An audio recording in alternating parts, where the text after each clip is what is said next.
Okay. Well, I'm going to play around with that. See if that actually works. Hello, Panda.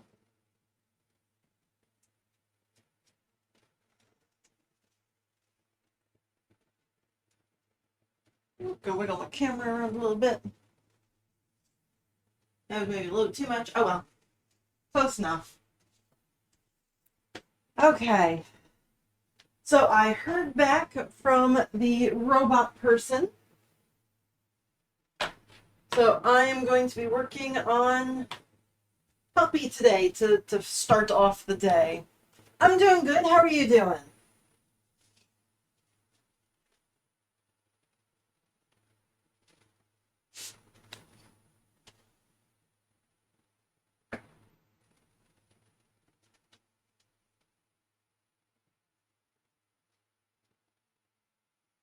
Okay.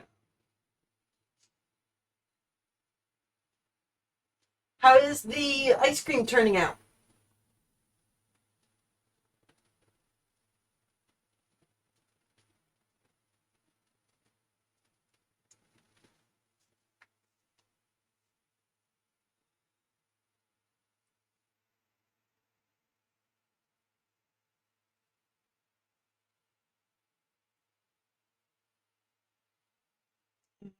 Me.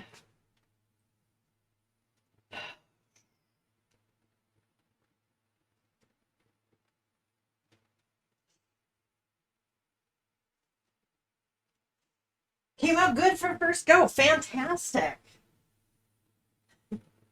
That's really exciting. I'm glad it worked out. At midnight. Oh my goodness. Okay. But you started it yesterday too, right? That was like a 1 day start to finish plushie?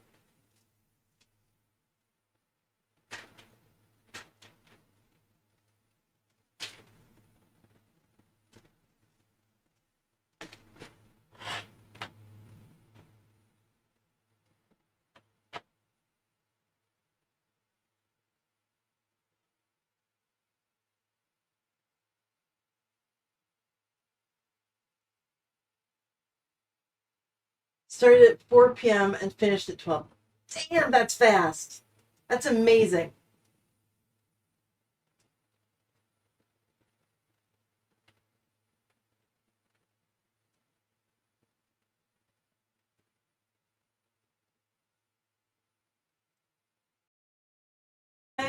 I got feedback on the length of his wire, so I'm going to make it about that long. This is too much there, so I do have to cut it down.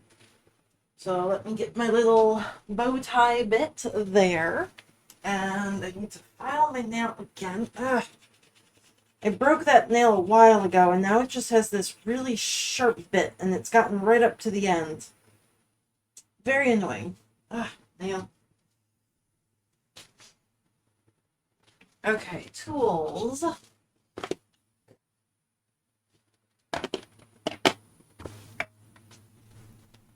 There we go. Hello, Sunbay.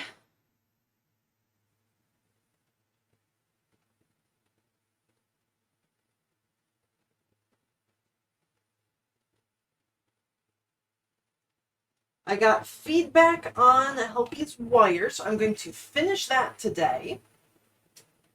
So that's going to be the very first thing I do. I'm going to like cord up that wire for his antenna. Uh, and then his body is done. I just need to take a picture. I basically do a squish test for people where I show just how much it squishes easily.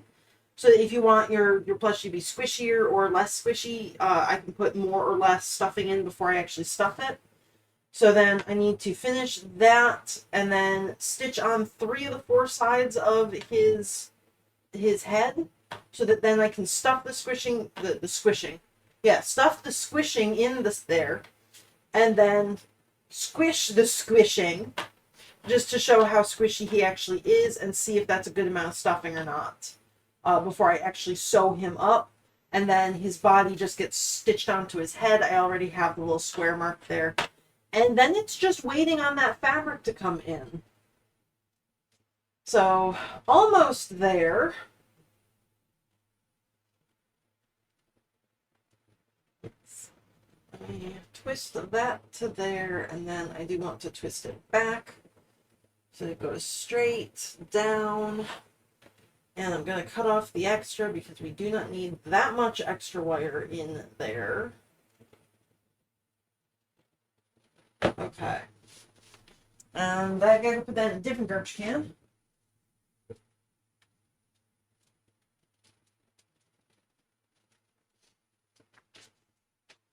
Okay.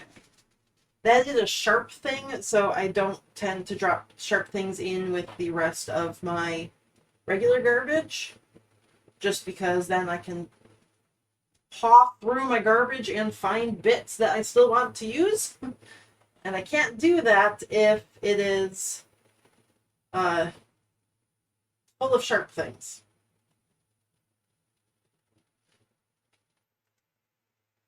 Nope, don't like that. I want to go the other way around.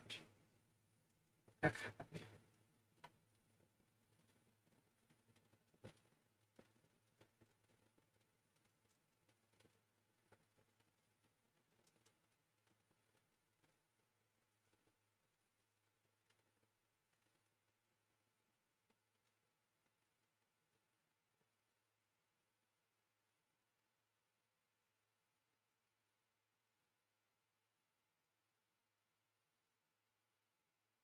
Hmm.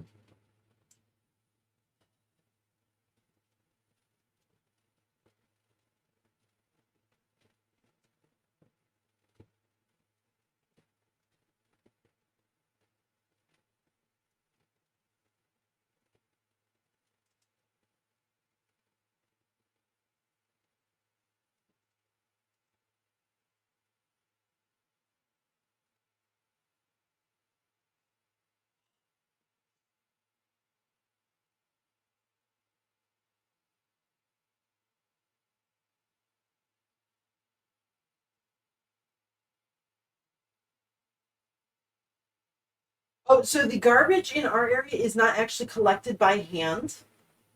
They have this like truck that has like this little pincher on the side of it, and it just grabs your trash can and then lifts up and dumps it in and puts it back down.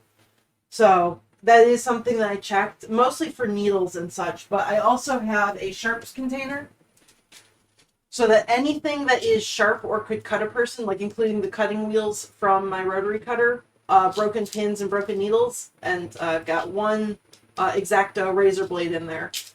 Anything that gets sharp gets stuck in a little pill container, and then once this is full, then I toss this itself.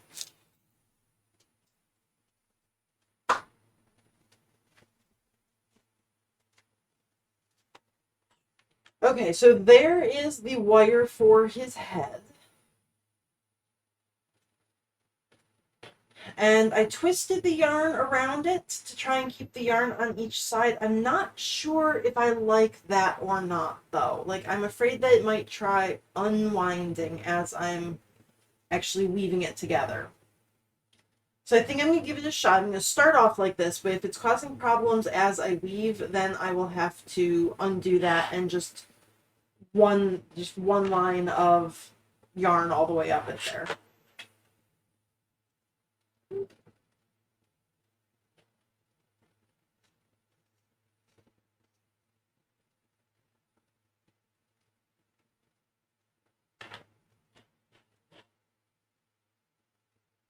Did I forget? Is the music not working? There should be music.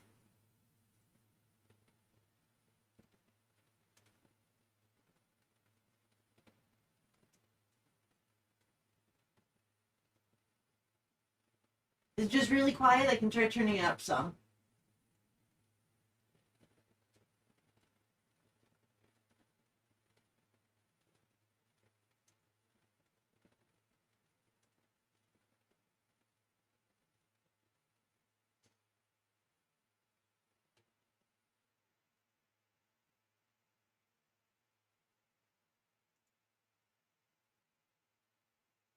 Okay, can you hear it now? Hi, Pick! Yes, I have a bucket! It was approved!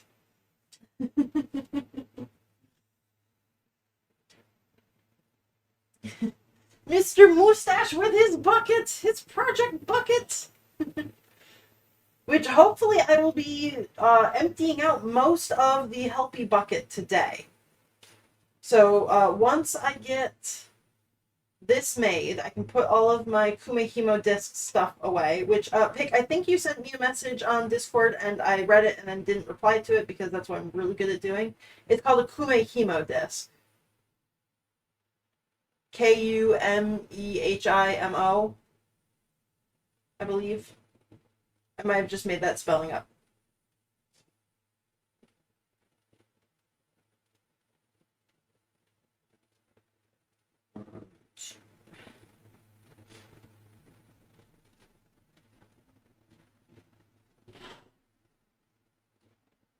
Yeah, Kumehimo.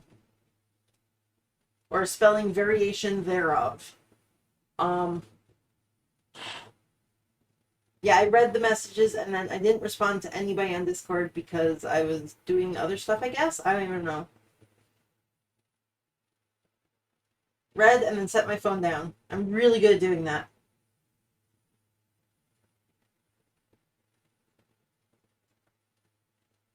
Okay. 1, 2, 1, 2.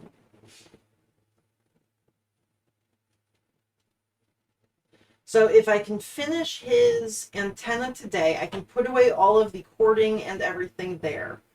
I just need to then unstuff him and stitch the bottom onto here.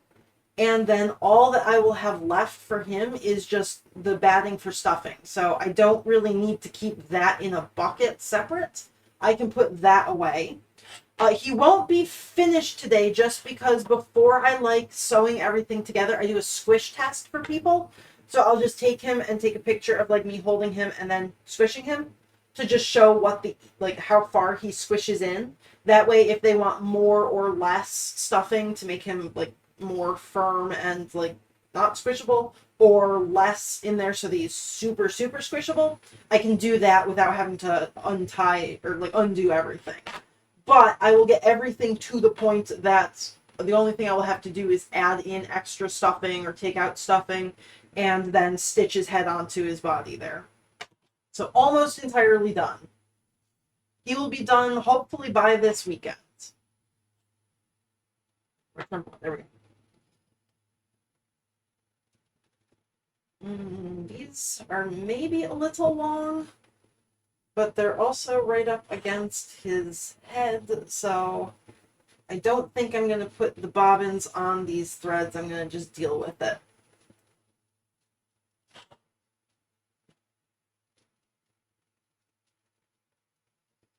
A little bit of a tangle there.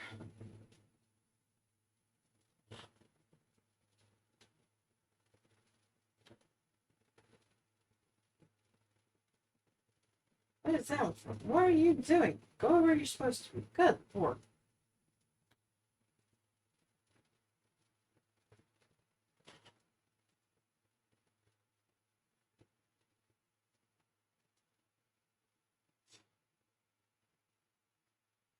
Oh, I could just squish him on the video and then send the clip. Yeah, that too.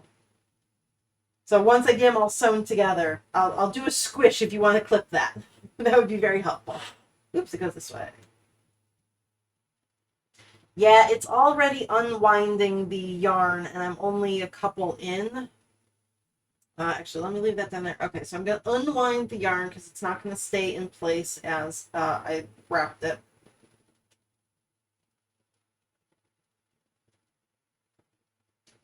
Ah, okay. Getting caught on the wire bit.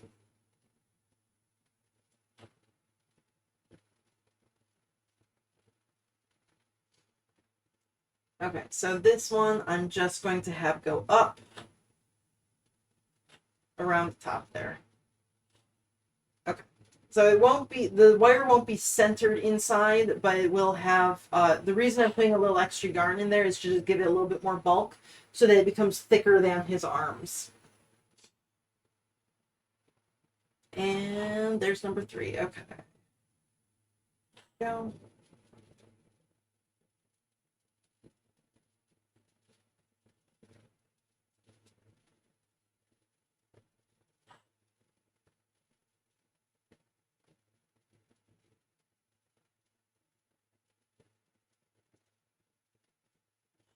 And this is probably going to take me like 20, 25 minutes, I believe, just based on the length of it. Where is the cord? Or depending on how much I have to fight it.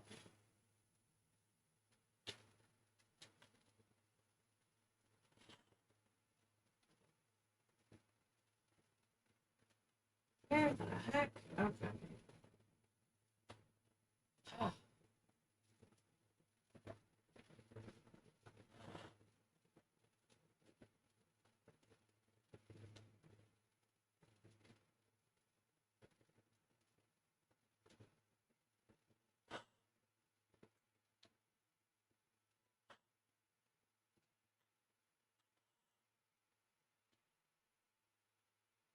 Okay, these cords are being super annoying there.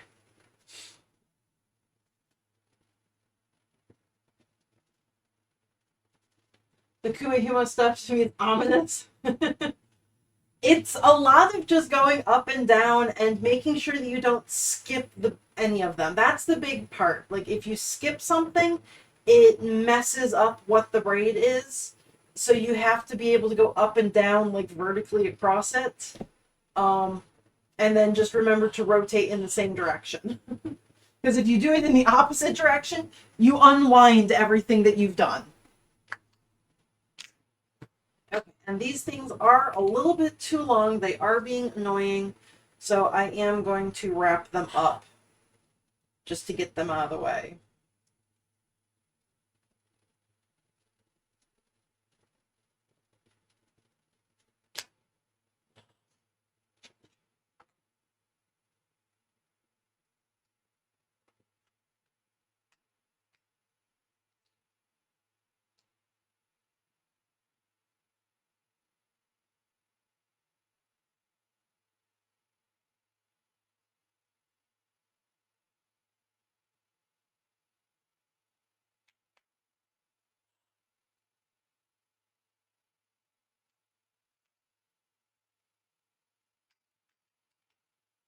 It's a Ouija board.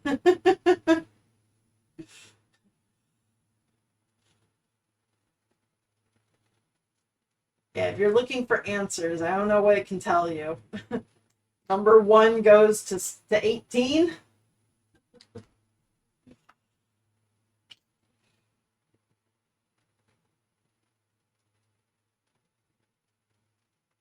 Like witchcraft, yeah.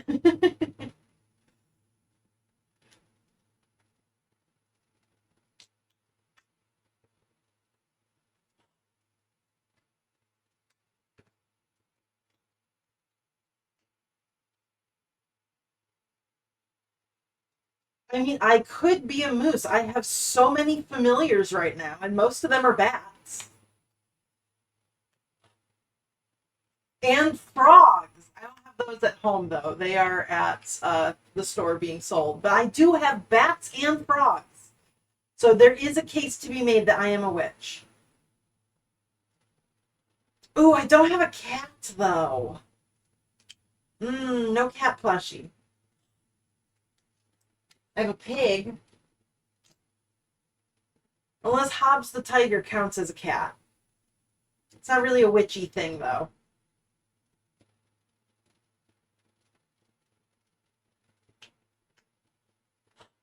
Is cat ears on Hannibal?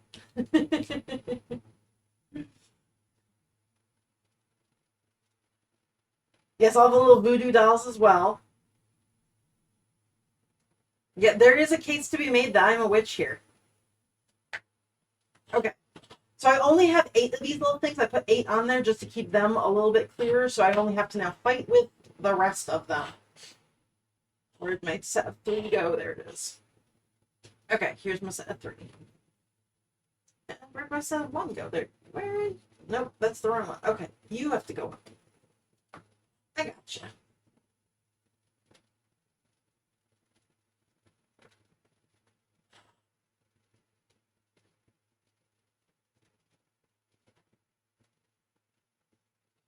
And hopefully this will make it easier. Otherwise, I will just have to fight with everything all the way up this guy.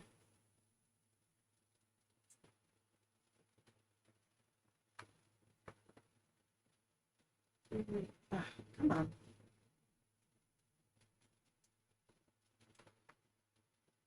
No, see, that's not good. I've done something wrong now.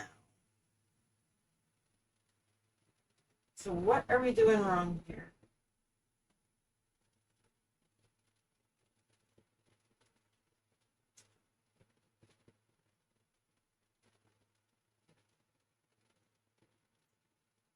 Ugh.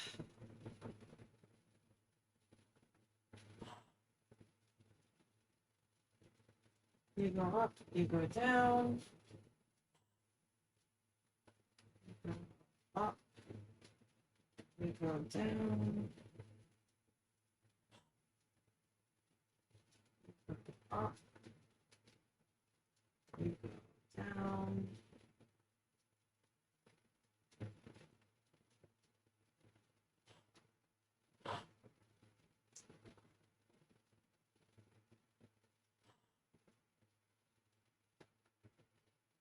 I might just have to undo this all because I'm not sure where I went wrong in there, but something did go wrong.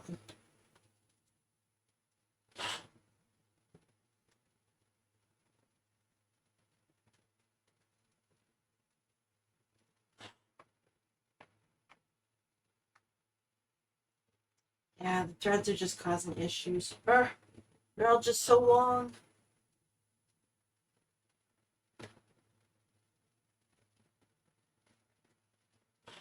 Now, see, like, you should not be there. There should be a lot more space in between you two.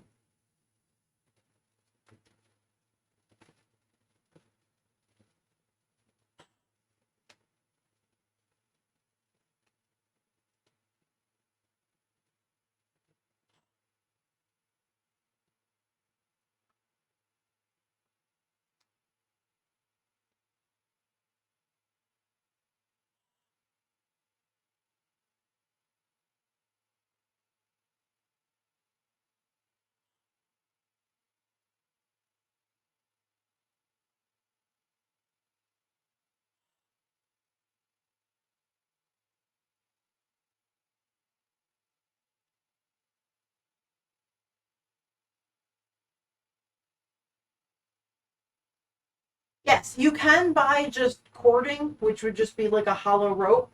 And I would use that for some plushies, and it would be about this exact same way where you just anchor it in, tie it around a bit of batting like that. The issue is when you're trying to put like something down the middle of it, it takes just about as much time to like thread a wire through, making sure it doesn't like poke out the sides or anything like that, as it does to make your own. And also, you can't get every single color ever made. You just have to pick what cords are available. But yeah, so I'm doing a custom color. Well, not so much custom as in I went and I picked the colors that were available and found the right ones. So I have a very, very light gray and then a darker gray, and I made sure those were the right colors. And then I can also make sure that like the width of it is right, and also that there is a wire inside just to give it that little extra strength. Okay, I'm back to the beginning, so now I have to figure out what went wrong with that one. Here, here. Here, here. Here, here. There. You are not centered either, so we're gonna move you over. 1, 2, 1, 2, and then here. 1, 2, and then there. 1, 2 here. 1, 2 there. 1, 2. You're not centered either. Move you guys over.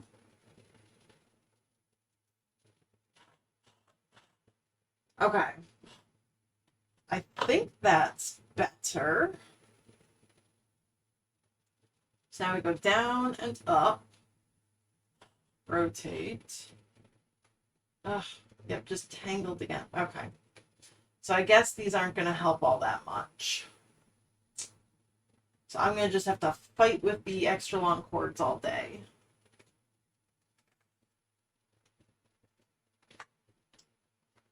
Darn.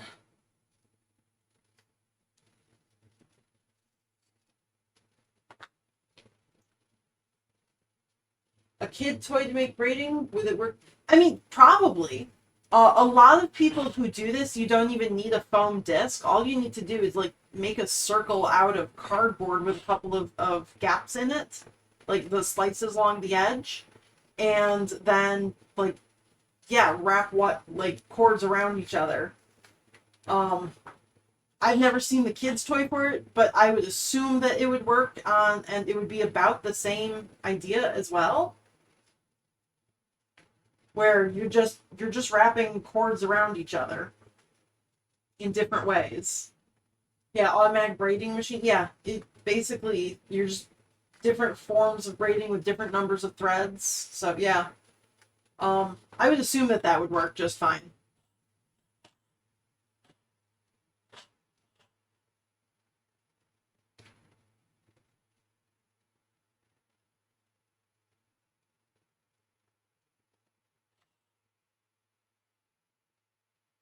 Where did I end on this one? This one came down, that one went up. Rotate to here. Number 4 goes down. 21 goes up. And I'm gonna just have to fight with these cords. 8 comes down. 24 goes up.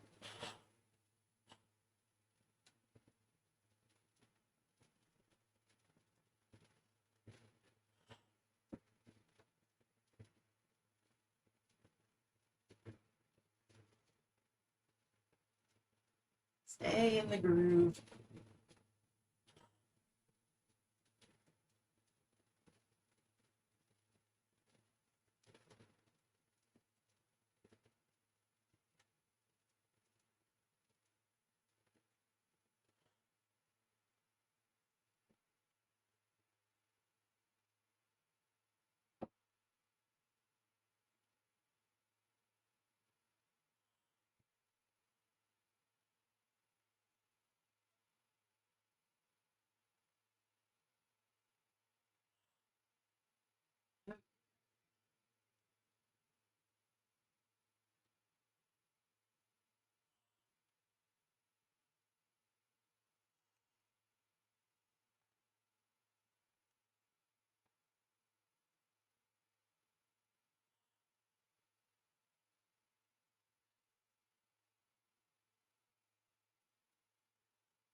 Oh, give me 2 seconds to go click on that.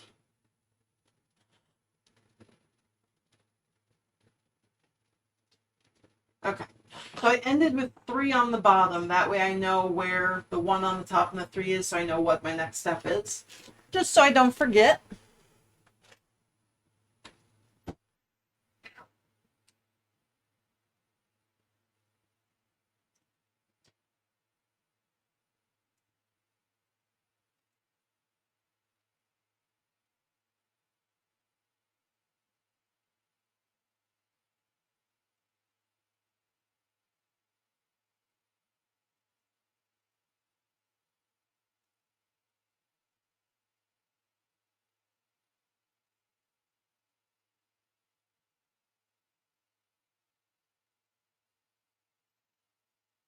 Oh yeah, okay, so little tiny spools of thread that are just wrapping around each other. Yeah, that's basically what I'm doing, but this one looks automatic. And it's telling me it's like $54 versus I think I spent like 4 on multiple discs.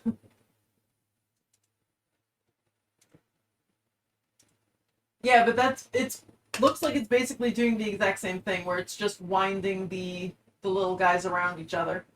Yep, that's what I'm doing.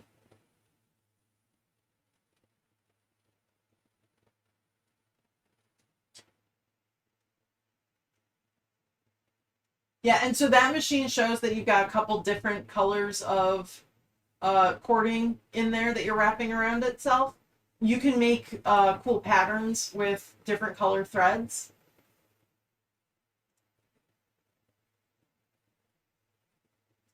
Yeah, no, I don't do these all that often. But like the cording on things, most of the time, if I had to do cording, it's just like buy some cord, buy a little piece of cord, and then put that in there. Like antennas and things on bugs is just like a piece of cord. It doesn't have to be like custom wrapped at all. So this is very much a I do this maybe once or twice a year at most.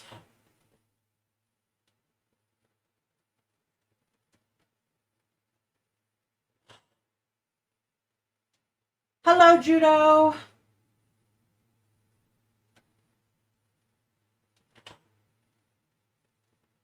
Moose bucket. I also put in the little hat I drew for points as an avatar or an emote just because I didn't know what else to put right then and I was just testing out the system.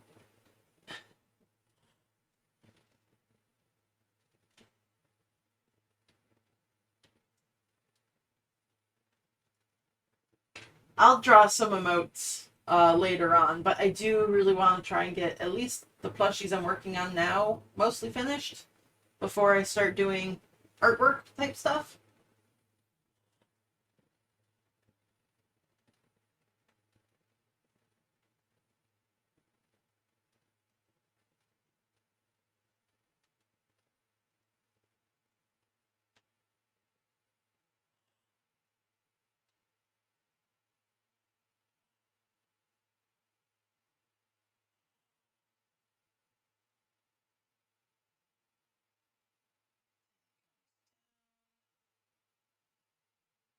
I can do my character like Mr. Moustache character.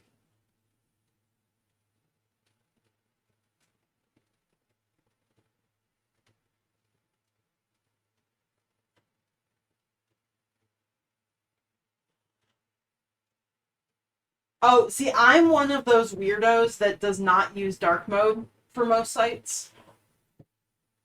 I use light mode on Twitch and everywhere else, which apparently is, I guess, according to posts on like Tumblr and Twitter, is a thing about people with astigmatism, where it's sometimes harder to read white letters on the black background rather than white or like black letters on a white background. Because, yeah, dark mode usually gives me a headache and is actually harder on my eyes than light mode. So I drew for light mode. I did not consider dark backgrounds.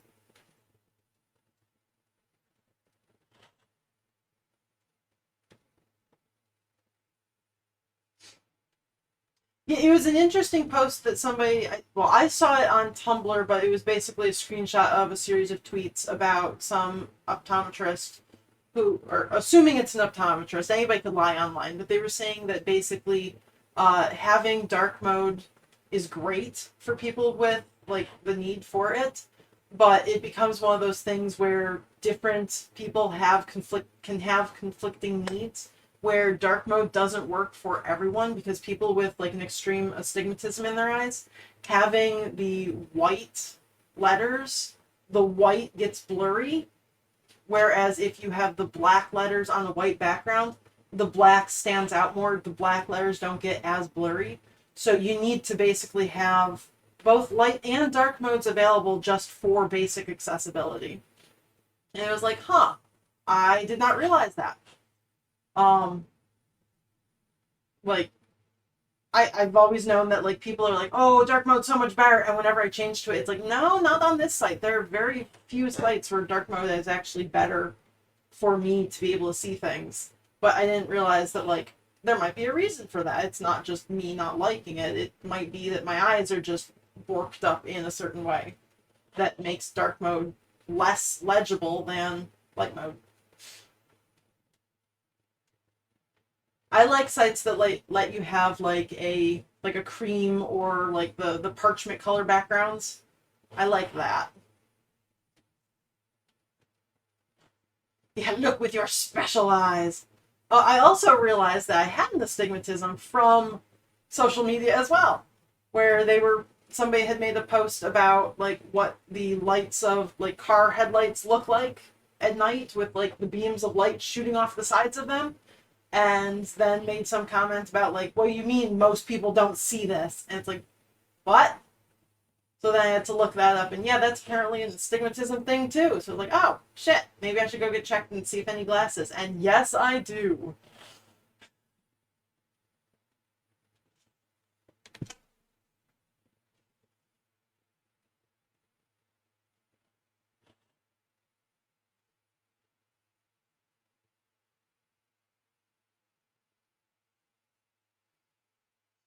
Oh, somebody, you're the opposite. Yeah, I mean, everybody's eyes are unique, so that's kind of cool. Like, just yeah, okay.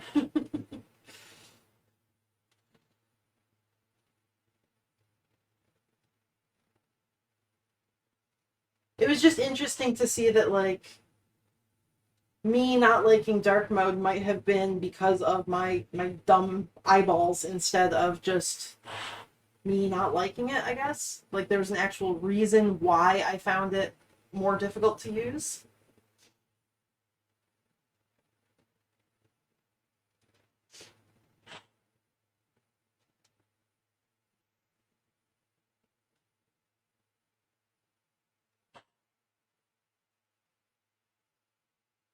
Anytime there's a social media post where you're like, damn, this is really relatable, that explains so much.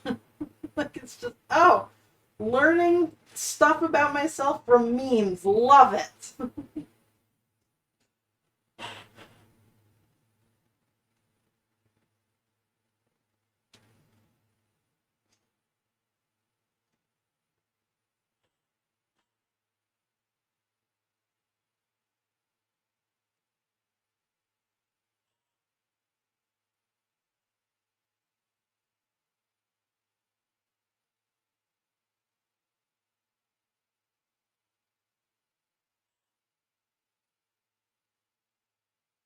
Yeah. What do you mean most people? Yup. Like learning the term like executive dysfunction and being like, oh, there's an actual like reason and like it's a described thing that people have where it's like you want to do something and your brain is just like, yeah, we should go do that, and then it doesn't do the thing, and it's so frustrating that like you're fighting with your brain to want to do something and you just can't, like you physically cannot make yourself physically or mentally make yourself do a thing that you want to do. Like just finding out that there's a word for that, and like it's not just you being lazy or something like that, that was huge for me. Or like the concept of getting like stuck where you think like, oh, I want to go do that thing, and like you're scrolling on your phone and you're like, yeah, I want to go do it, and then an hour later you're still scrolling on your phone and you're just stuck there. I found that that happens to me a lot, and if I just announce that I want to do a thing, then my husband will be like, okay, go do the thing, and that gets me unstuck, and then I do it. So instead of thinking it, I have to think my thoughts out loud, and then I can do them. Like just being able to like have words for that though is just so important.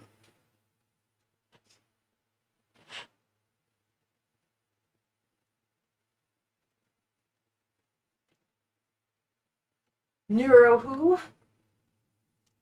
Yeah, neurotypical versus not neurotypical.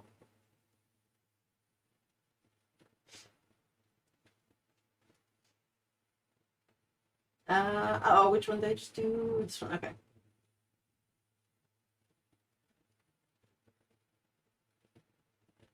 Yeah, neuro. I mean, okay, so the actual definition of like what neurotypical means is just you're within the average. Like if you bell curve everybody from being way weird on one side to normal weird to way weird on the other side, everybody who's in that like center weirdness, that's the typical.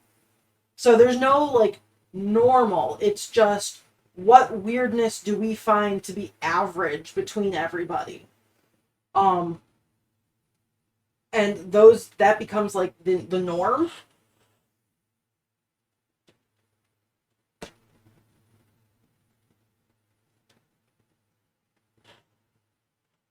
But yeah, so neurotypical just means you're on one side or the other of that normal curve there. Something different from the average or the majority of how people's brains function. Um, and it used to be that like most people are neurotypical and there's just a couple of weirdos, the outliers. But neuroscience is moving forward in that like no, we are all weird. Every single person is weird. We are just weird in different ways, and being able to like be weird in your own way and still exist in the world, like that's kind of where things are moving, but it's slow going. Change takes a lot of time.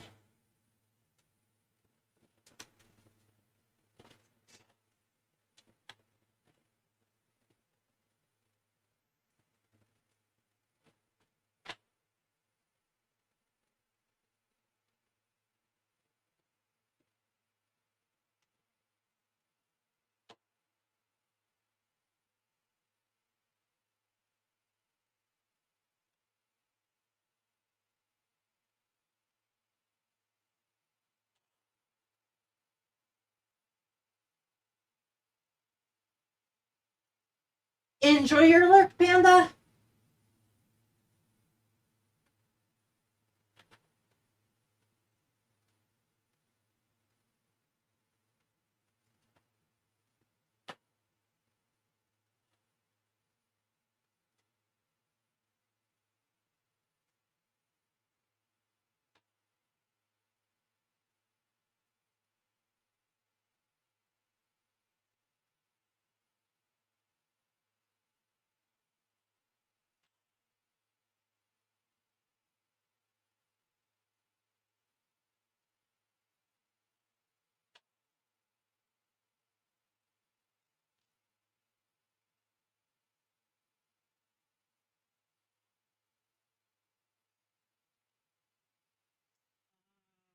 That one just went up. Yes. Okay.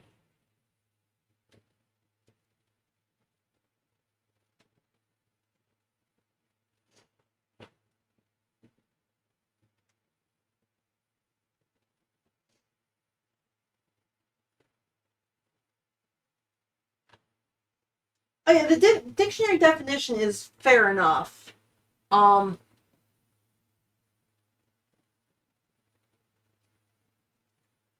like it gets you to where you need to be. Like it explains what it means. Um, and dictionary definitions are just like the short and sweet version of what something is. So that's a fair point to get you to a normal plate, like a basic understanding. But yeah, basically said most people with mental disorders are not dangerous or liability. Yeah.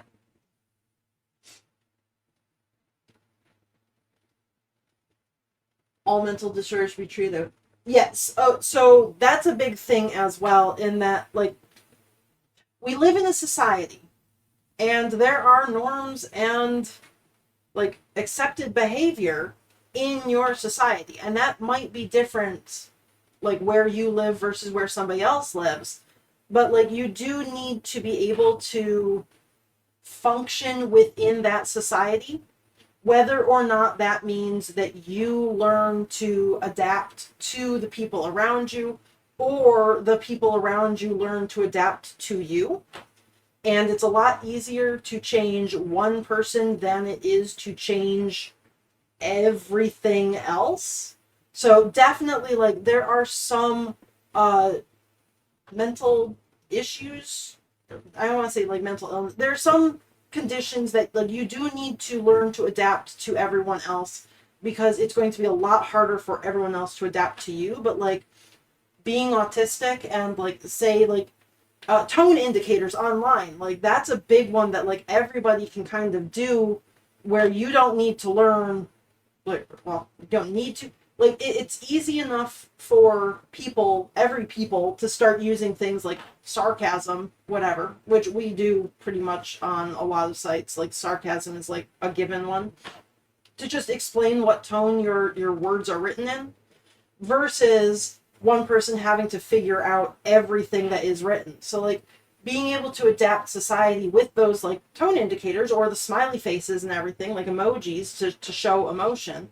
Like that's one way that society has adapted to people who need the that indication, rather than people changing to just not need them. I'm very bad at my words. Very, I'm thinking thoughts and not turning them into words. But like, there's ways that society can adapt to people's needs singularly, and then people will have to adapt to society's needs as well. And it's kind of a give and take. Like some things work where you have to do it, and some things work where society does it. But it used to be that society did not change at all. Like it was just a you adapt to us, we don't adapt to you kind of mentality, and that is changing now. So that's pretty cool.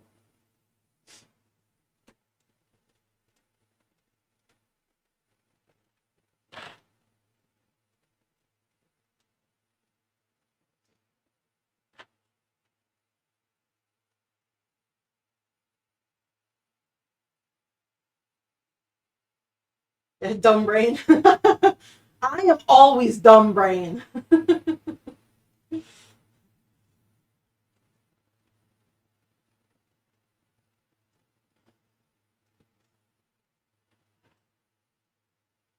Yeah, when I were like me growing up with my parents, it, I don't want to say that they didn't do things right, because they like I have no issue with my parents. I love them and everything they did, and I think they're very good parents. I read Reddit for the drama of like people and their shitty ass families, and I don't have any of that. So I love my family, and I'm very lucky with that there, that I don't have any big issues with that. But my parents didn't really do the whole like mental illness thing, and multiple of my siblings have like brain issues as well as just me.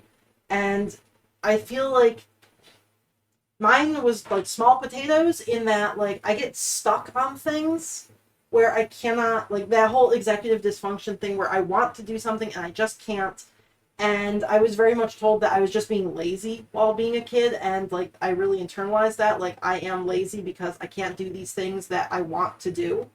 And that's not actually being lazy. Being lazy is you physically can do it and you're just choosing not to.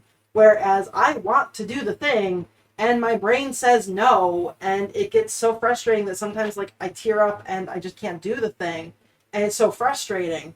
And that's not being lazy. That's being like fighting with your brain. And that's the your brain is antagonizing you. So like if I had known that as a kid, and been able to come up with like coping strategies around it other than just don't be lazy, get things done, I feel like I'd be better. Like I shouldn't have had to wait until college and beyond to figure these things out.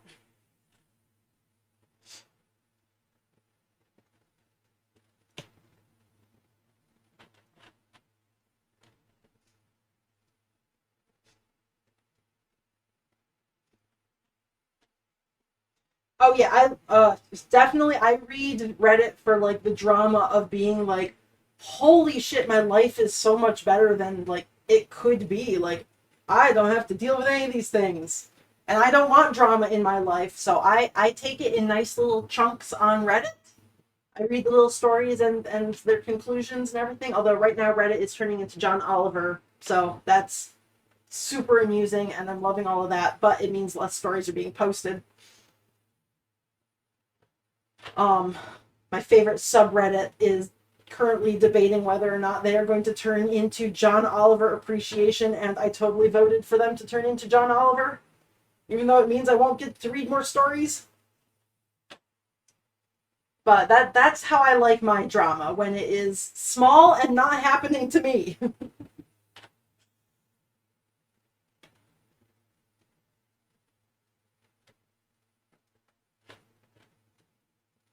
Oh, so what's this about John Oliver? Okay, so the TLDR version of Reddit is right now Reddit wants to charge people to ping their API and pull information from it.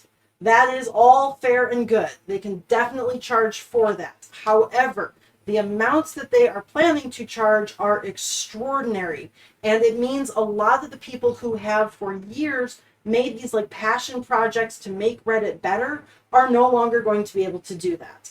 Reddit's like official versions suck. So basically people are going to be losing all of these cool things. A lot of the subreddits decided in solidarity to like support these developers and all of these accessibility features that people have made. They were going dark for 2 days. Some of them voted to go dark even longer.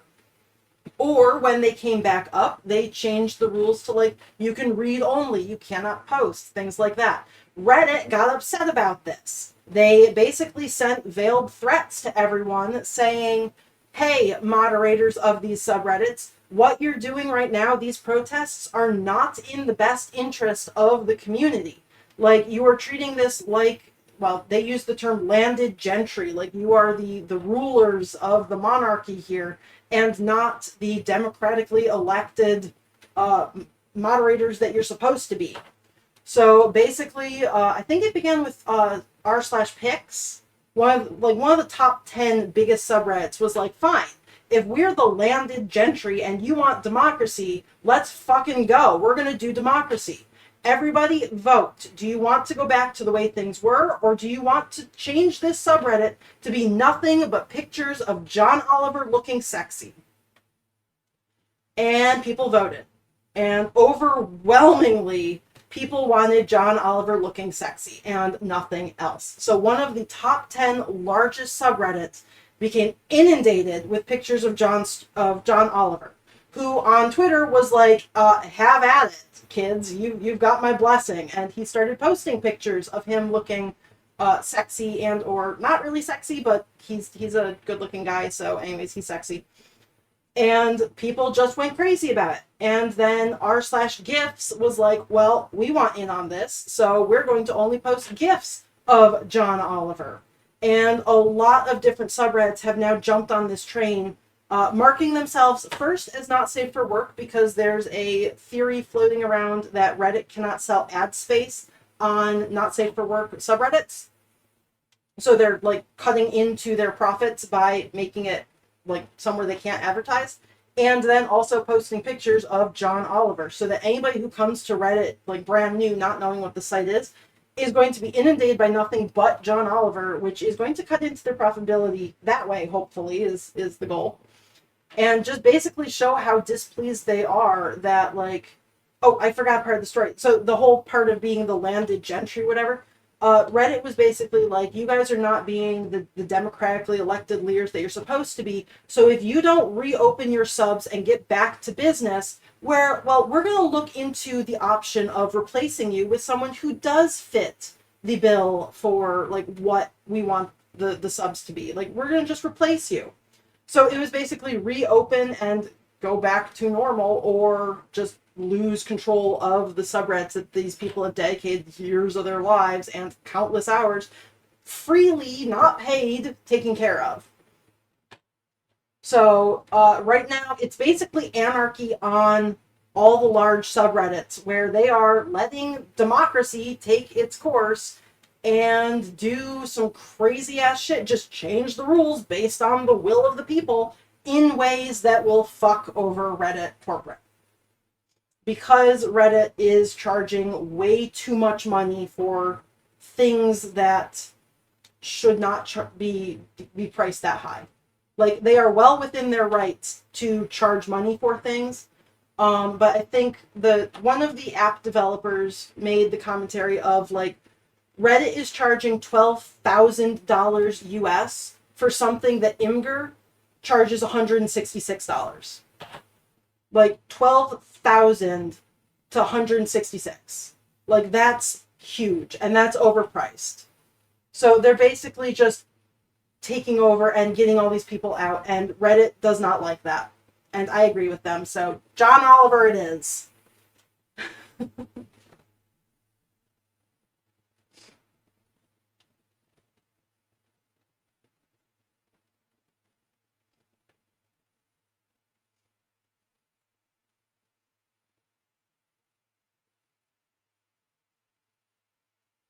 Yep, picks, gifts.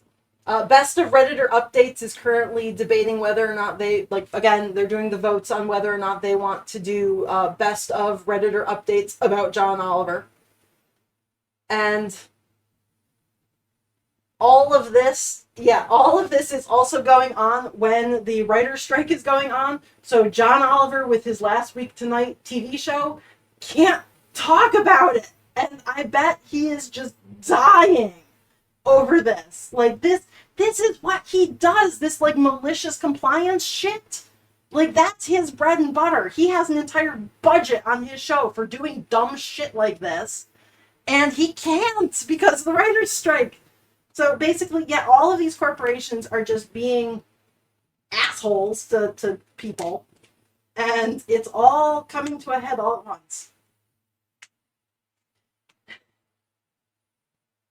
I don't know if Reddit and Imgur are owned by the same company. I do know that they're like sister sites though. Like it's super easy to post something on Reddit and get to Imgur, or post something on Imgur from Reddit. But yeah, the CEO dude, I don't think he wants to back down because he has said publicly so often that like nothing is going to come of this. It's all going to be fine. It's all going to just blow away and go back to business as normal. And if he has to stop and be like, yeah, they win, he's going to lose a lot of face there. And I don't think he wants to do that. So this is going into very interesting directions right now.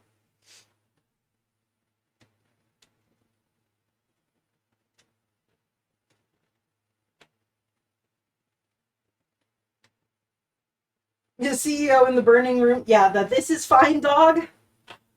Except for he's the one holding the match as well. Like he started all of this.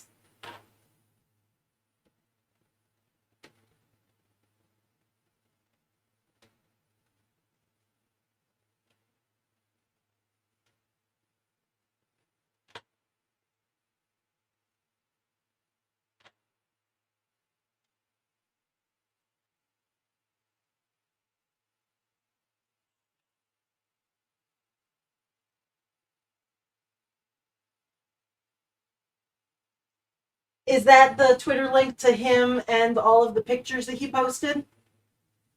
Because I love that. Like he is fantastic for that. Yeah.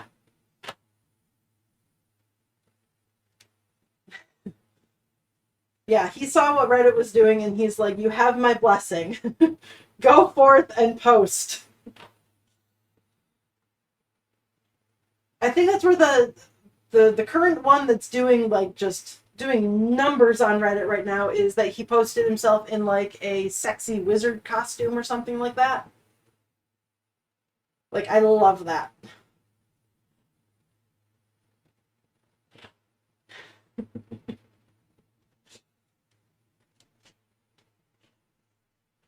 Okay, I need to cut off the extra yarn, otherwise that's going to get tangled in there.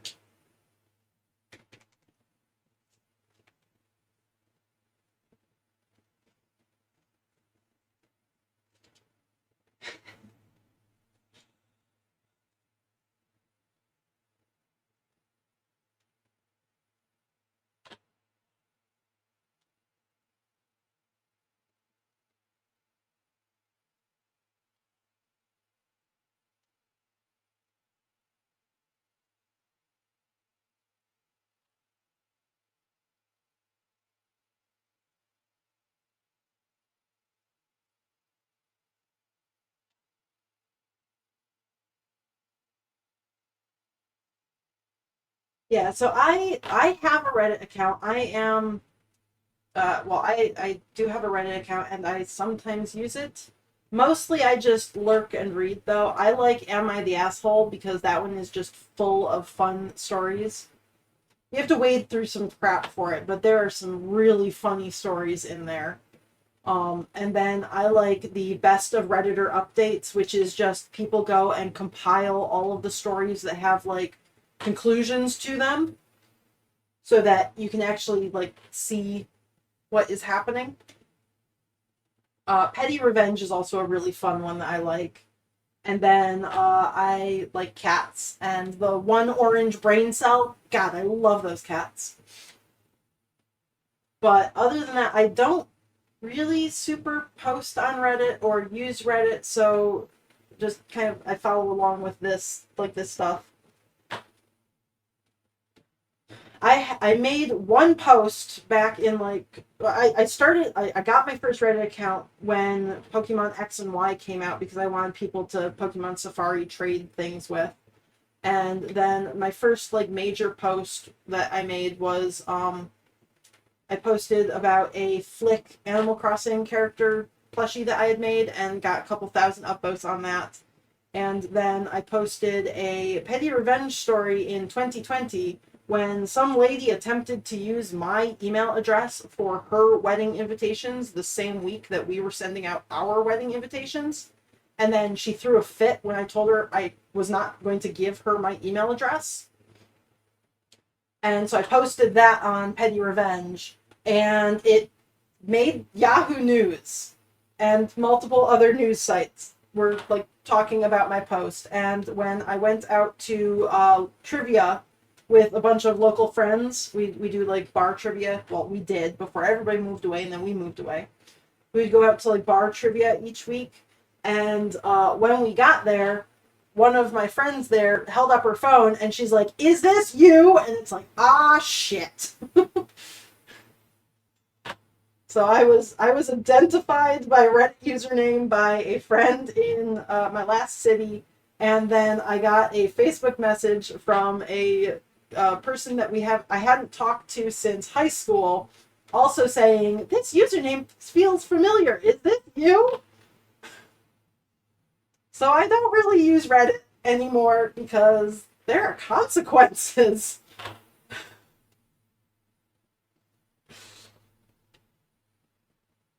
Yes, I moved to escape people recognizing me. I got fully doxxed.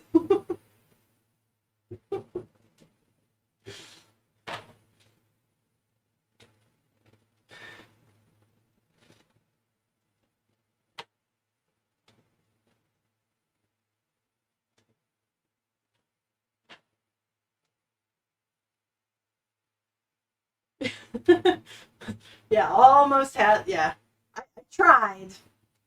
Yes, Mr. Moose getting a job was just the cover story. The true story is I got too famous and I had to run from the paparazzi.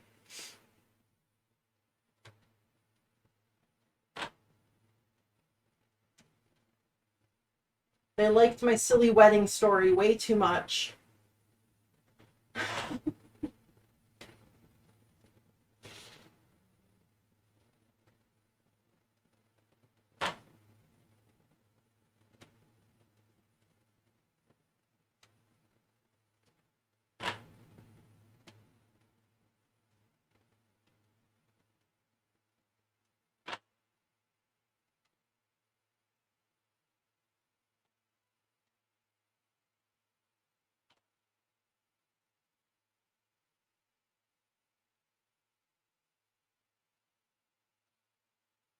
Someone being dumb, you saw something amazing yesterday?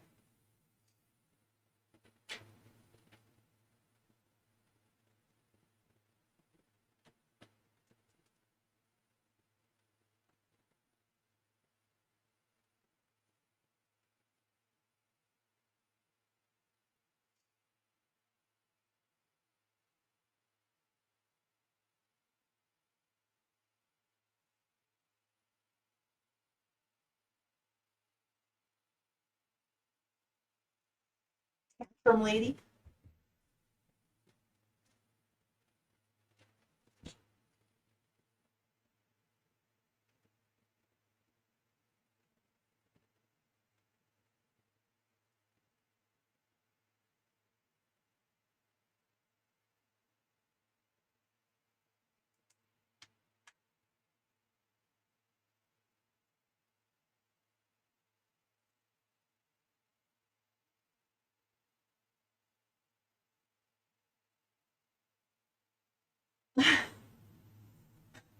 if there's a designated place to walk, just go to that place.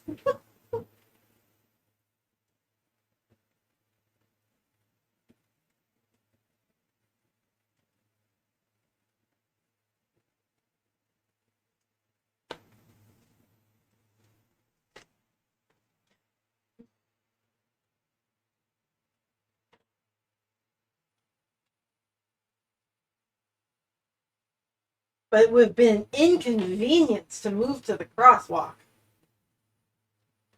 And how dare other people inconvenience you?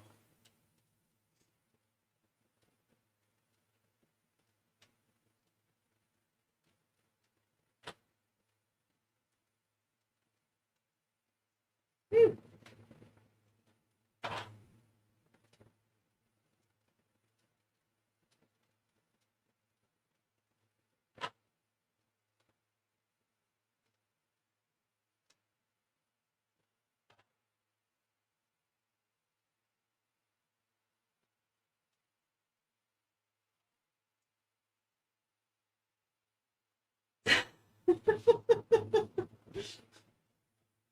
See, she needed to cross right away. It was absolutely important. The whole world must stop for her. She has very important business on the other side of the street.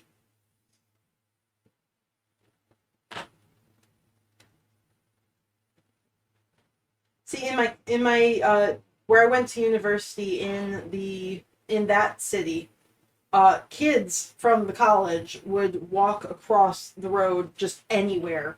But the difference is like that they didn't care. Like they have to go take a midterm. If you hit them, they get out of the test. So those kids had no regards for their own life. Like you stopped or you would hit them. They did not care. I was definitely one of those kids as well some mornings.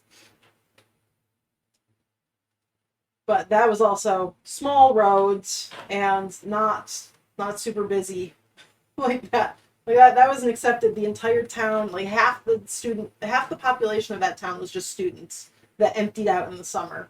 So you knew what you were getting into if you were driving through there. But yeah, those kids would just cross anywhere as well. Wouldn't stop and scream about it. They would just walk straight across and like stare at drivers and like dare you to hit them kind of thing. I was like, yeah, okay. Enjoy your class.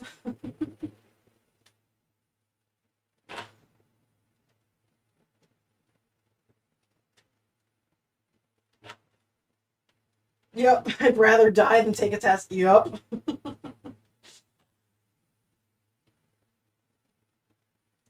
You pass back. Did you not stop for the very important lady? Ah, oh, for shame, for shame. She is the most important person in the world.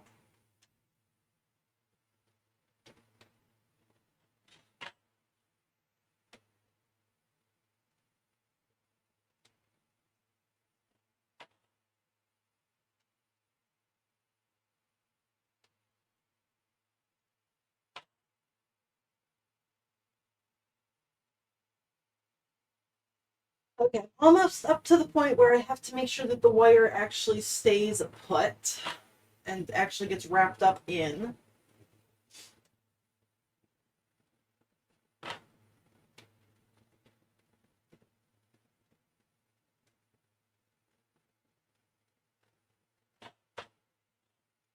And the little bow tie is in my way, so I can't actually see what I'm doing very well.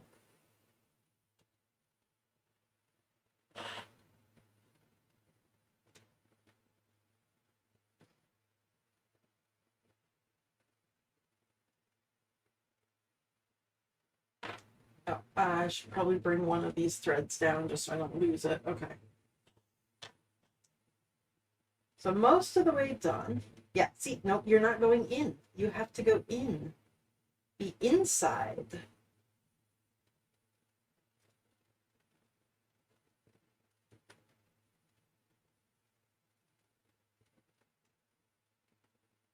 Oh, you were walking by her. Okay. Still, there's no excuse. You should have gotten in a car and then stopped for her.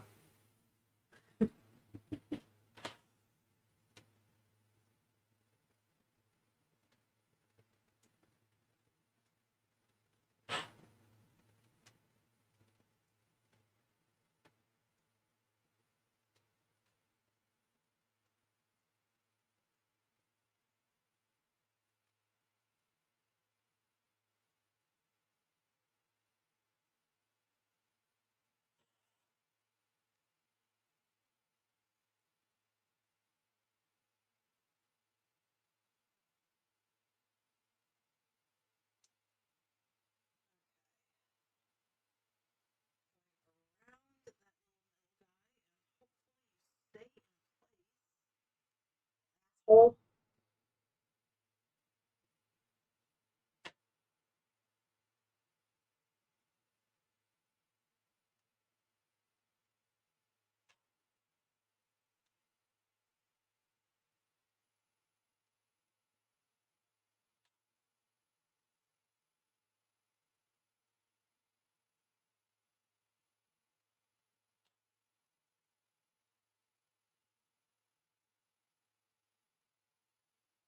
okay. I think I've got the bottom of the wire. It's actually contained. So now I should be able to just keep going without it popping back out.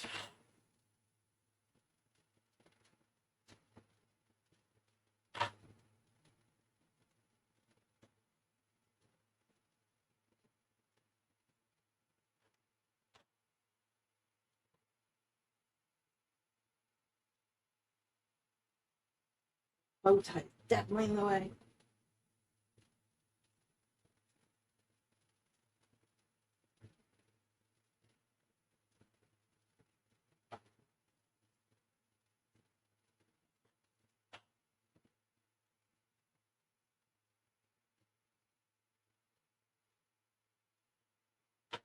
Get the Ubers to just circle her. That would be fantastic. Leave the crosswalk area open. Like everywhere else, just cars. It's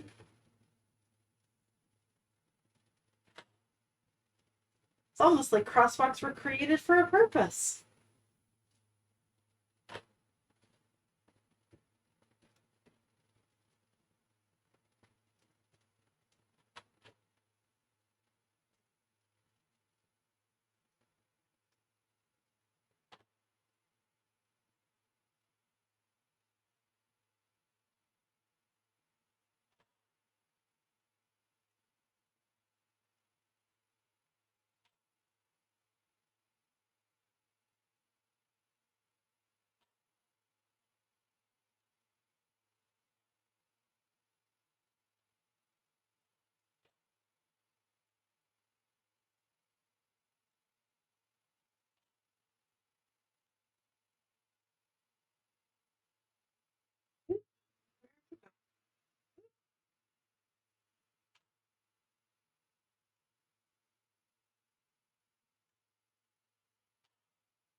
Almost at the end here.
Hello, alien.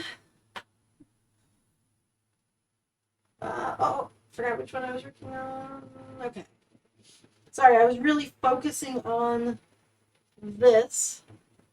Almost got the robot's head done.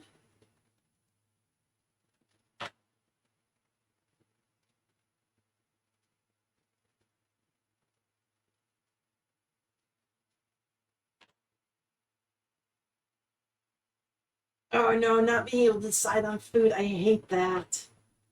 Especially when you have like all sorts of food that you could eat and then you just get stuck. Yeah.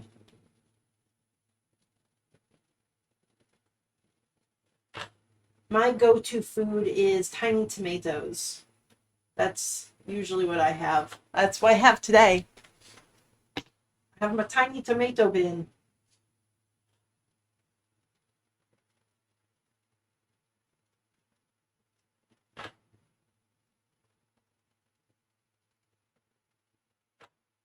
I just snack on them throughout the day.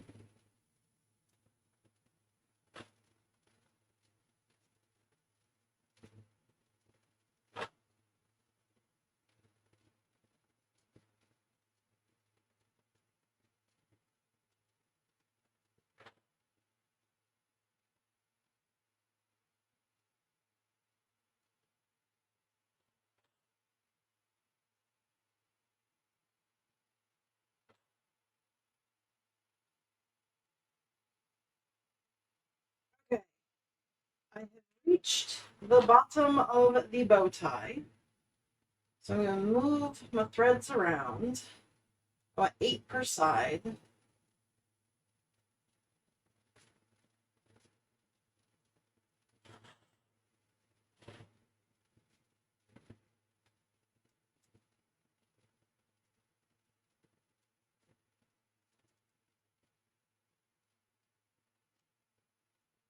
Okay.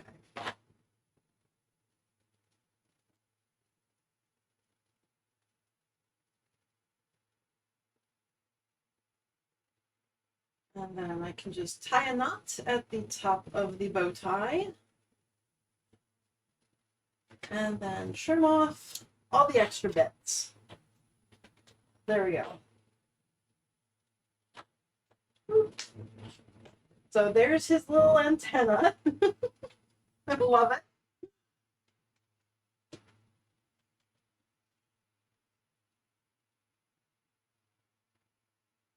So that's just the difference of the thickness by adding in that little the little piece of yarn there. Move your arm. Come on. Yep. Because the arms are supposed to be floating. So the fact that they are attached to the strings is purely because you can't really make a floating plushie. Not easily. That would be beyond my technical know-how. Um, but he still needed his legs and arms attached somehow. And this is actually a part of him. That will be an actual, like, he has an antenna. So it'll be like that, and then there'll be a ball at the end of it right there. Boop. So I'm waiting for the fabric for this ball to actually come in.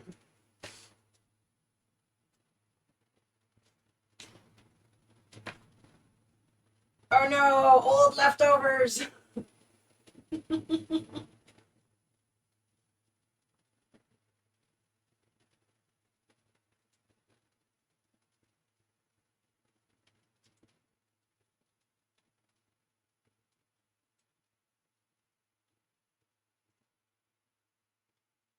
See, I grew up in a family of, we had 5 kids in the family. So leftovers did not last long. And if they did, it was because they were really, really bad.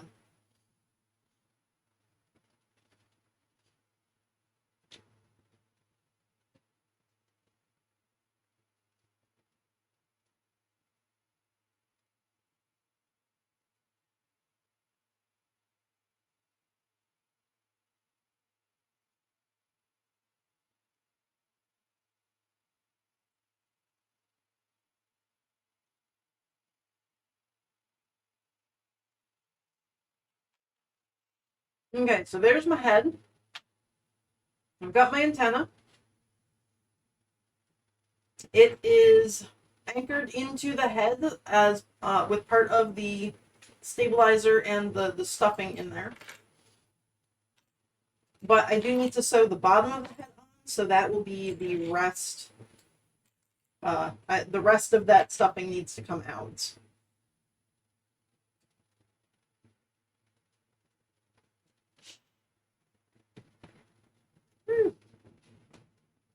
Okay, yep. So there's the disc and the stuffing that is anchoring the antenna in place. Just so that it doesn't tip over, I do have this entire disc just to keep it going straight up. But now I need to sew the bottom onto him. So flip that inside out. Because you always sew right sides together unless you're doing French hems or French seams, which if you're in France, you call them English seams for whatever reason. Nobody can decide on who these seams belong to. That's the front, so it goes here.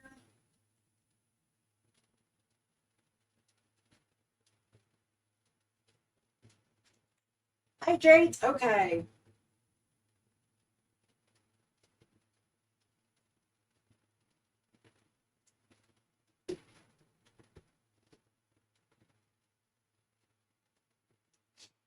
Yeah, I mean, samosas are so good, but then older leftovers too. Mm.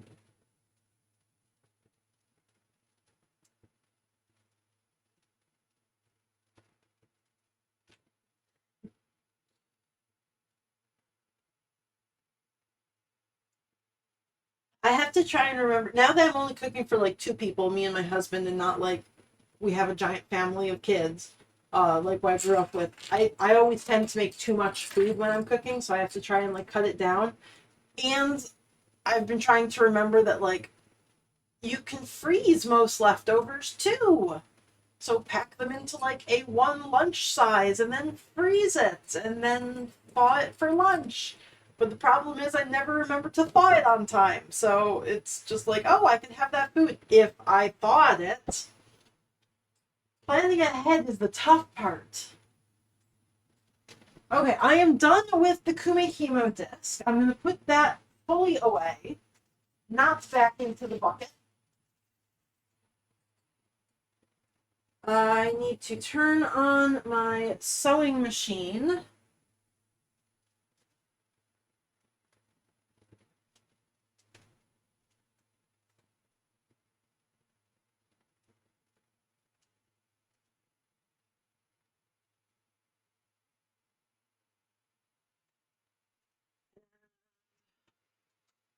Maybe? No, I just don't have a camera. Why do we not have a camera? Are we not doing that today? There we go. We're doing cameras today. Fantastic. Tossing the sauce. Okay. But that means you get some muffins for lunch.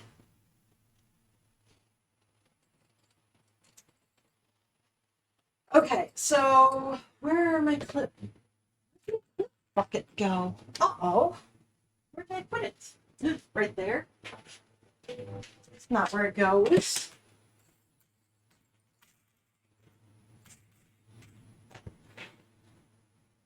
Okay, so I'm going to sew this line at the front of the face first because again, that is the most important line. And then I will come back and pin the two sides and sew them. I will not be sewing the back because that's where all of this stuffing goes in.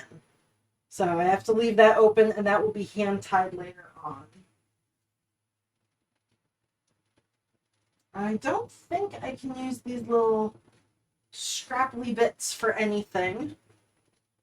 But just in case, these are getting tied into a nice little bow and then they go into my yarn bucket with all the rest of my bits of fiber.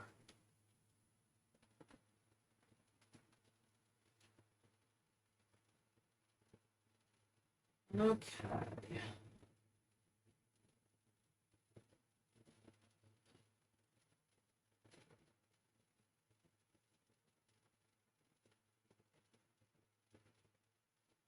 Okay. I don't need pink thread. That is the wrong color thread there.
I'm back over here.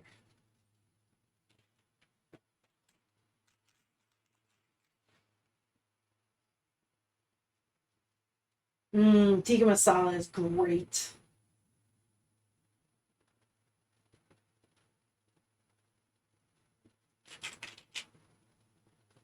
I do not grow my own tomatoes. My mom grows tomatoes, and every time she harvests them, I get like a lot of them from her. I eat cherry tomatoes like grapes. I really like tomatoes. Eventually, I would love to have my own little garden and grow some veggies there, but I have never once lived in a place that I was capable of having a garden. So right now, I do have a couple of window boxes outside on my porch where I am growing chives, parsley, cilantro, and a little bit of kale. But I do not have any tomatoes.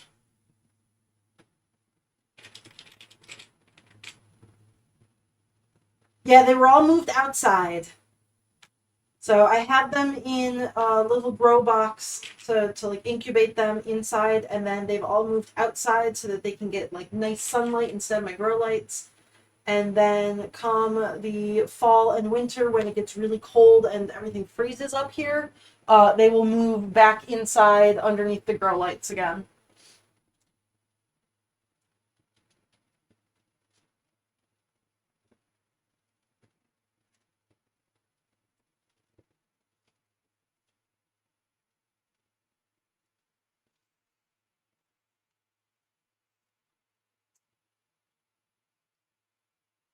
I'd love to grow my own little cherry tomatoes though.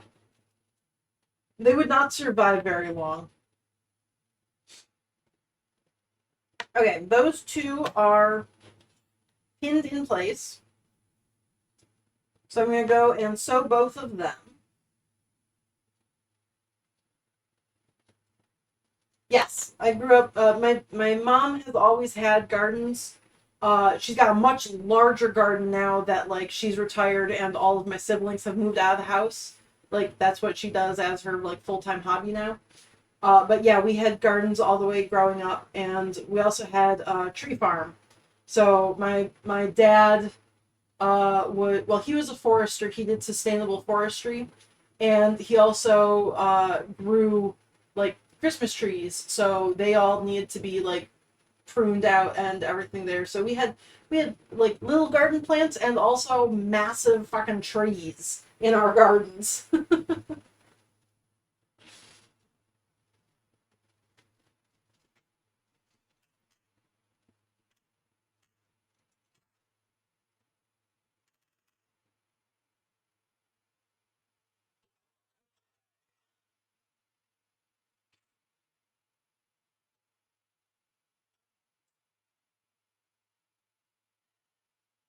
I might need a pin here just to keep it in place.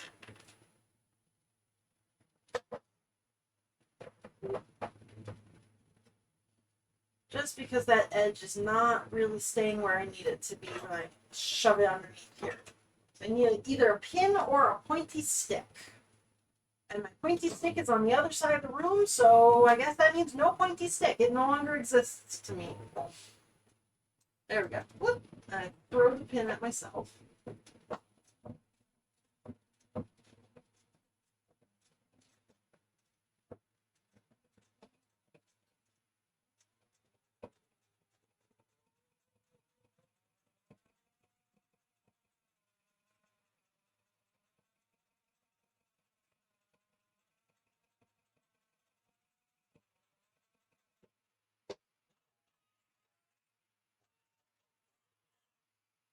Okay, there's that side.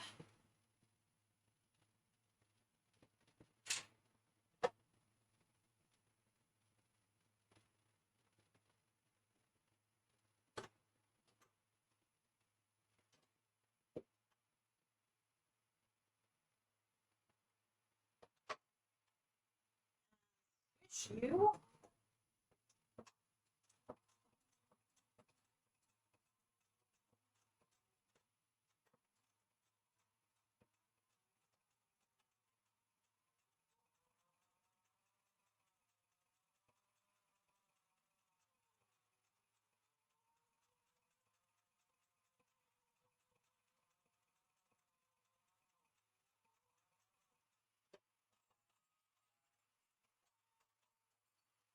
Okay, so that's all that there.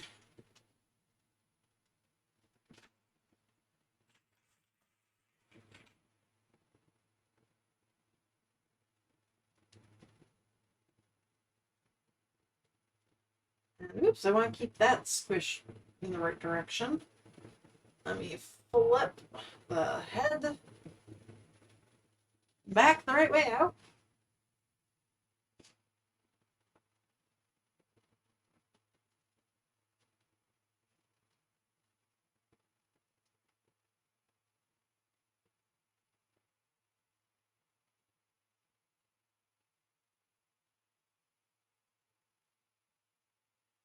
Okay, so there is Helpy.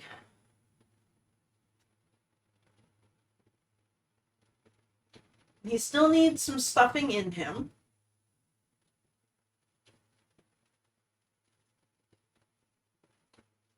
So what I'm going to do is basically I have all these little 5-inch squares, and he is 5 1/4 inches around. So I'll put all of these squares stacked in there to like fill him.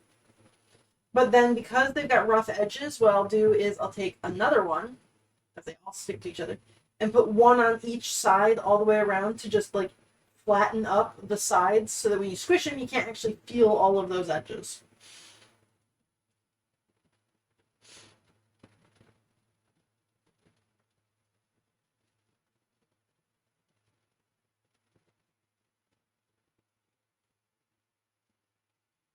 Bucket! Moose bucket!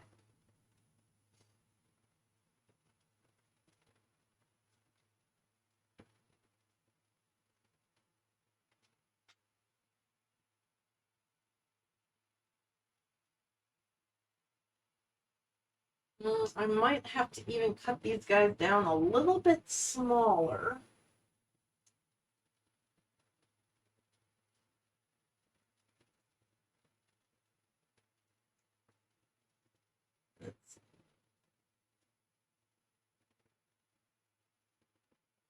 Yeah, they're a little bit big, so I'm going to cut down two of these pieces by one thumb. However much one thumb is, about an inch. I'm going to take an inch off of each of these. Where's my cutting wheel? And this is my super precise measurement system. Fantastic.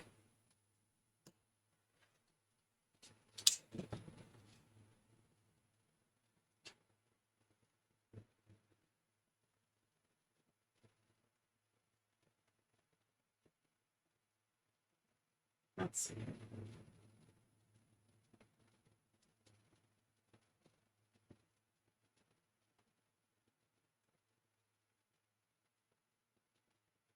That looks a lot better. Okay, those are laying out nicely.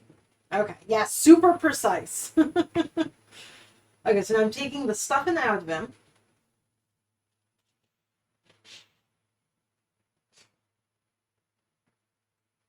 And I'm essentially going to sew these together. Just to make sure that they don't like move around inside of him later on. I'm going to just stitch these guys together really loosely so that it makes like that box shape that'll go around his head. I won't need to do anything with the top one just because that's already like held in place by his antenna here. It's not going anywhere, but these ones still might. And then after that, it's just a matter of shoving these guys in there, making them all lined up right, and then shoving them in there to the proper squishiness level. So hand sewing time. Where's my needles? Right in the back. Okay, I got them. And I'm actually going to use white thread.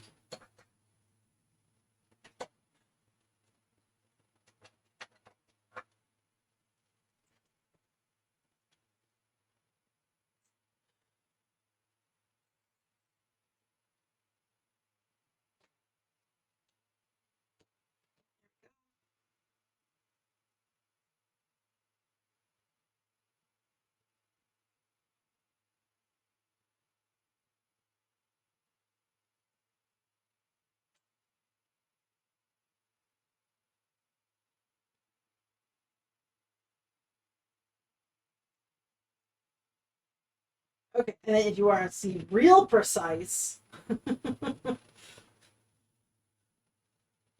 feeding it through in order to keep it from pulling through because this stuff is very, very lightweight. I'm going to just loop my needle back through the thread multiple times because it keeps coming out. So I've made a little loop there. And I'm not even pulling it tight. I'm just going down to the next section. And I'm going to just spiral all the way around these edges. Very loosely.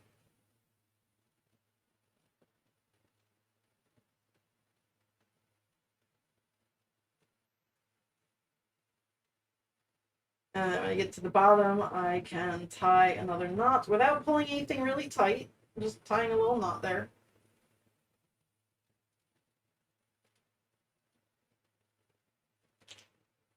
And ta-da! It's sewn in place. Super precise.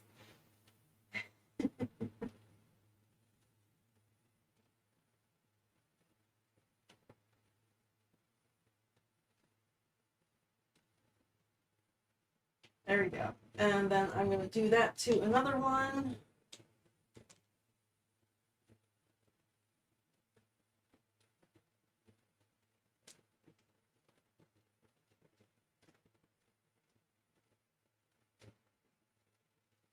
And I'm going to do the exact same thing.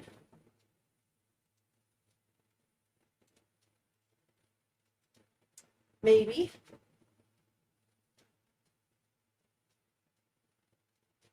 There we go.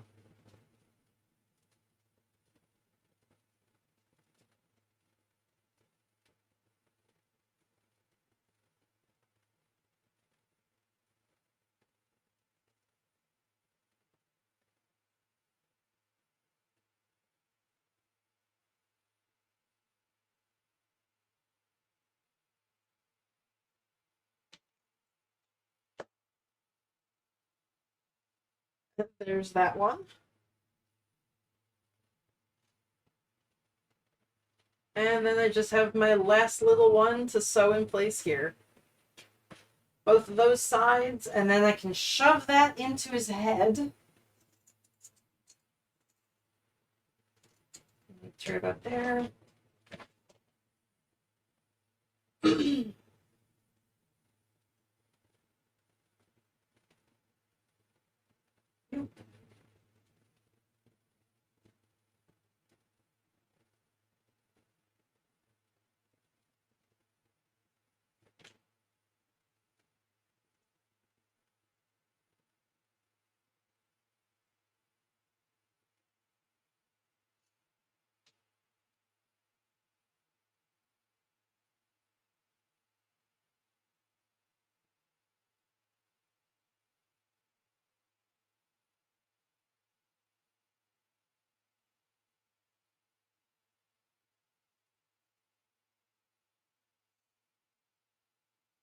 Samosas! Enjoy! That sounds delicious.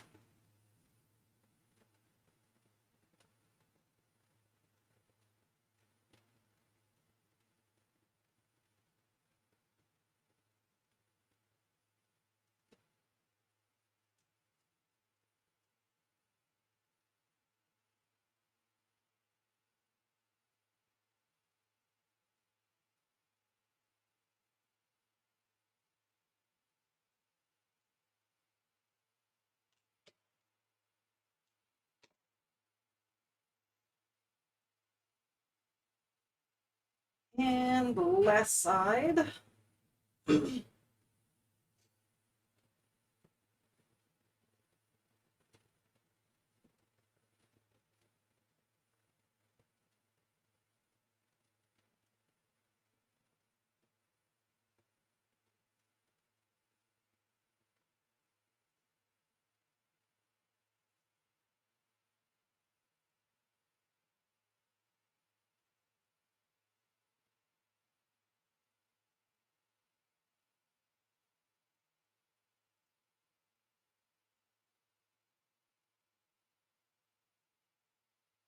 Okay.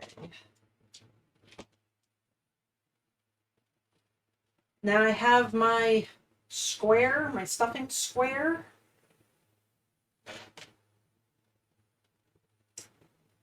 And that's going to get shoved inside of him.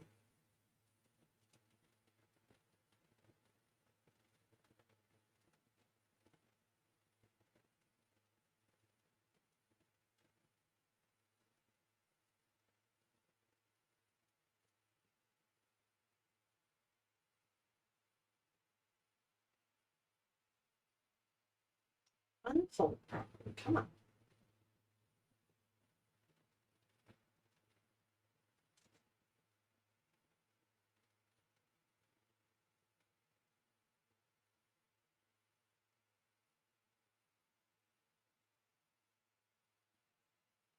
Head's not quite big enough for me to put both hands into to move things around, so kind of just gotta squash and rotate, I guess.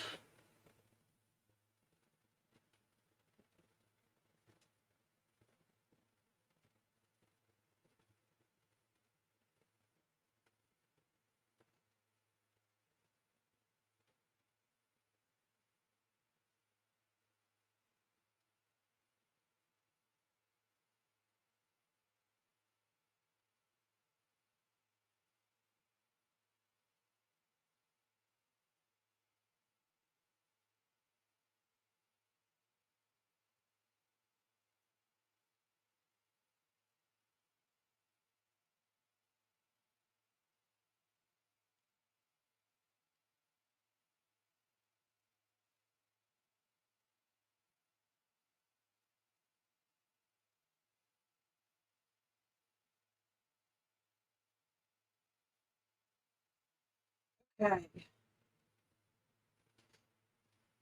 Now, I want to keep this in place while I am stuffing. So I'm going to stab him with a couple of needles and hopefully not stab myself.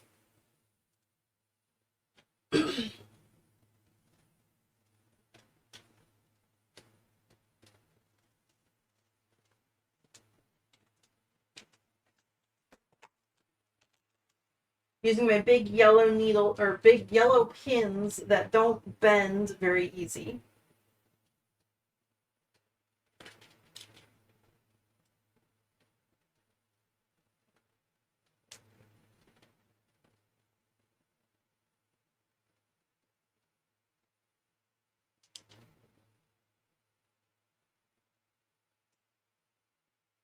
Oh, I will most definitely stab myself. That is a given. But thank you for the well wishes, and have a good time at work.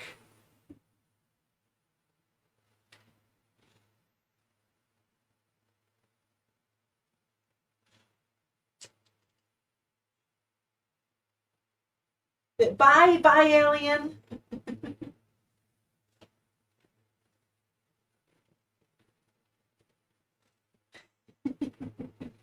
It's a fun name.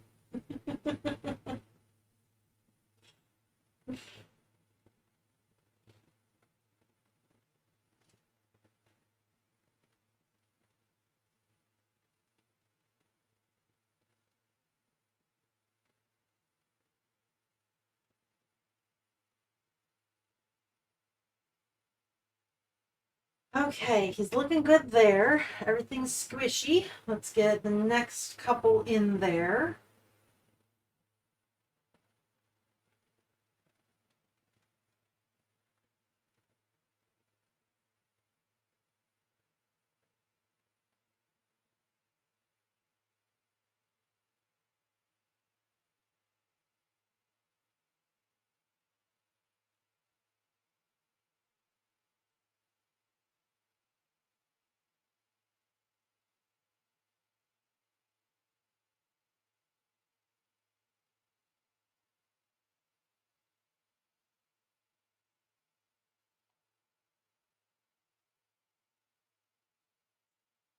I might need to cut a couple more squares for him. He's not full yet. And these are my last three that I pre-cut from the last bit of batting that I had. So I did buy more batting, and I should be able to use that. I just need to move everything off the table to make the space for it, because it's big and it's bulky and it likes sticking to things.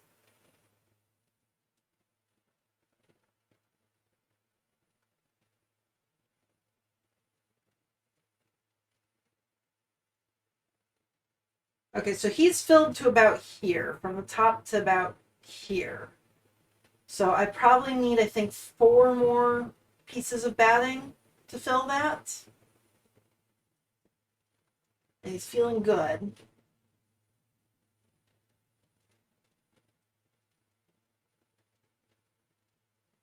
Okay, yeah, like 4 more, I think.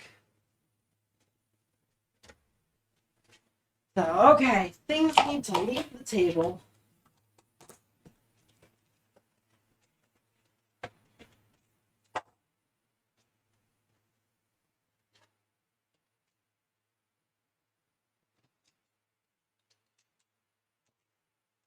I don't need my wire tools anymore. Those can just go away.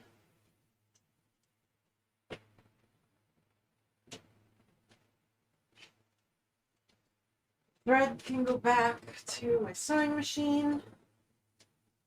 Because that's the last of the sewing I'm going to do on him up until I am sure the stuffing is right.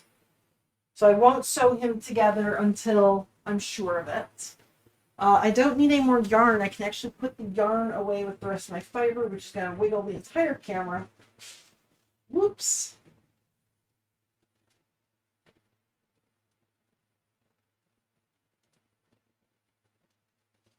Okay. I can put away those guys. I need an extra bin for all those bits. Pins out of the way. This ball does actually have to go back into his bin. Let's see. I've got 1 square in his bin already.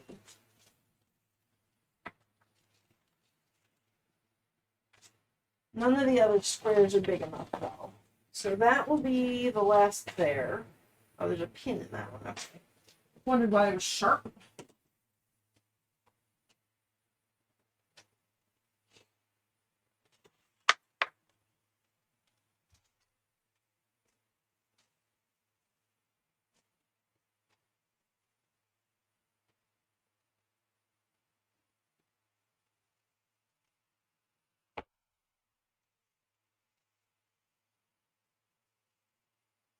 Okay.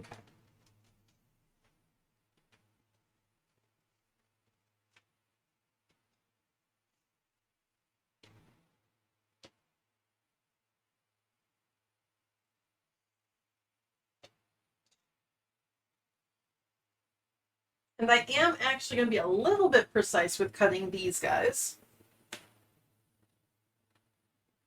So I'm going to do 5 inches there.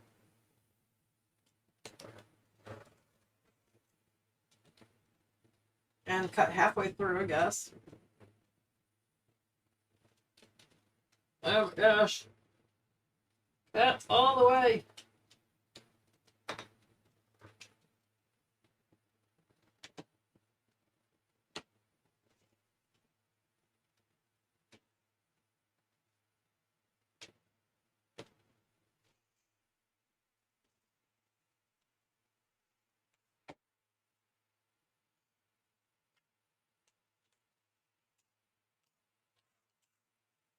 Five. 5. Oh, that would be perfect. Okay, so I've got my 3 here, and I said I thought I needed 4. So that would be the 4th one right there. Let's see if that's a good amount. There's my helpy head.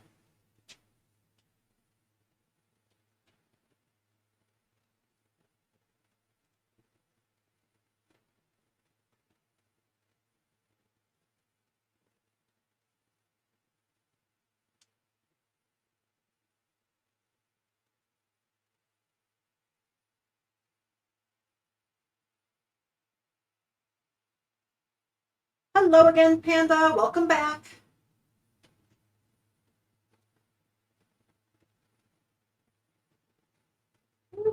Ah. Oh, I thought you were lurking.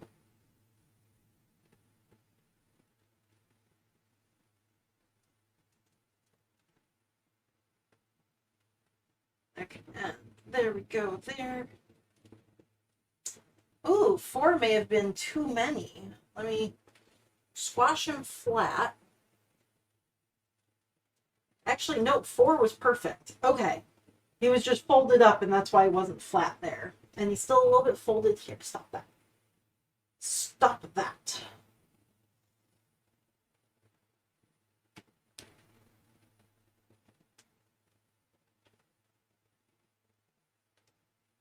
Okay, I'm going to take out all the pins because this is going to be the squish test.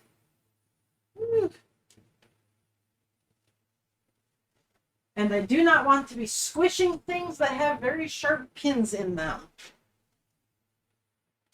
That's just asking for trouble.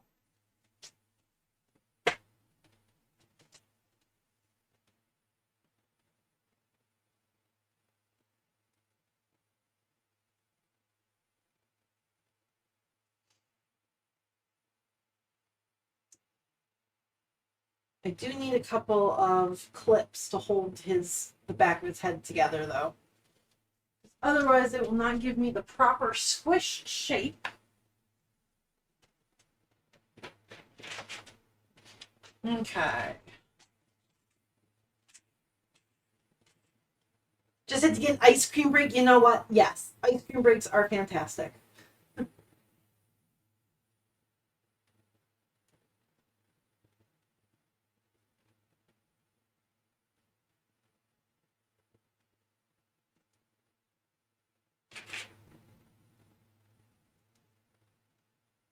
Okay, we're going to hope that these don't pop off of here and that they will stay in place.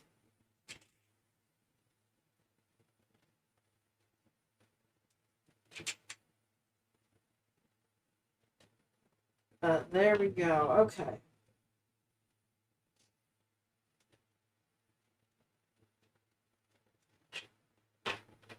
Got a little antenna there. So who wants to clip this for me? Doing my squish test.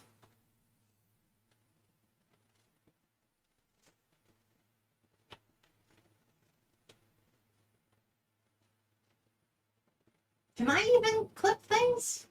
Is that like, am I capable of clipping things? I don't know how Twitch works. Squish! Squish!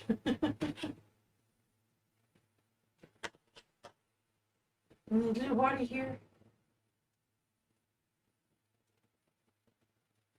There we go. How's that? How's that for a clip? Does that work?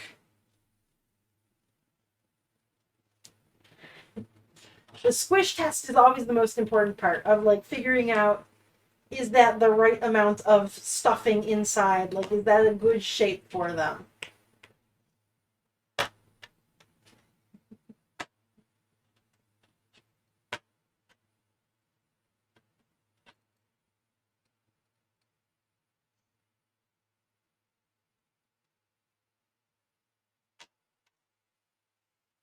Fantastic. And then he's got his little body there, which will be just sewn down by hand. I did trace out, I don't know if it's going to be visible with the white on white, but I did trace out where the body has to attach. So I do have those lines, and then I'll just take the body and like pin it in the corners to make sure it's nice and square, and then stick his head onto his body right there.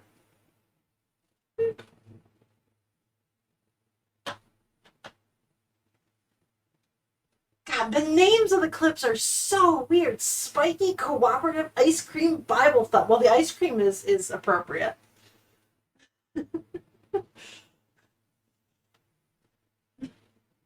Thank you, Pick.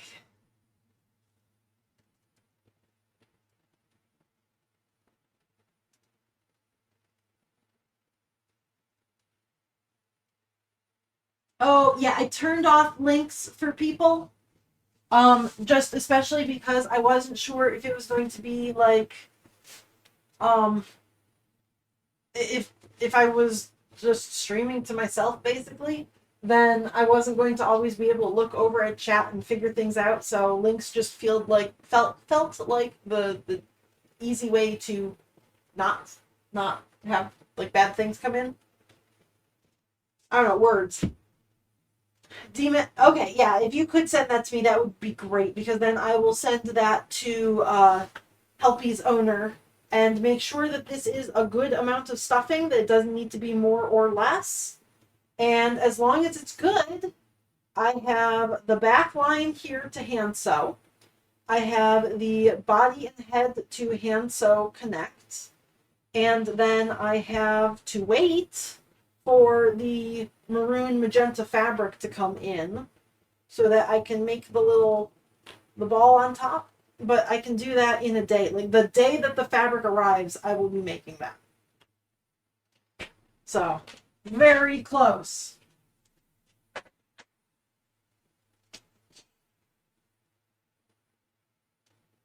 But there we go. That's Helpy. Almost everything done.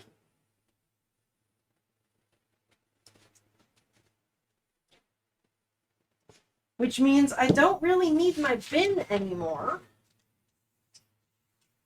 So I'm keeping this circle. That is going to be for whenever I forget to draw lines on my things. Now I can actually line them up and do that.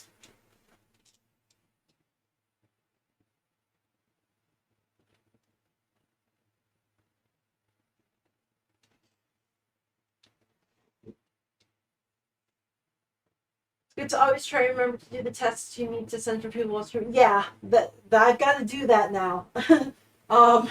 That's not something I'm used to. Normally, I just take pictures and then send them because this is like the first time I've ever done anything like video like.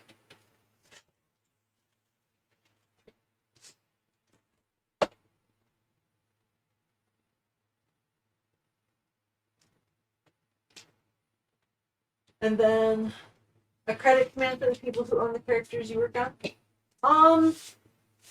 Not for Helpy. I have been asked not to do much promotion for Helpy. Like, keep him a secret-ish. So I'm not posting or, like, chattering about Helpy's owner if I can now. Why did that not cut? If future people have, like, that might be something I could ask, like, other people that I'm working on stuff for, like, hey, do you want me a link to, like, your channel or your toy house or something like that where your characters are? So I'll have to ask each person individually if they want to do that, though. Okay, I've got batting chunks, so that can go with the rest of my batting. This here is going to be just part of my little pattern bits and pieces. I don't need any of this stuff, so that goes to the recycle bag.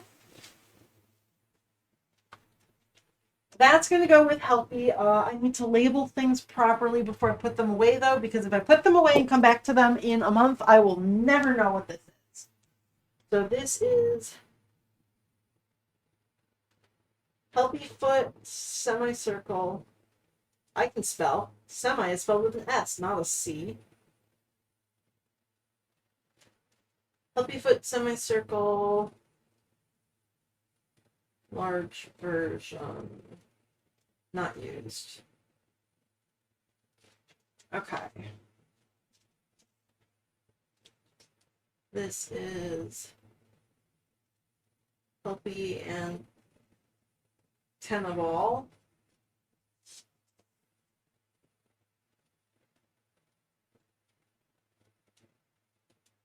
Helpy foot semicircle again. Small version. Not used.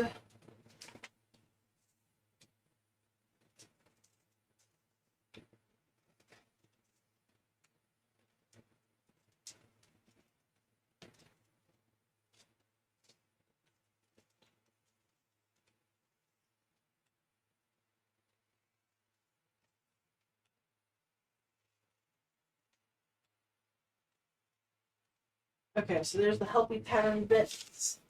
Recycle paper. A circle. This is just a straight up circle from the bottom of his foot. I wasn't sure how big that fabric was going to need to be. Oops, got really close to the line there.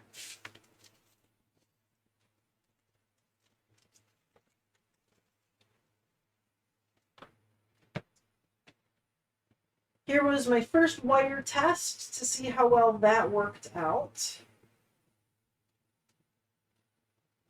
I was just trying something new with that one, and it didn't work, actually. So this was 8 strings around, and I don't know if you can actually see that or not, but it tended to, like, untwist around because the threads had to travel too far. So I had to do it with 16 just because it was a little bit chunkier than what I was hoping for it to be.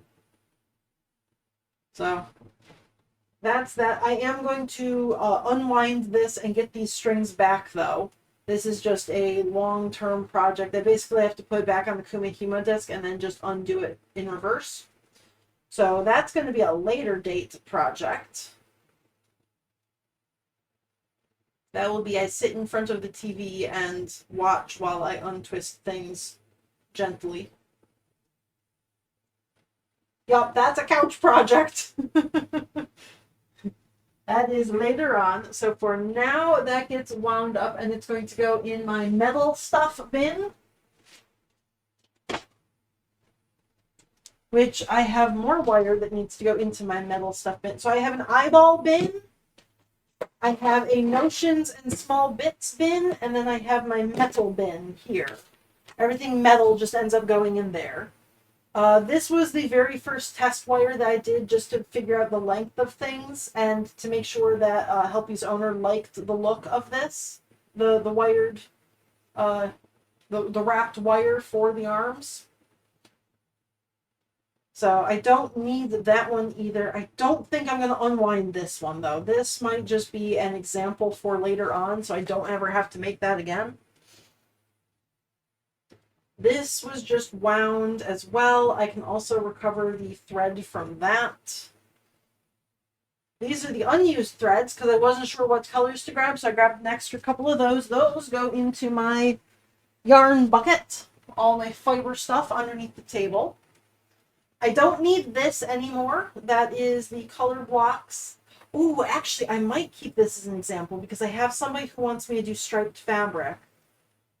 So the dog actually down in the corner there, that's got a bunch of stripes on it, and because it's going to be large enough, I could possibly do the stripes this way rather than with the embroidery lines.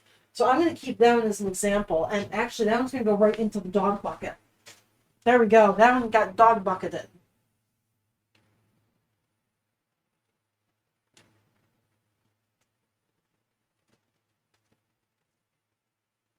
Tell you about the dog. The dog is going to be the last project that I've taken on before wedding type stuff. So that's going to be my last big project. I'm making a big floppy dog. It's based on this pattern here. I made this pattern with just like the floppy legs, except for this one is short. This one is what I think it said it was like 6 inches long. So it's what, 5, 10, 15 centimeters long from front to butt. I'm going to be almost doubling it in size to make it extra big. I did a test of the pattern large size yesterday, which when you resize patterns by a lot, you really do have to retest them because small issues in small things can become large issues in large things. So I do have some issues that I found, and I'm going to work those out. But this was a custom color die. This was from this one was from the arms and legs. This one I didn't end up using. So I can put these in my scrap bin, but they are custom colored, and I will never be able to match them again.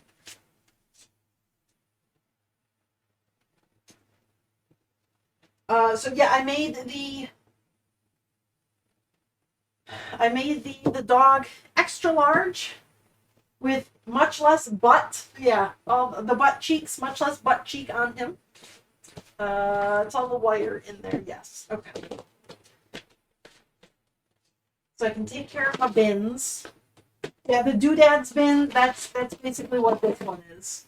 It's got some extra pins, some fabric markers, bias tape makers, some the pointy sticks that look like chopsticks that come in the fabric or the stuffing.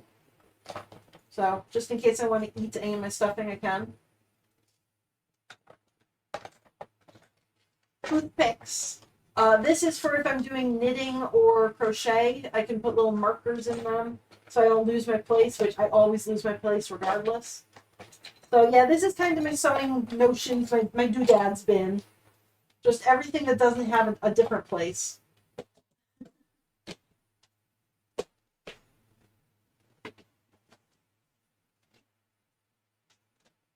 My Kume Himo discs go in there as well, just because they're pretty basic discs there. This is Helpy's actual foot. So Helpy foot semicircle. This is Helpy's base foot.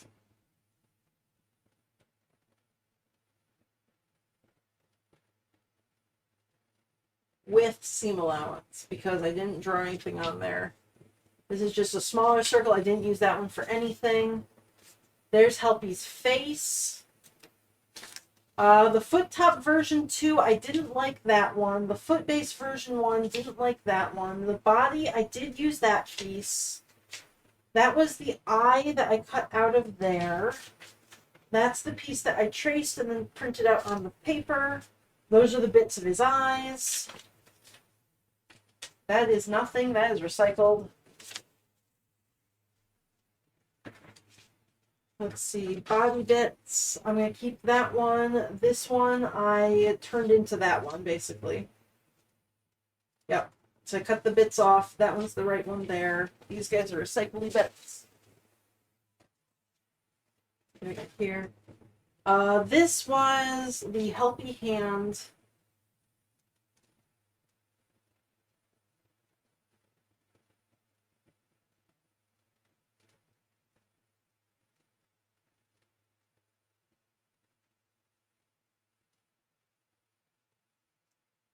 But I cropped that one down. So I wrote correct side on one and bad side on the other. This was the very original ball. That was what I made this one out of. So that was that. I sized it up into the hand, but I forgot to take off like 10% of the sides, which when you resize the ball up, you do have to like shrink it in and up, like stretch and squash. The foot top version 3, that's the one I turned into the actual pattern. That's the foot base version 3. Perfect. Okay. So those are all of Helpy's bits. Let me go find a manila envelope.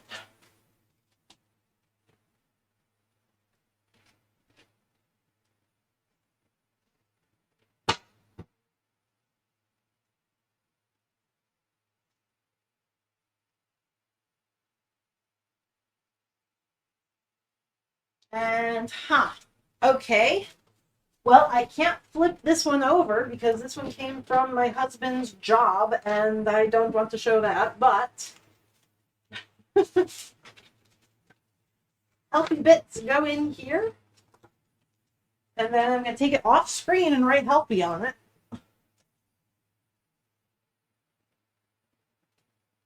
Helpy the robot. Custom OC. Okay, well, there's my super secret envelope there. Oh, I don't plan on having this on stream again, so it's fine that I have it there. Just not gonna write that one. Not gonna write that one on stream. Yeah, I probably like. So if I ever make another custom character that has like the arms like Helpy or has his feet, I can go back to the folder and pull them out. It is very obviously written on there, though. I don't think I will forget that one.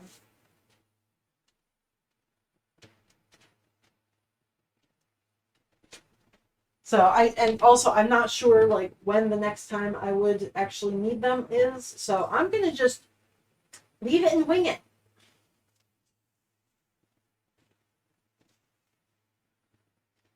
You didn't steal the envelopes either? No, not at all. Well, my husband had to grade tests, so he always brought home the tests in these manila folders, and then he'd forget to take care of them, so they became mine. That's just how it works.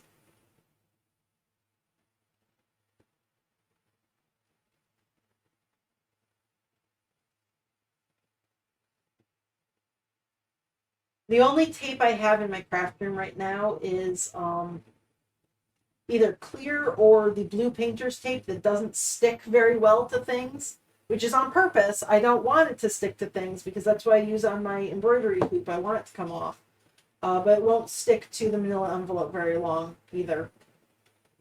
I do have some really nice washi tape, but that's on the other side of the house, and I'm lazy.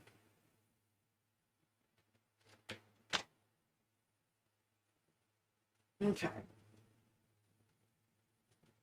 So there's a little half circle foot and the little ball. I am going to just keep these as is and toss them over into my bin of things, along with like my half finished pig and I forget his name, the Digimon that I'm working on. So I'll just have these for later on in case somebody's like, oh, can you make a little ball? And it's like, I've already got it pre-made. I don't need to make it again.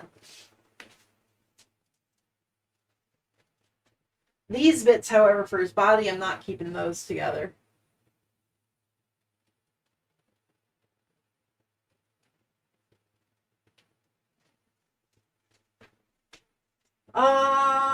No. I'm actually going to save my seam ripping for off stream, I think. I do want to keep that, though. I'm going to keep these 3. But I'm going to tear this apart because these are some pretty good squares of fabric. So I'm going to tear these apart and keep all but the face. I won't keep the face just because it has the design on it. That one's trash. But the rest of them will go back into my bin of bits. There. They're just piled in the closet on top of everything. Gabumon! Yep, that's the one. All I could think was Lizardmon. It's like, it's not Lizardmon. And he's actually like lizard with a pelt turns into a saber-toothed catmon. That's a terrible name.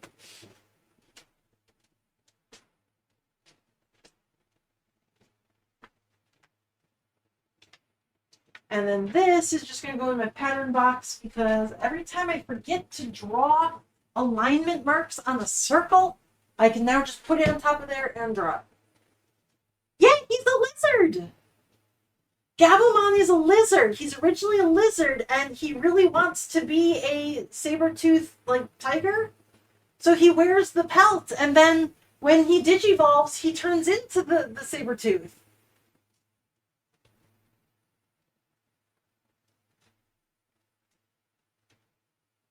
So that's one bucket empty. Whoop, all my little bits.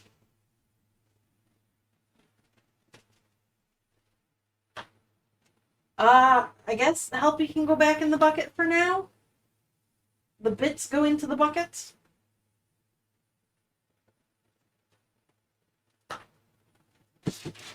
Yeah. But that's all I've got for him. Yeah. He's just gonna sit in the bucket then, and I'm gonna put him somewhere else. Let's see. He's gonna go underneath the table now, so he's out of the way. Because I don't need him right away. Not until I get that fabric. When that fabric arrives, then I can make the fabric. So the bucket that was on the floor now goes up onto the table. So I did not clear off any space whatsoever. That's great. I am actually going to be working on Stitch. I don't have a picture of this one. So this is, I've been working off stream for Stitch. But I do want to make some progress on this one because this is the one that I've made the least amount of progress on so far. So I'm going to work on Stitch today.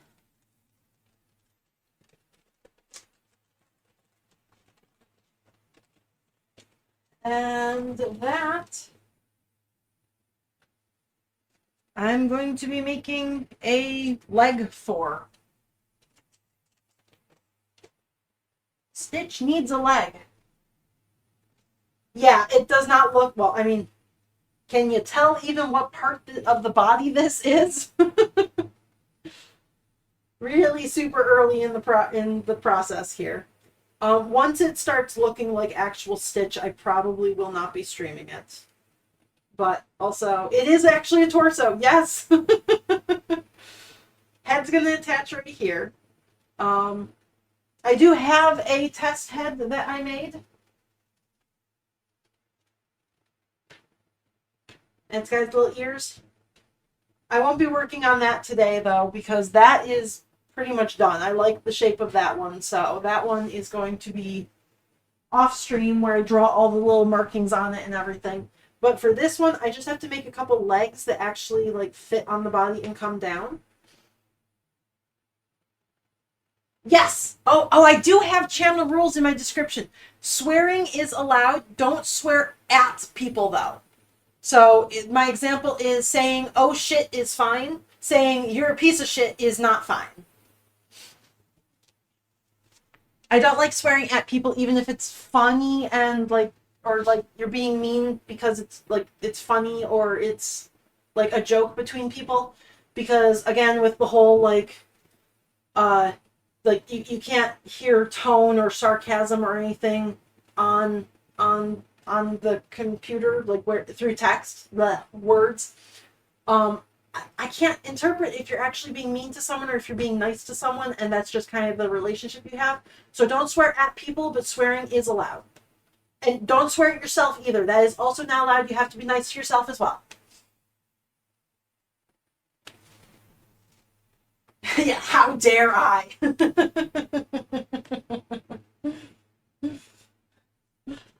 Yes, you are definitely allowed to swear at sewing machines, though. Swearing at sewing machines makes them work better because they know you're serious.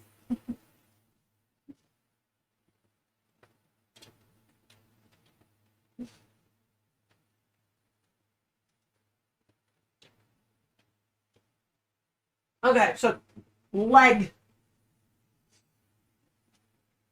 I need a marker.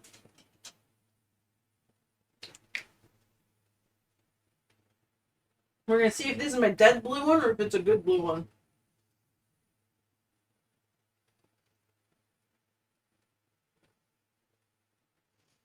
So I want the leg to attach right about here. And I want it to come down to about there.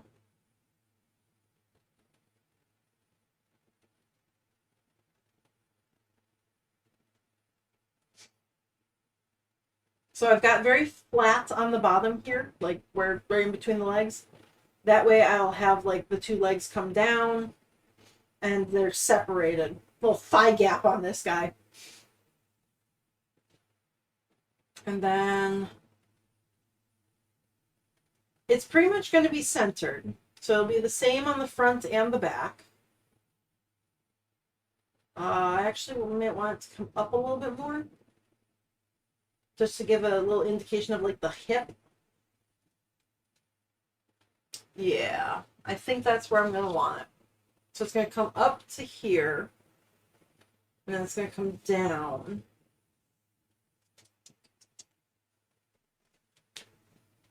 Okay, paper.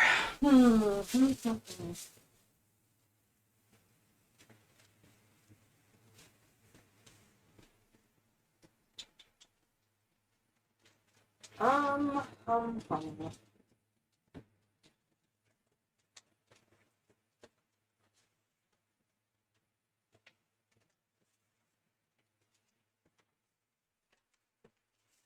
Use that guy.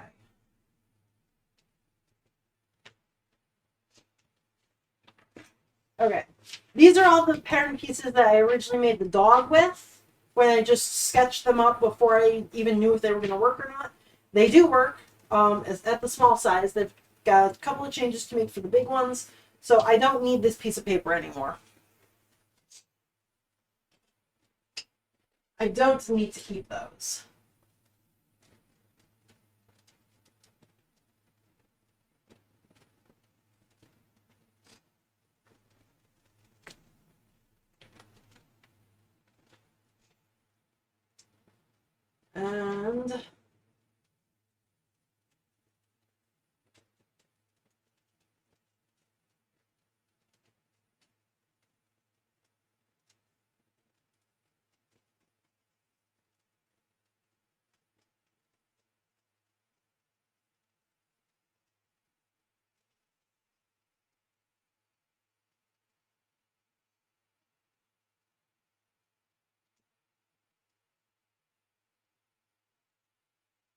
And this is the part that always frustrates me. How to make that curve.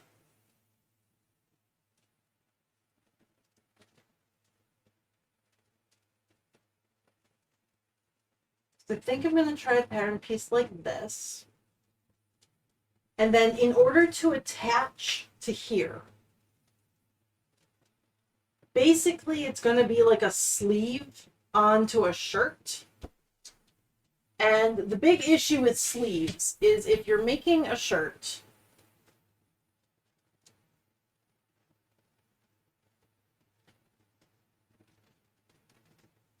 so you want to attach something onto the shirt here. It's not just a matter of drawing like a rectangle and then like a rectangle for the front and back. In order to get it to shape properly into this circle shape, what you need to do with the top of this sleeve is essentially make something that looks like this.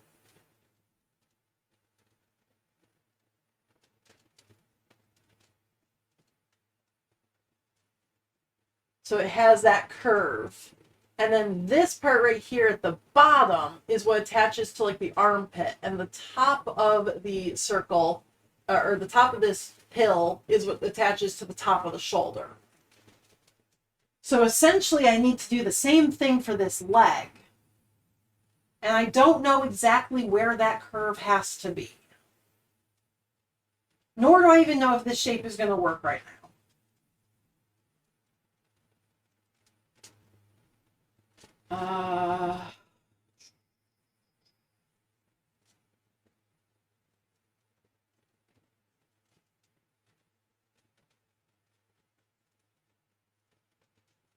I'm going to maybe try this.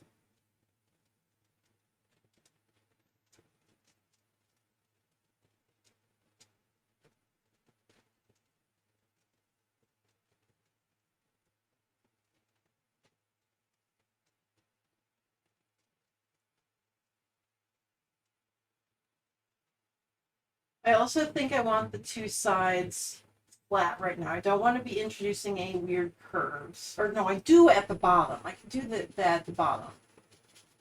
Maybe I'll come in at that kind of an angle.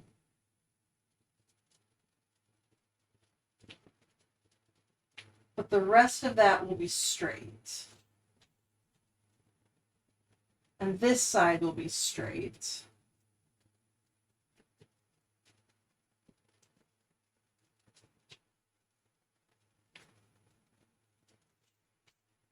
I should use a bigger eraser for this.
Okay.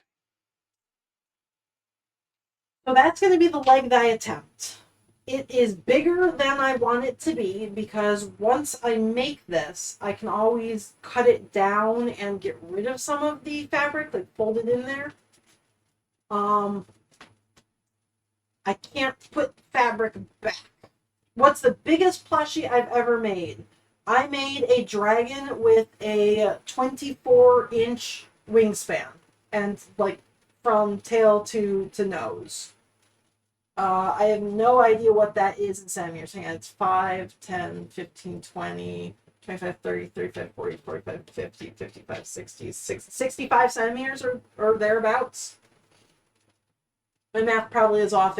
I work best at small scale conversions. But like a 24-inch wingspan, slightly bigger than that. Let me see if I have pictures on my Instagram. That was back in, I think, 2018, 2019. And I was not great at taking like photos of things I'd made. So I don't have very many good photos of it, and even if I had taken pictures, it was so big it did not fit on any of my anywhere. Thick.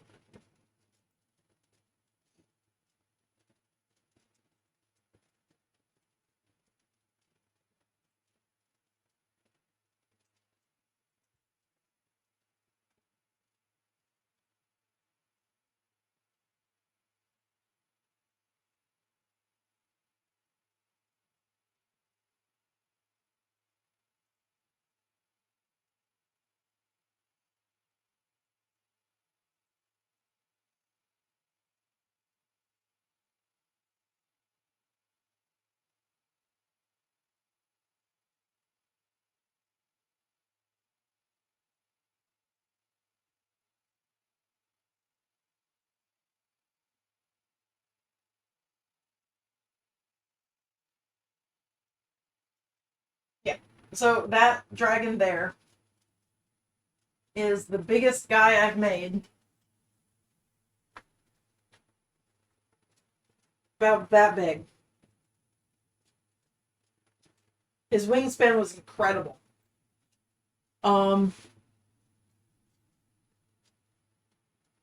Just a giant guy, and each of the little spikes on him, I had to hand sew in place. Sewing the dragon himself, like the dragon and the body of the dragon and everything, took me maybe a week. Sewing on all those spikes took me an extra 3.5 weeks. I did have a full-time job at that time, so I was just sewing in the evenings. But still, it took me so long to sew those little guys on. The way I ended up pricing it is I was like, oh, well, it's going to be like 5 minutes per spike. It will be fine. It was more like 20 minutes per spike. It was not fine.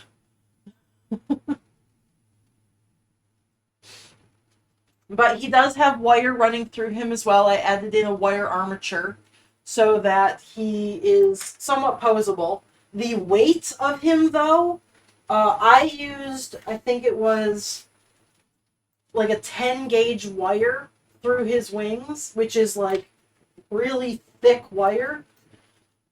His wings were still too heavy for him to like hold them up, but you could like curl them up so that he had them like tucked up against his back, or you could like curl his wing bones, his fingers, up and around there. Yeah, that was somebody's OC.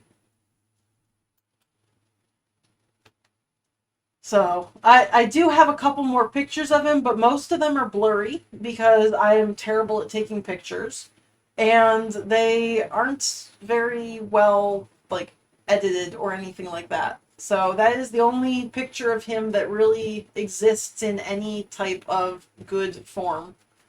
The disc that he's sitting on is this disc here. So that's the disc that he sits on in those pictures, and that was purely so that I could set him up and then rotate him around and try to get extra pictures of it. But he was huge.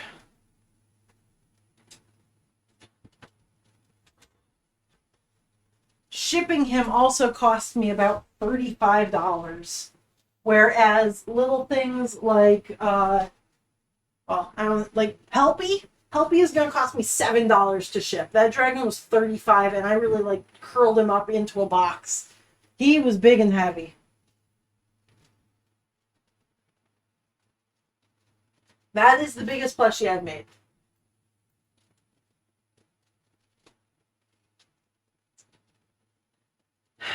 When did I start making plushies? Damn. The very first like plushie that I made was during Homestuck's Gigapods. I have no idea when that was.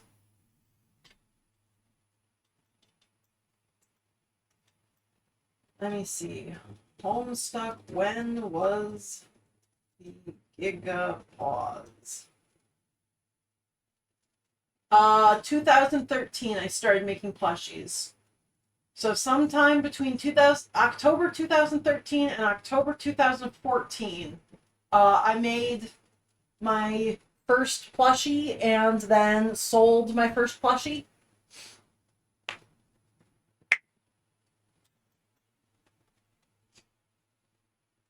Yeah, sometime 2013 or 2014 is when I really started.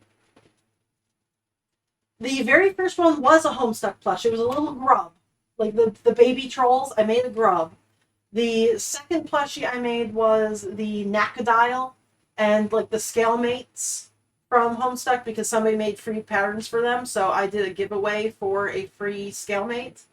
And then the next couple of plushies I made were I made like Rarity and Rainbow Dash and the ponies there. And then I made the Avengers as ponies, which pick you've got Thor.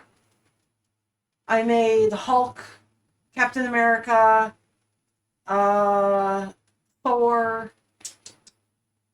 I made somebody else. Tony Stark, Pony Stark. I made Pony Stark. Yes, knack, knack, knack, knack, knack, knack, knack. Let's see.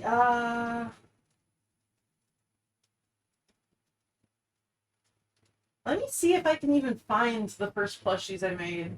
I don't know where I upload them. Gallery. Where are we here? It's probably on DeviantArt.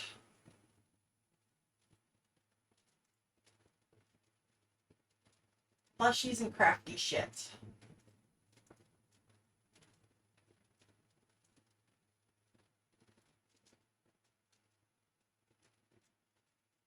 Oh, 2012. It was 2012 apparently that I had my first plushie.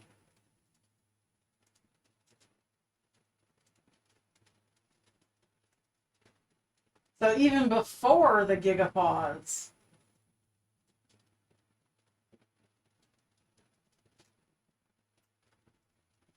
I do not have a picture of the grub from Homestuck that I made though.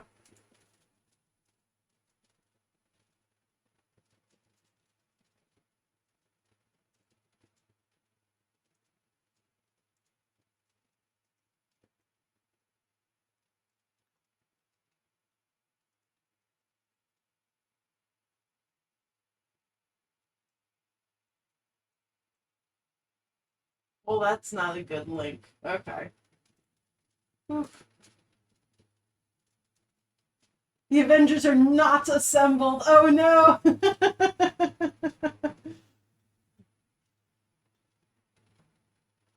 Yeah, let's see, profile, go back.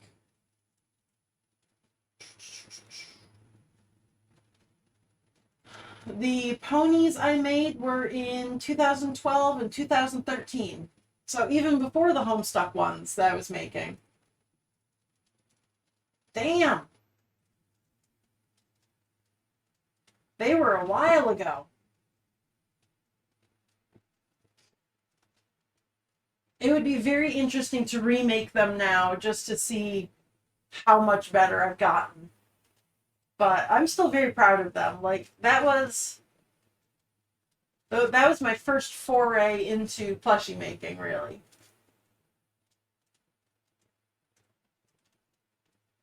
Well, I made plushies when I was in college as well, but those ones weren't really for sale.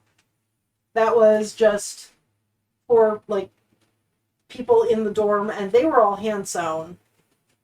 I only had a sewing machine when I went home for breaks, but that wasn't the like me making and selling things, trying to make a profit off of things. That was a I'm stressed and I need to make something kind of a thing. Okay, that's gonna be my leg. I don't know if that curve's going to be a good shape or not, so I'm going to cut that out and cut a couple pieces of fabric. And oh, I might cut up Helpy's face for this, actually. Let me see what pieces I have, but that's probably a Helpy face piece size.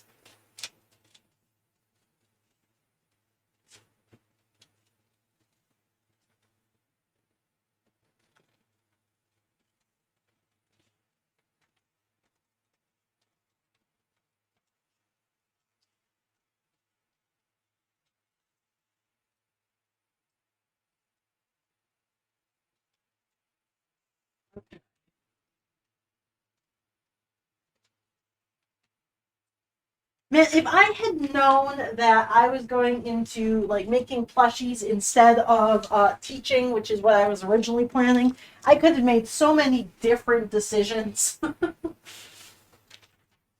Like, I have a very expensive degree that I'm not using at all right now.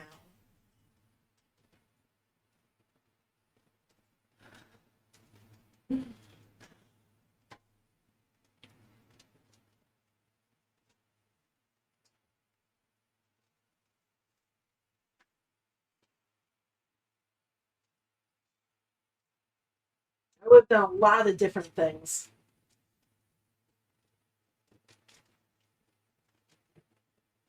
You know what? I actually did really well on that curve. Holy shit. Oh, I'm so proud of myself. Okay, one thing I didn't do well, though, is that this needs to be wider.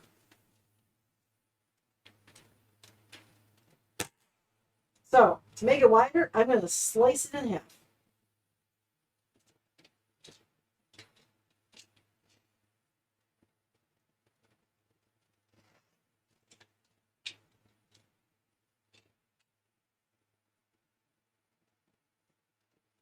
And now I can use a tiny piece of scrap paper.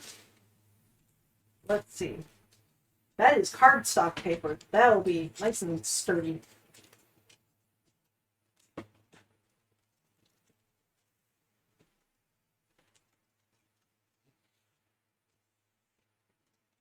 Yeah, I enjoyed going to college. I liked learning. I don't regret like getting to learn the stuff that I did.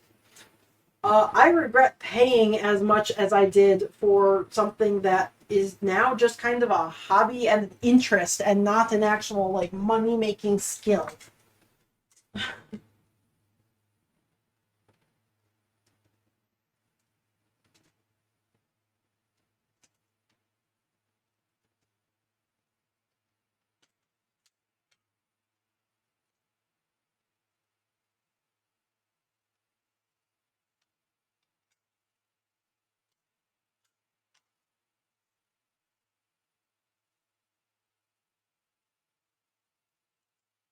Yeah, even the whole thing about like, well, it doesn't matter what your degree is in, at least you have one, and that'll look good to people that you're like interviewing with. Now, I'm not interviewing with anybody now. I am my own boss.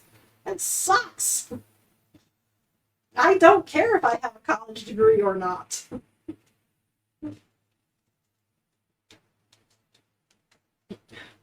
I messed that one up.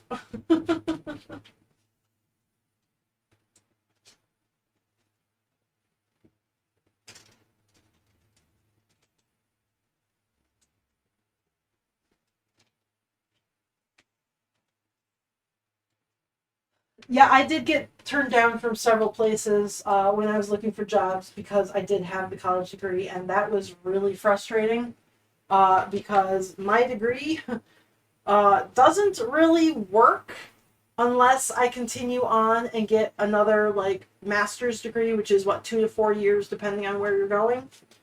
So it doesn't really work as a degree for teaching until I get my master's, and it doesn't like it makes it like too much for some places.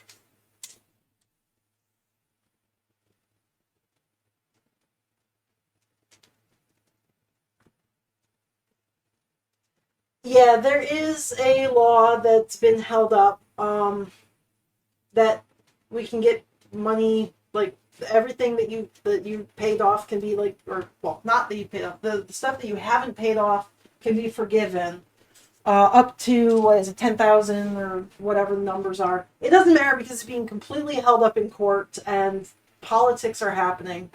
I have about $9,000 left in my student loans, so I really hope it goes through. That would be fantastic because it would wipe out the rest of my debt. It would be lovely, but who knows at this point? Who knows? Okay, that still looks good. Fantastic. Okay, I am going to make that foot. That footer. And let me see, with Helpy here. With him face. And nope. Just a little bit off. Okay, I can't use him face.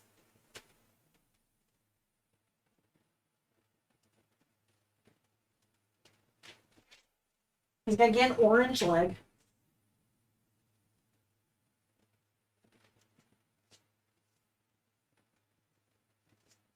Oh, judo got theirs paid. Okay, that's very fortunate. Hot damn.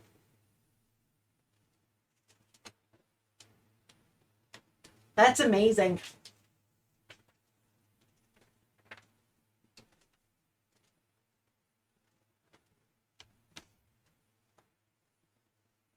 Mr. Moose has quite a bit more in debt. Even if the 10K comes through, he will still be paying off his for a while. But then he went and spent, well, let's see, he spent an extra 10 years in school. Like, I was 4 years, he was like 10 something, getting his master's and his PhD.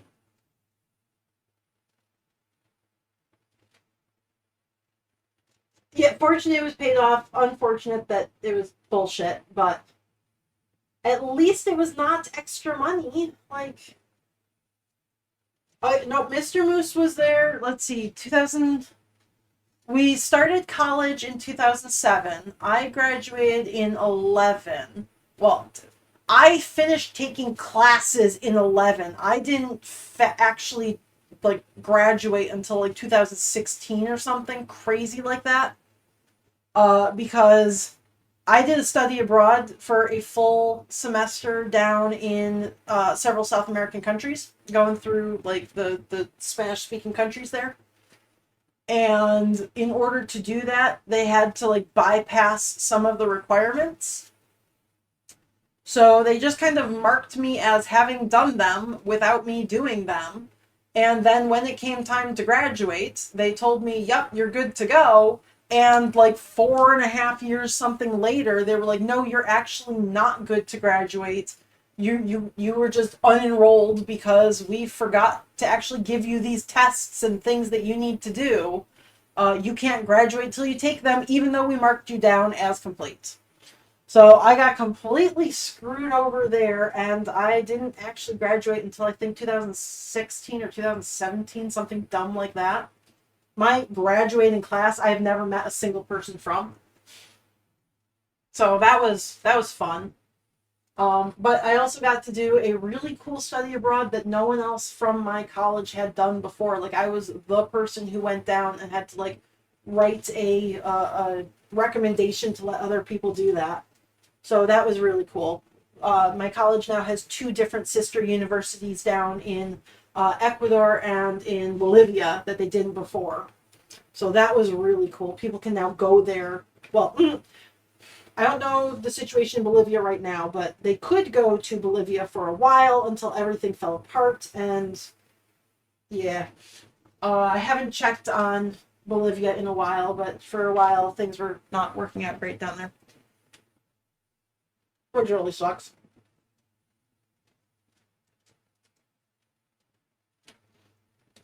But yeah, so I got to do a study abroad in Bolivia and Ecuador that I wouldn't have gotten to do otherwise. So it was worth it, but it also sucked. I didn't get to graduate for like years.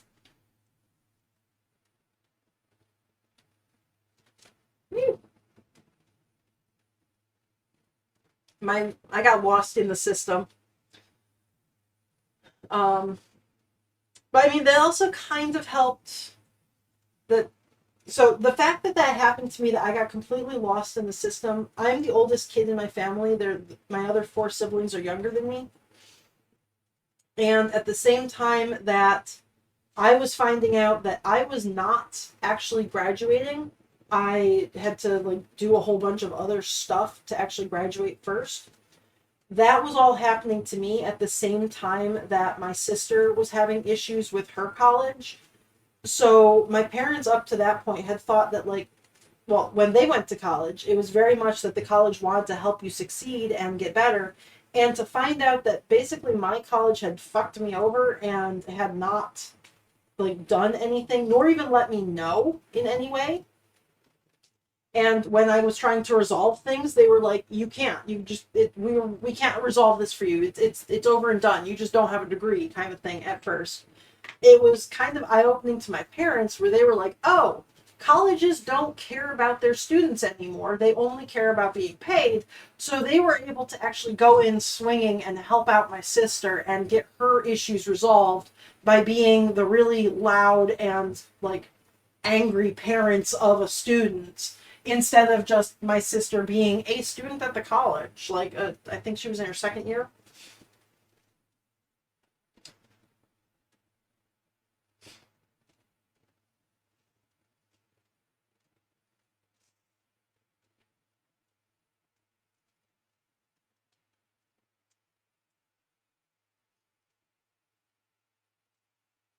Yeah.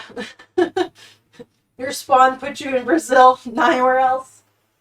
Yeah, for a while, well, I don't know the current news going on in South America right now. I have been avoiding all news, our country and globally, for like the past 3-ish years. Um, but for a while, Peru, Bolivia, they weren't doing well at all politically. It was not great.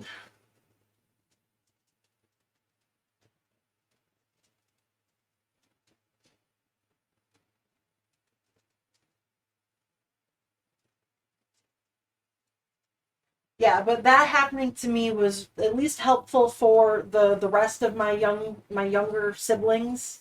That my mom and dad were like, well, shit, things ain't great.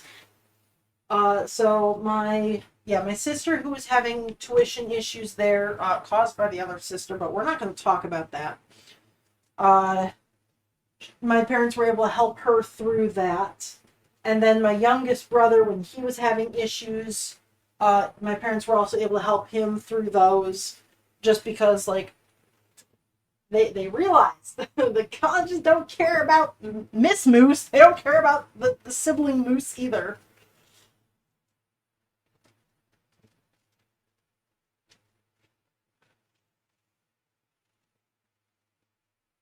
Leggy. Okay, I cut extra wide around these guys, and I'm going to be sewing on these lines. I actually traced out the lines I want. I didn't put in anything extra. So I'm going to sew directly on those lines, and then if I need extra fabric, I have extra that I can kind of move around there.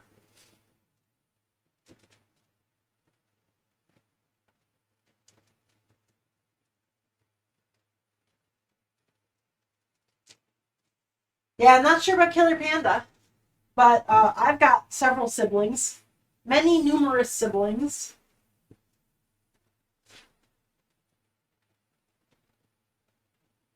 What am I looking for? Where did I walk over? Why did I walk to the other side of the room for? What the hell? Pins! I need my pins! Fantastic focus here. I'm really good at what I do. Okay, so I'm going to poke a pin right through the bottom corner and try to line it up on both sides. Fantastic. Then I'm going to do the same up here.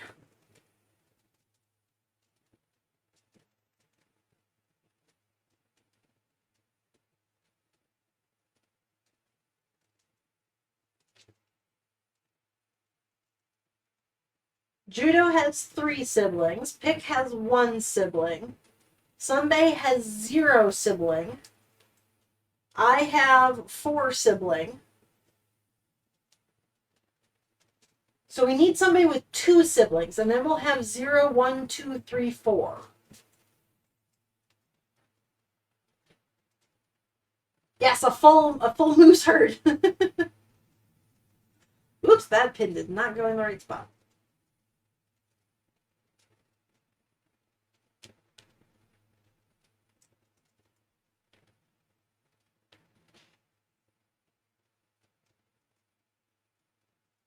Oops. Ooh, oh no. Oh no.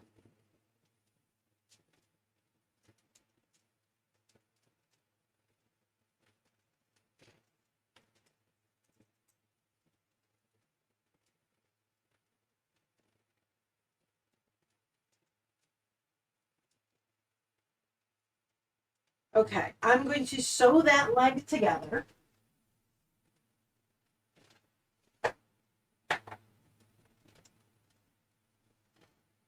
Wait, nope. First, I'm going to take care of a sharp nail so it doesn't get caught on things.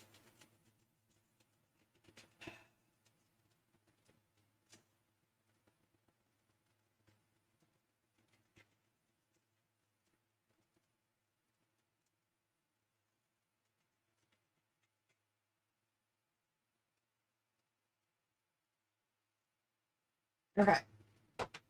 Back in like September, October, I damaged my nail and it was in a really like low location on the nail. And my nail's finally grown up to the part that that damage is like right on the tip of my nail, which is really annoying because now it's got like these sharp little like bits of it that keep catching on things. Ah.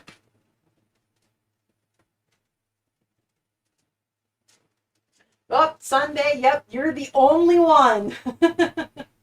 Yeah, I do. I have to keep filing it down, but every once in a while, it's just like something new comes up, and it's just like, okay, gotta hit it with a file again.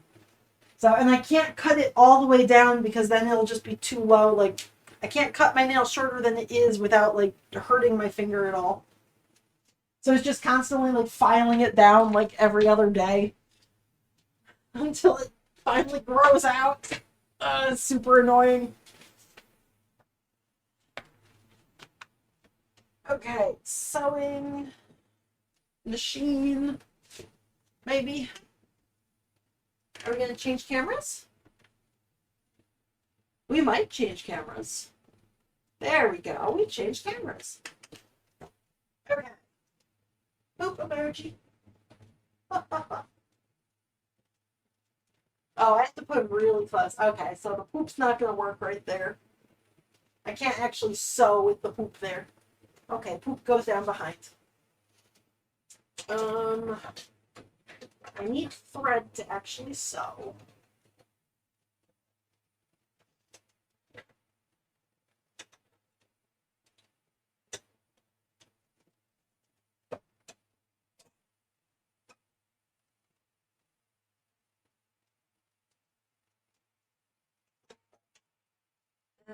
I'm going to use a nice large stitch. 4 stitch. Ha!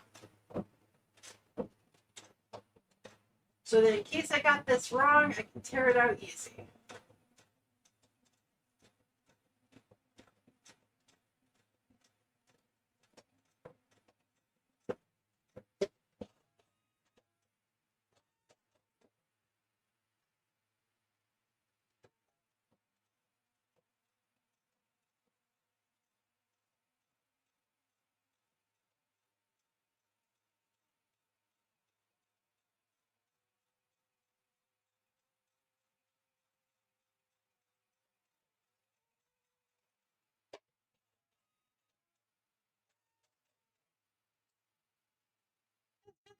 Okay, both lines were good there.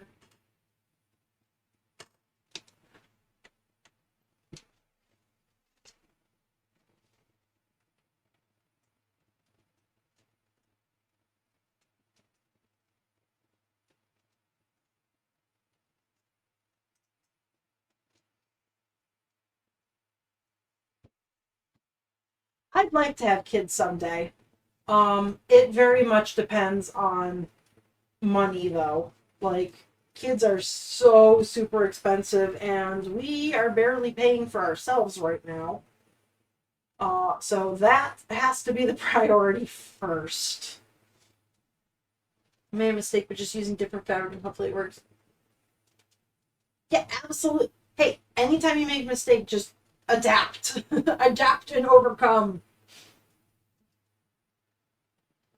Yeah, I want to make sure that we can survive and pay for ourselves first before bringing kids into the world, which means uh, better jobs and financial stability before kids. I'm also not opposed to like just adopting kids instead of having like biological kids. So it like when we have kids is a lot more open. Like it's not has to happen now kind of a thing. So it'll happen when it does happen, kind of a thing. When we can afford it.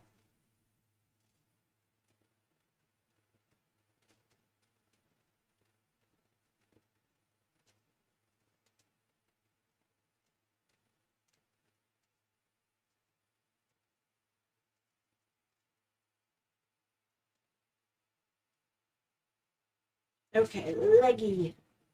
I am just kind of going through and pinning this in place real quick because I just want to make sure that this works before I cut away anything around the top edge.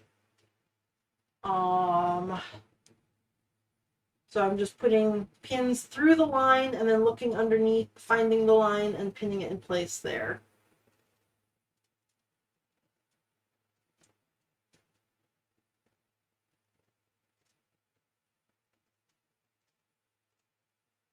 There we go.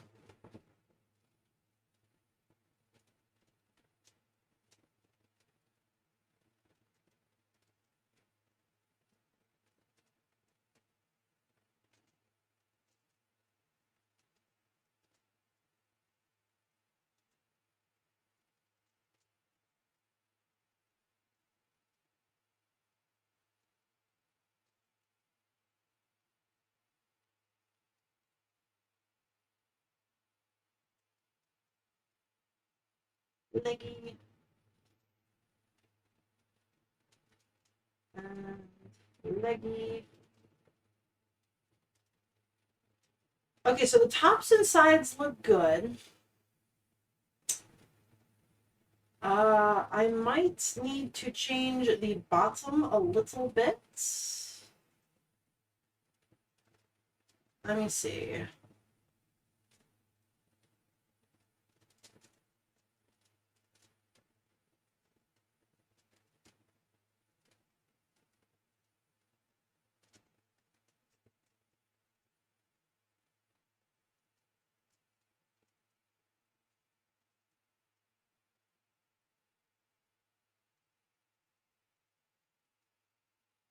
This is the weirdest pant leg ever.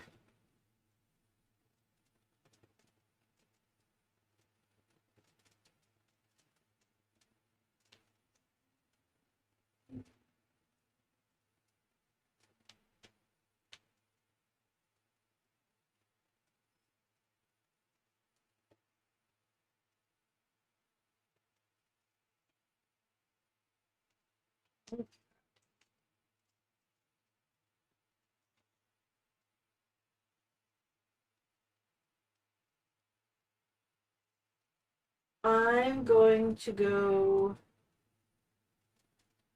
up to there. Okay, so I'm changing the bottom line just a little bit.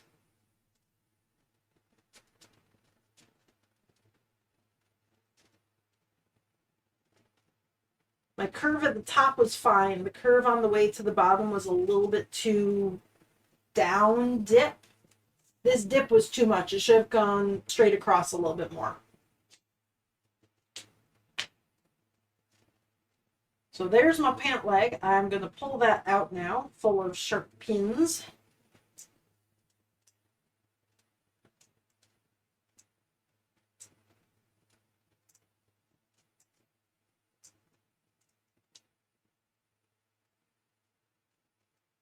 Okay. Yep, so I just want a little bit less of that curve there. So I need another piece of paper. Let me tape that together.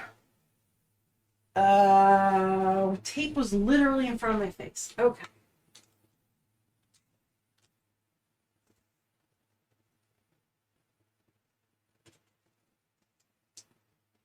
As soon as I get this done, I'll go back to reading chat. I see that things are moving, but I'm not actually looking.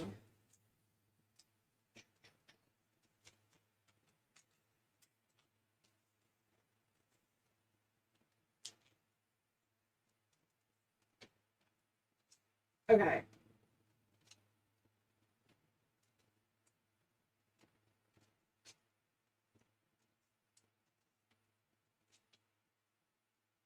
So this top part is fine.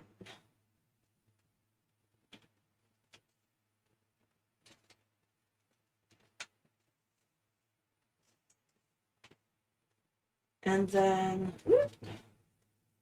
this bottom part comes up to about here, and I just went straight over.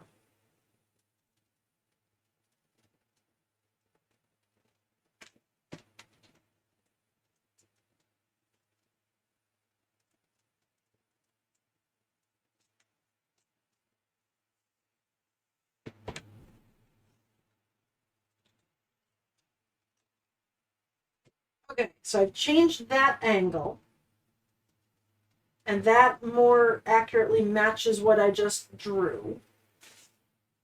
So I'm going to cut off a little bit of extra there.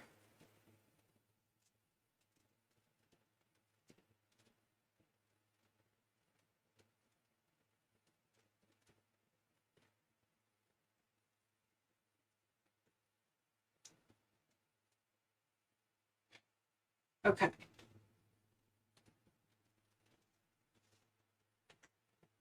So that'll be that top curve there. I'm going to sew this in place, and then I'm going to stuff it, and we're going to see what shape that actually comes out with. Where did I put my sewing needles? Today's going to be one of those days where I lose everything right in front of my face.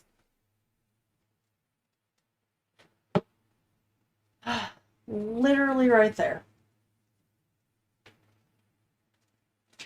Okay. Scroll, scroll, scroll.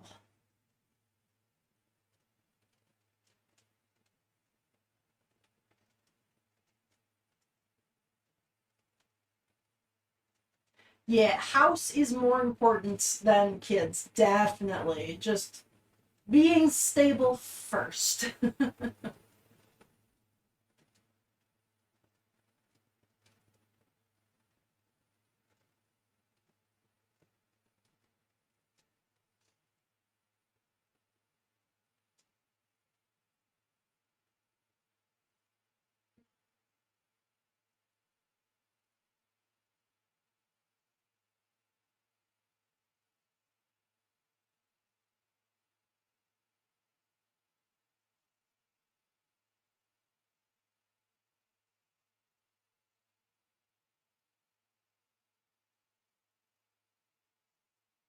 Yeah, me and Mr. Moose, we've been together for almost 15 years. Just in any capability, like uh, dating, fiancés, and then married. So we've been together for like 15 years. We're not quite stable yet. We're gonna get there.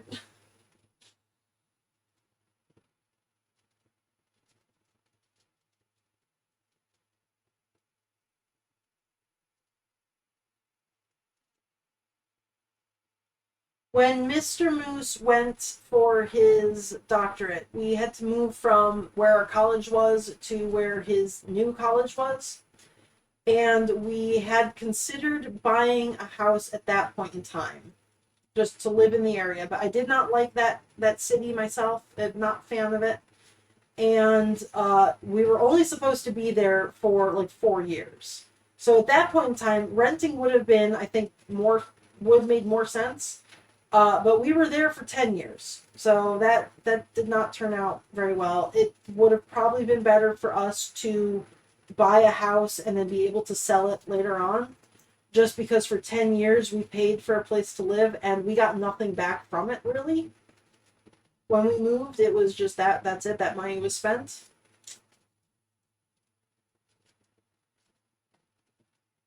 So, yeah, had we known we were going to be there for a decade, we would have done stuff differently. But hindsight is 2020. And at the point in time where we were like, oh damn, maybe we should buy a house, the prices had all been going up and we could no longer afford anything there, and we were like, I don't know if we actually want to. So we are renting again for this year. Whether or not we stay in this area is going to depend on Mr. Moose's job and what his health insurance is, because we have the fucked up system of your health depends on the job that you have. Like, your health insurance goes through the job. So if you're not working, haha, sucks to be you. Don't get sick. And he does have medical issues that require, like, he needs good health insurance. And right now, the health insurance here is being really shitty about everything. So we don't know if we're going to even be able to stay in this area or if he's going to have to find a new job with different health insurance so that he stays healthy. Which is so dumb. But whatever, it's the system we have. We can't change it right now. Ugh. So yeah, we're renting here just because we don't even know if we're gonna stay. That looks good.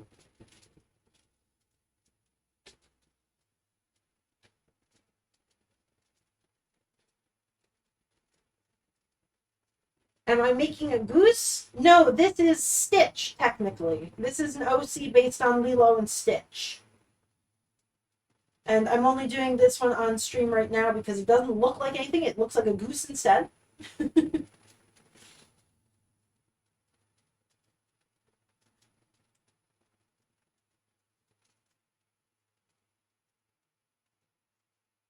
So I won't do the actual, like, once it starts looking like things, I won't do that on stream just because Disney is an asshole and I don't want to risk anything. 99% chance it would be fine, but just in case, I'm not going to.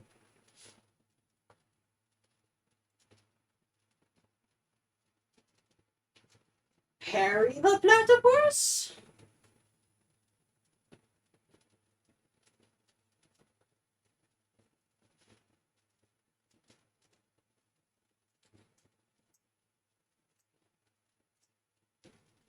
I've never actually watched Phineas and Ferb. I have seen all, like, the pictures and all the characters, and it probably a show that I would love the hell out of. But I have not actually watched it.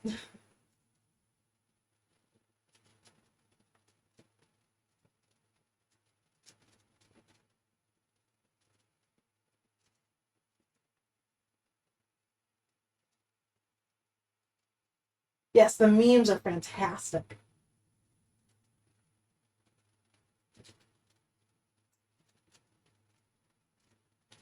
So this is going to be Stitch's leg. I made it extra long. It's not going to be that long when I actually do it. I want to be able to, like, trim the fabric down. But this is going to be his little leg. I do need to make some changes already that I can see.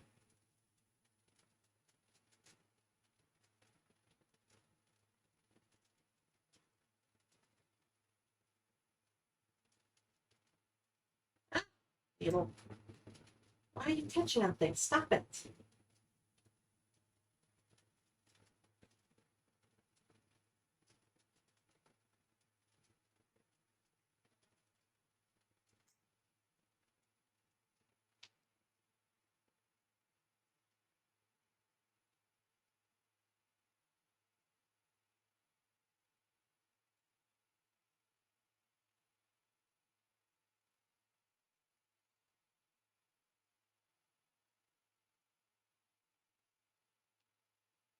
Okay.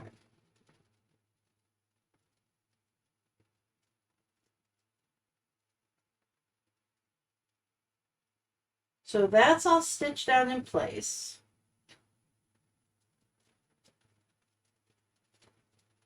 It's just going to be Perry from now on. The unfortunate color combination there.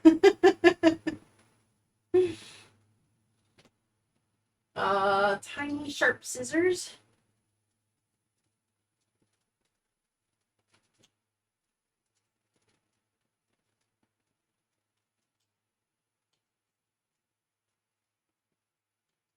So I'm cutting this open now because in the, like, the actual pattern, I'm gonna just sew this leg right into the body there.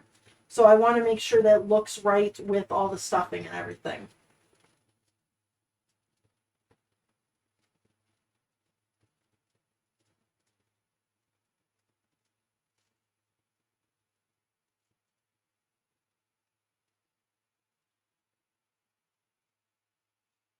This is very, very lumpy stuffing because I've used it so many times.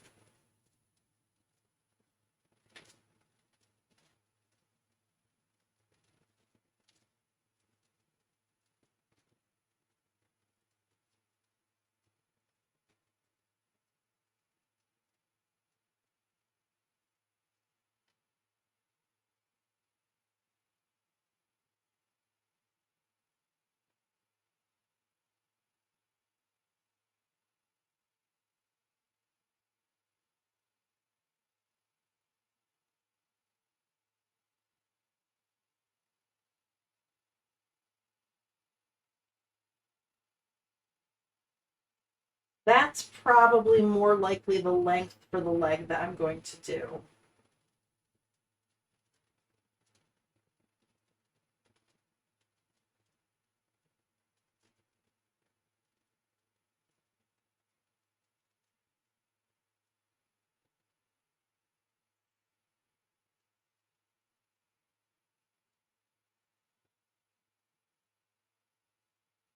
But let me pull up my reference image.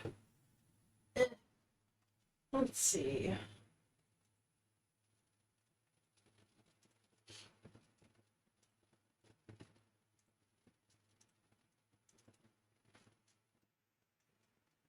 OCs, Cocolica.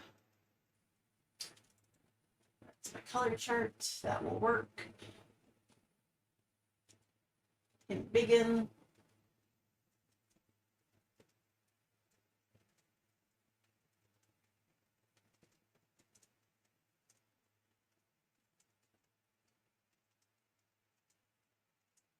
Where'd my other pictures go? Oh no.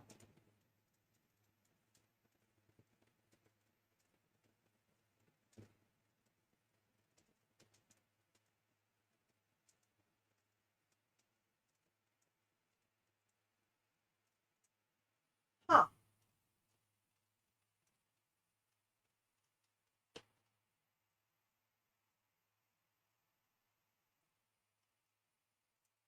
Well, that's weird. The picture I drew is just missing. Okay, we're going to Etsy.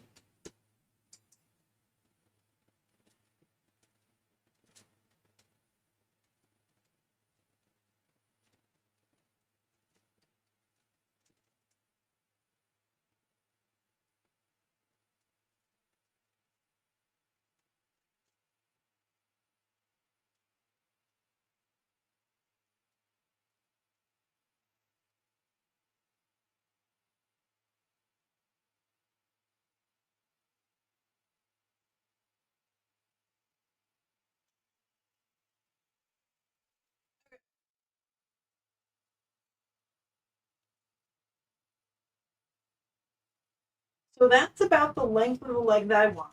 And there'll be one on the other side as well. But I want a little bit more curve here. So on this outer leg, I need a little bit more curve, I think.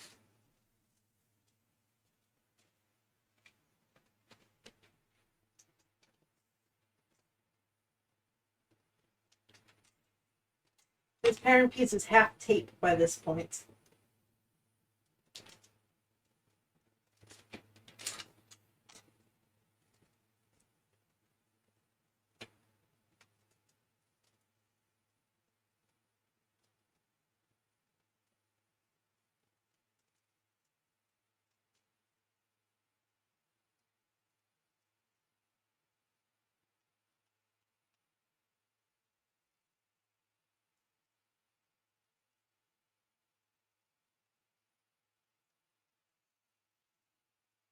So I think I'm going to try that.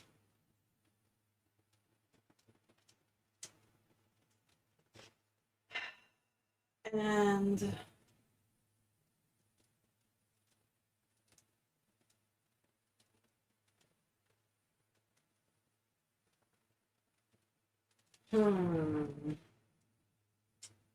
how ridiculous do I want to make these legs? How complicated?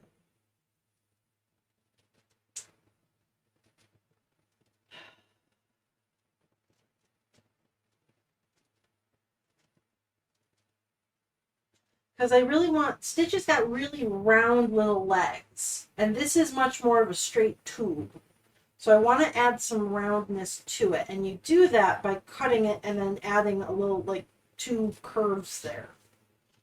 So really what I need to do is cut this down the middle again. And I'd have two copies of the same pattern piece. Like two copies, two pieces of the same pattern piece. But then I would add a little bit of a, like, curve to both of them. So this one, instead of being a straight line, would have a curve this way, and this one, instead of being, well, it's curved on this side, instead of being a straight line here, it would be curved that way as well. I think I'm going to try it. I'm going to see what I can do here. But I really don't want to cut up this leg pattern because I like the way that this is looking so far. So I'm going to trace them out on separate pieces of paper, and we're going to try that. I wonder if I could make this center like one piece.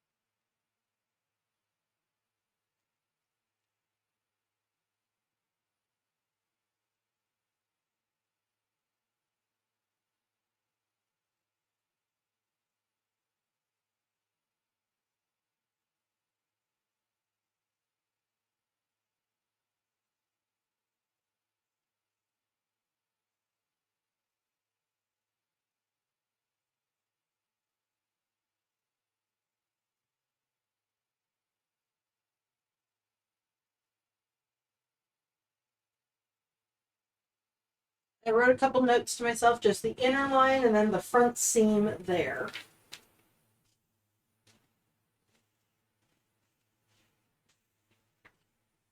And this one here, trace that one out here. Let me erase that first line so I know what I'm drawing.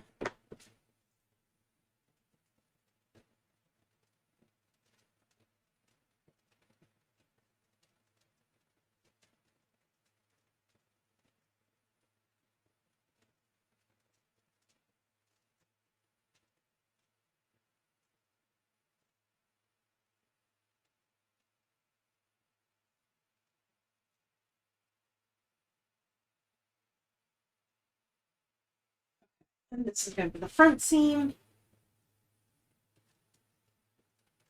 and the outer side.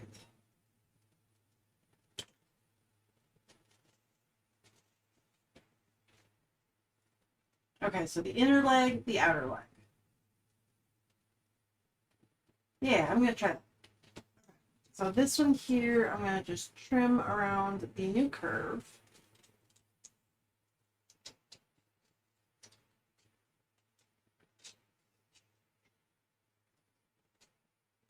Okay, so that's my base leg pattern piece that I'm working with right now.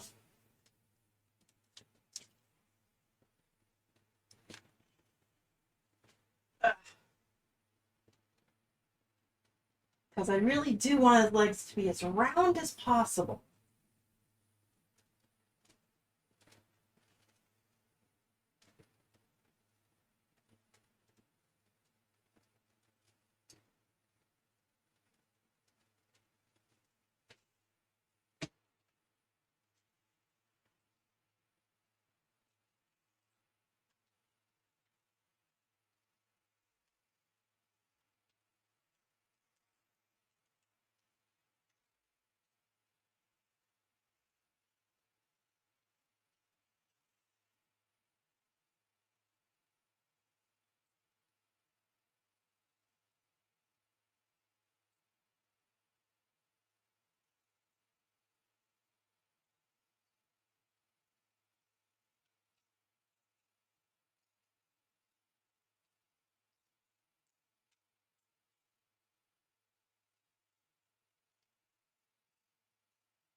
There's my seams. Let me go get a drink real quick.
I am a super serious streamer.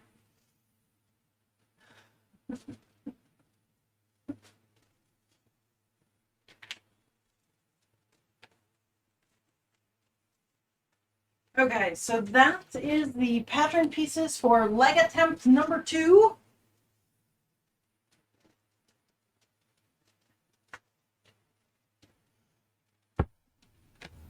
Got another tiny tomato.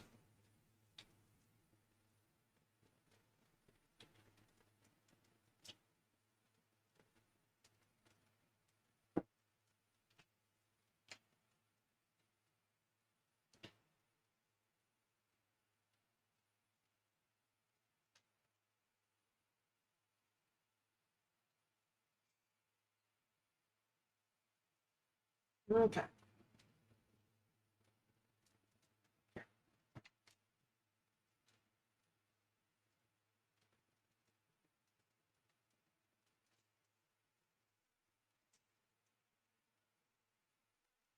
Harry does not like sitting up nicely. Very rude. Okay. I'm going to leave some seam allowance around each of these as well. So if I need to change its size, I can.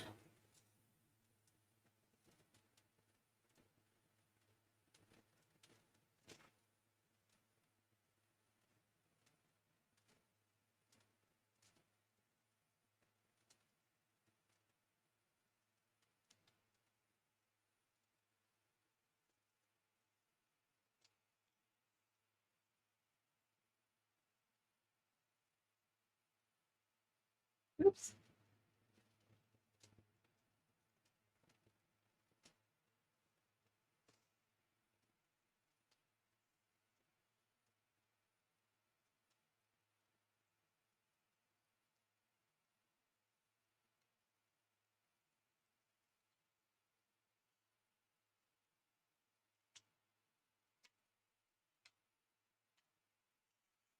Okay.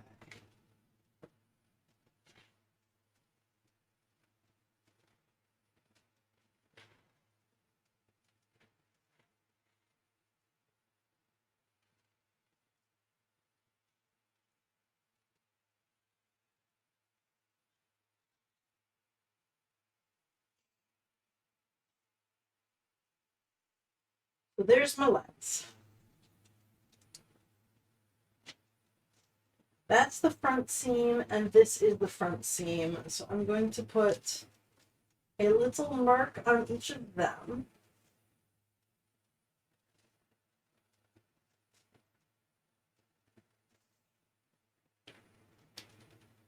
hydrate, I can do that.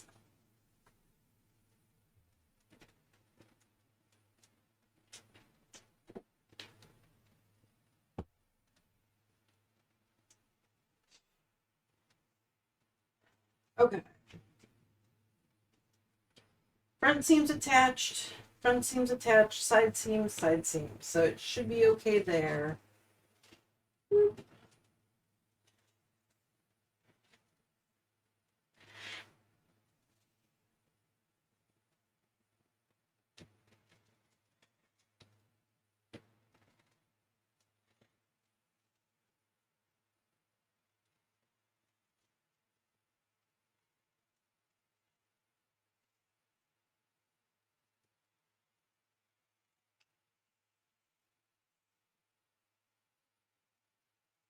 Okay.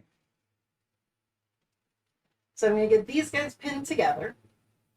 And these guys pinned together. And we'll stitch them. Let's see.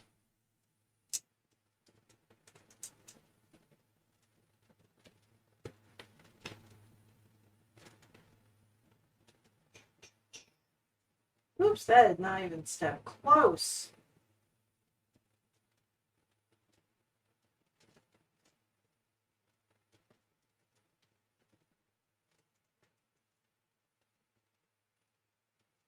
That one was not bad. Okay.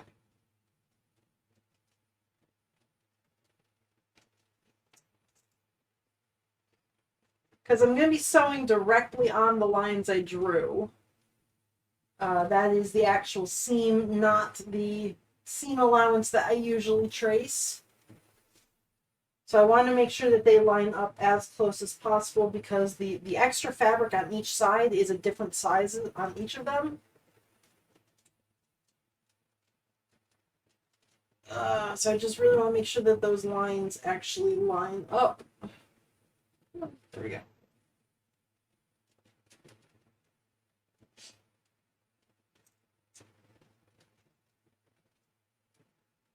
Whoop.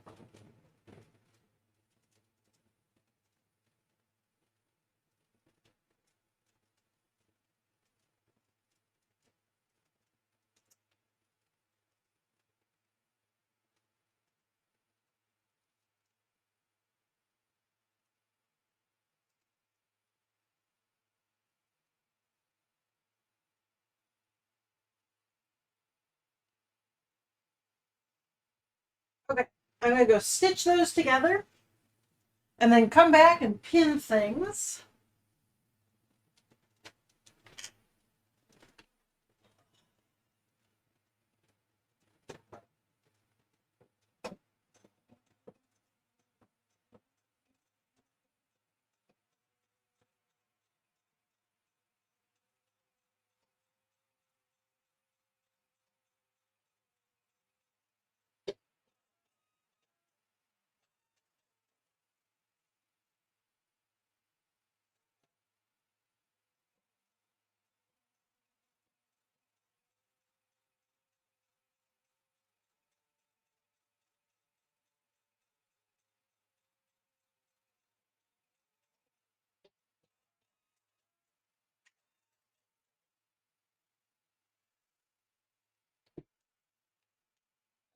There's my side seams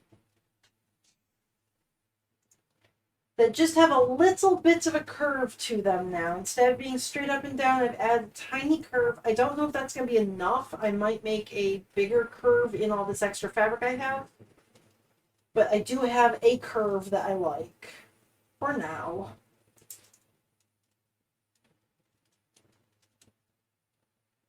So we're going to put this leg together.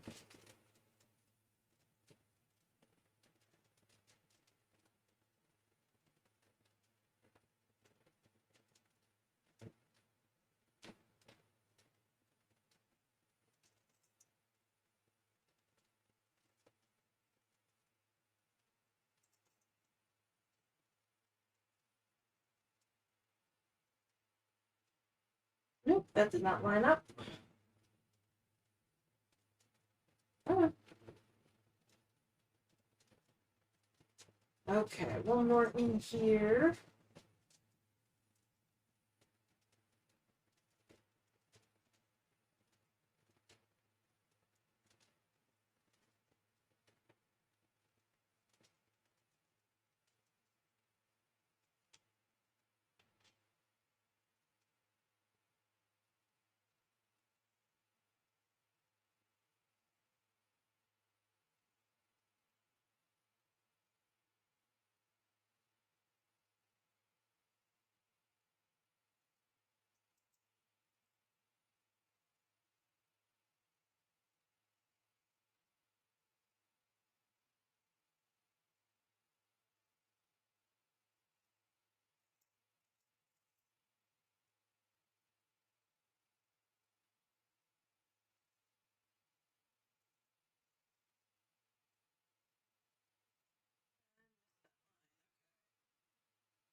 Okay, I'm gonna go sew those two together.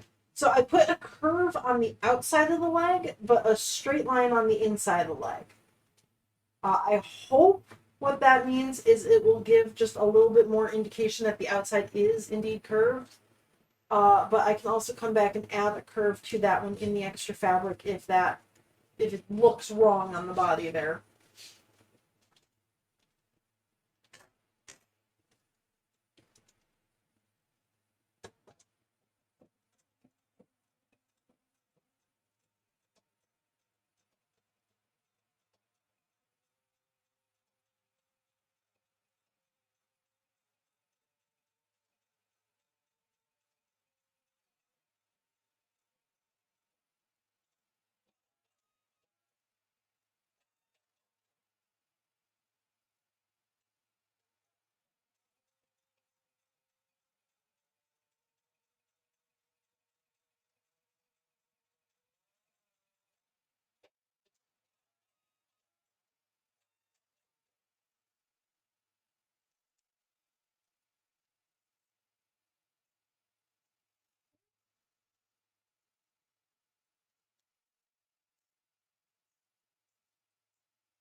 Oh, I can cut down on the top here because I did like the shape of the top.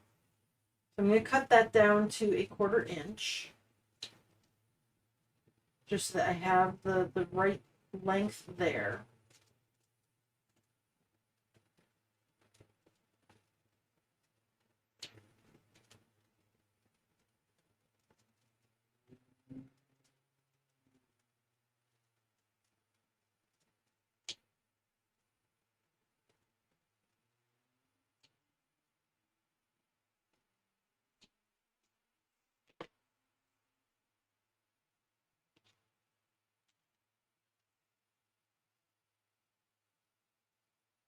How do I do maintenance on sewing machines? So the base parts of a sewing machine comes apart. You can reach down into like where the bobbin thread is and around in there to remove some of the fluff. On my little sewing machine, my little mechanical machine, those ones I'll also take apart the plastic shell so you can get to all of the metal bits inside. On my big machines, because there is so much like computerized bits inside and there are wires going everywhere, I don't take my own apart to clean them. I send them out to a company, an actual sewing machine center to do it. That way, if they break something, they have to get me a new machine. The only time I will take apart a computerized like machine with all the circuit boards and everything inside is if it's already so far beyond warranty and out of parts that I can't really mess things up super bad. So I don't clean my own or do maintenance on my own just because they are so expensive. I send them to the professionals. The little guy, I will do that myself. I don't have the tools if I throw off his timing or anything. So the needle going up and down, every time it goes down, there's this little like hook around the bobbin that swings around. It does this full circle, and it grabs the thread off the needle. If that's not right, if the needle comes down and then goes back up by the time the hook swings around, your timing is off. That's something that you need little sets of tools to rearrange and like change the inside bits back to actually get that hook swish. I know how to do it, I just don't have the tools for it.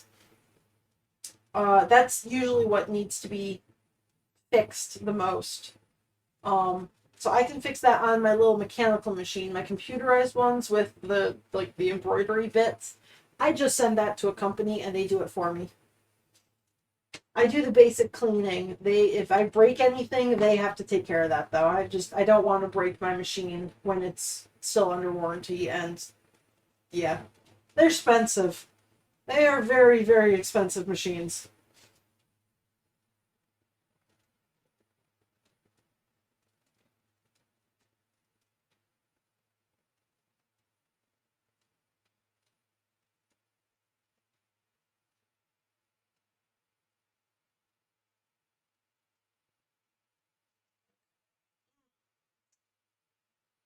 These legs are so hard to sew on to be already like fill the body.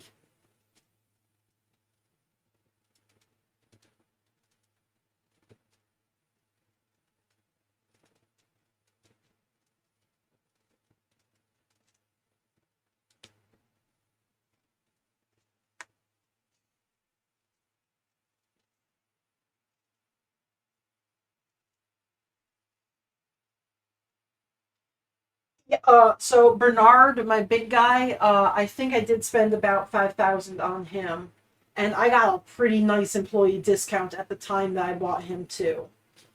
My Topaz Thomas, I spent a little under 2,000 for him. My mechanical machine, I spent 300. My machine that I started sewing on, like my very first sewing machine, $80. So I have been going up in price quite quickly. But then they're also like paying for themselves. Like this is that they're making me money, so I need the big guys.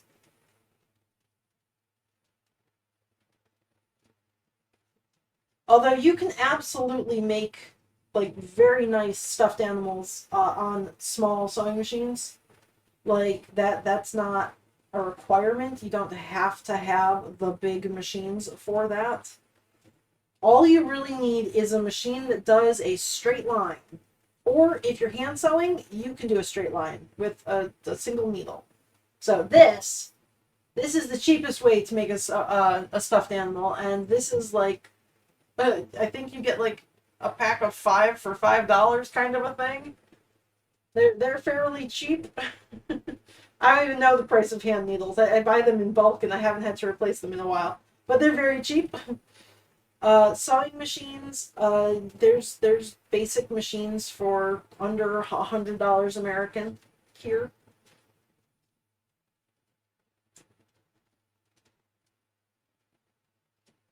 What is a throne? Well, okay, I know what a throne is, but what is a throne in this case?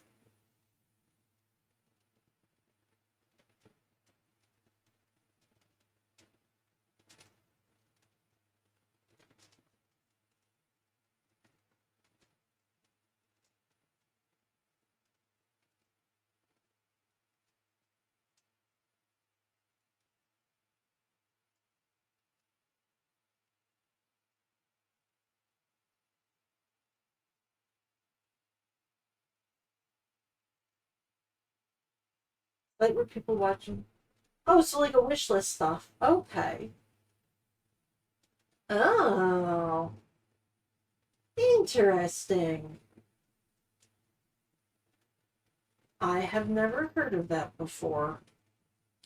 Or if I have heard of it, I ignored its existence. Interesting.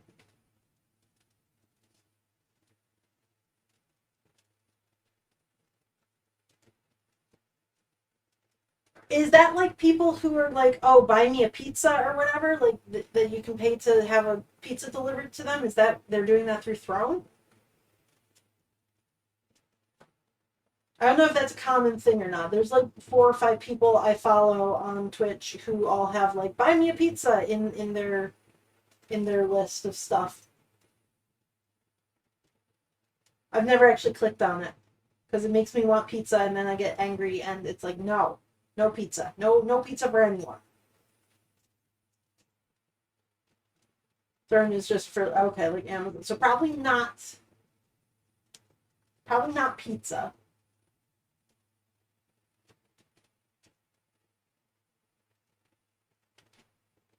Hmm. Well, there's my leg, but it doesn't. he's doing splits now. That doesn't look right. That didn't attach to the right spot.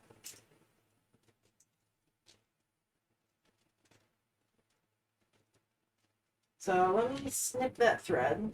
I'm gonna try that one again.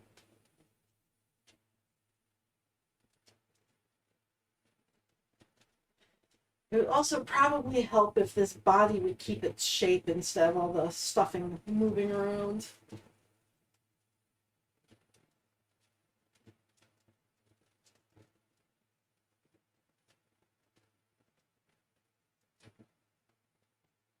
Okay.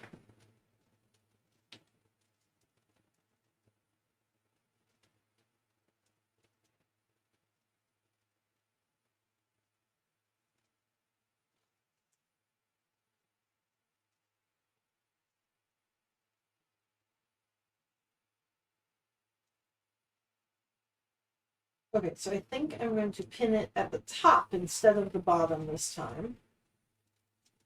Oh my gosh, stop stuffing! Stuffing!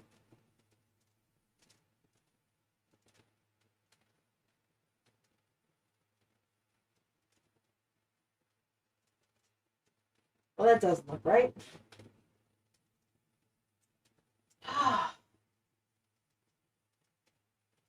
This leg should not be this complicated. The first one turned out fine. Come on, leg. Please behave.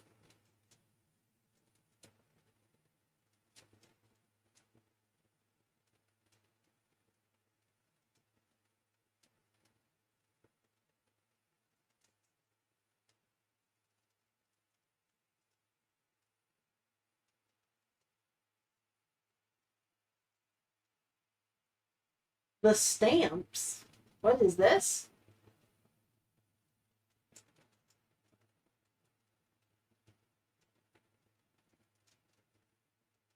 Can other people add things to your throne?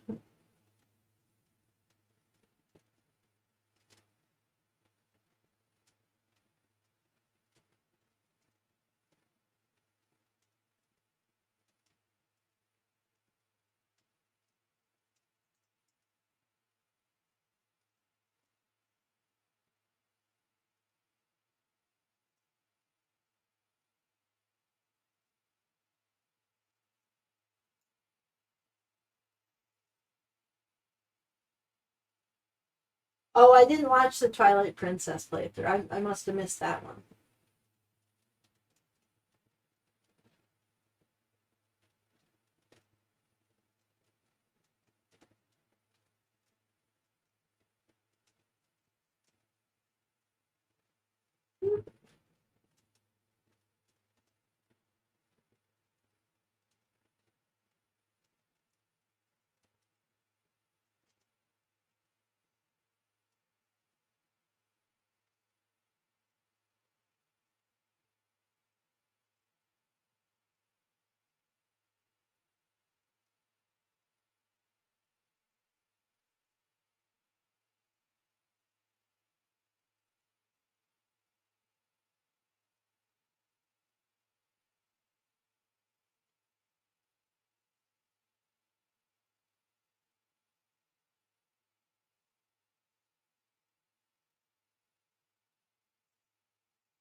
Some chest items with stamps you could use on Miiverse. Oh, okay.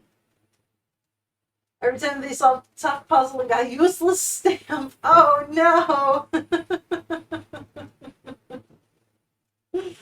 Okay.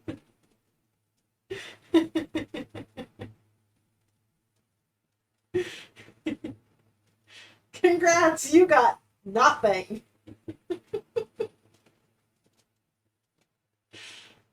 Okay. I get you.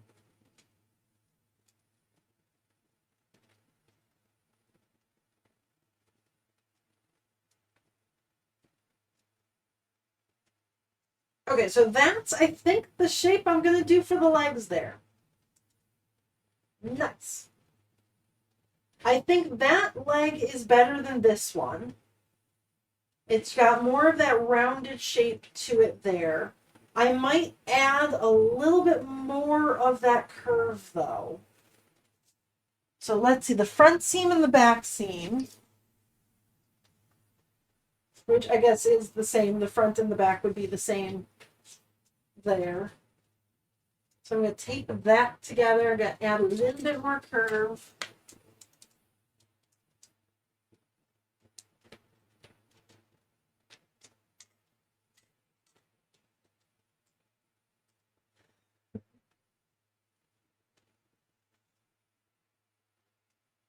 I think the foot's good. I'm not going to change anything about the foot, but I am going to add a little bit more curve right at like the upper thigh area, I guess.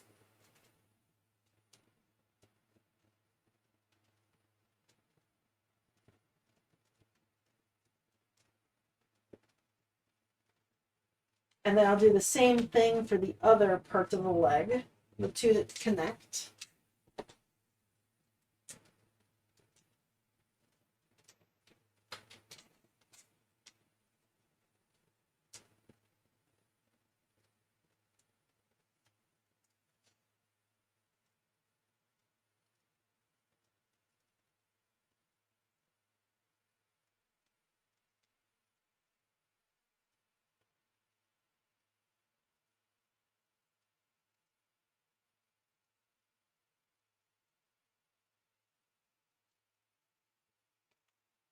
Okay. So just adding a little bit more curve to that.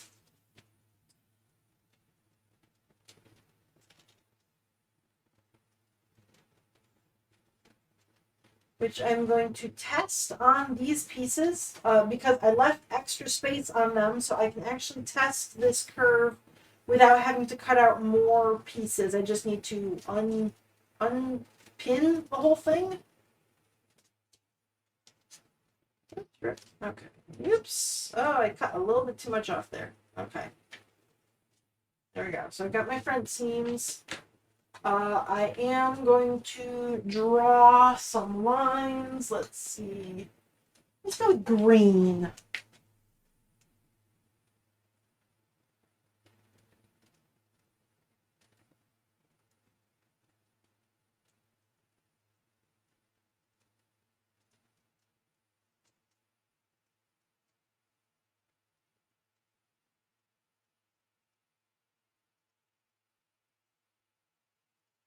If I make a throne and people can send me stuff from Amazon, I'm going to get Crayola markers and put every single Crayola marker from all of Amazon onto the list.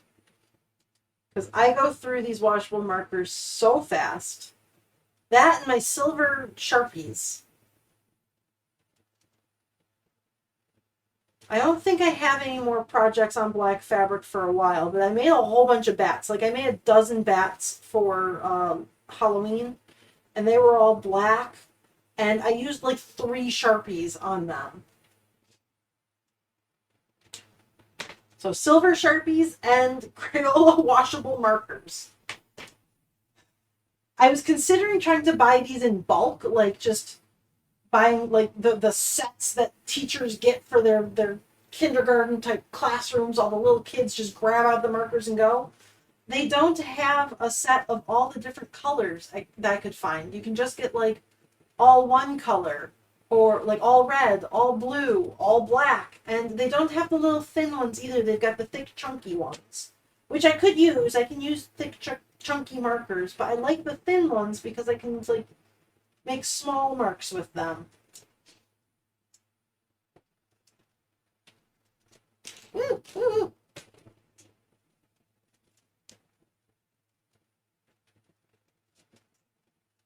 Oh, my fingers are turning green. Fantastic. I did not wait for that to dry.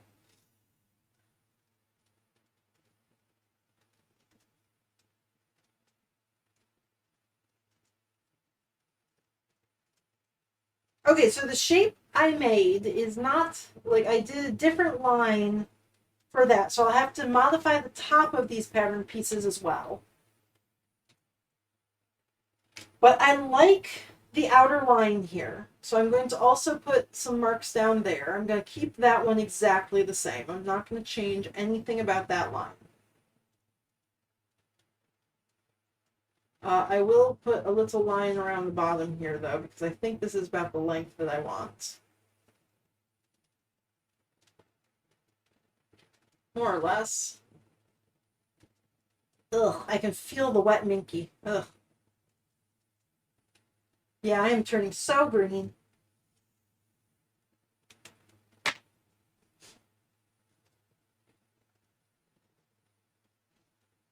Okay.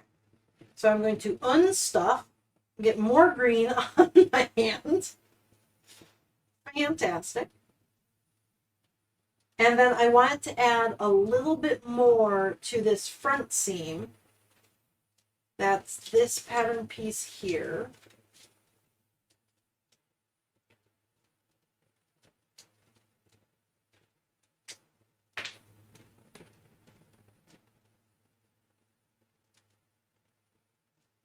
There we go. And this pattern piece here.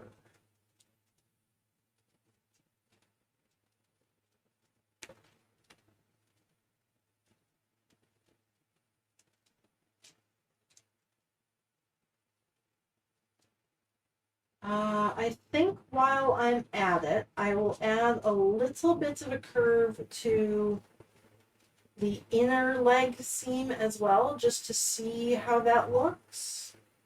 So that's that straight line right here. I'm going to add some curve to it just to see how that comes out. Okay, to the sewing machine.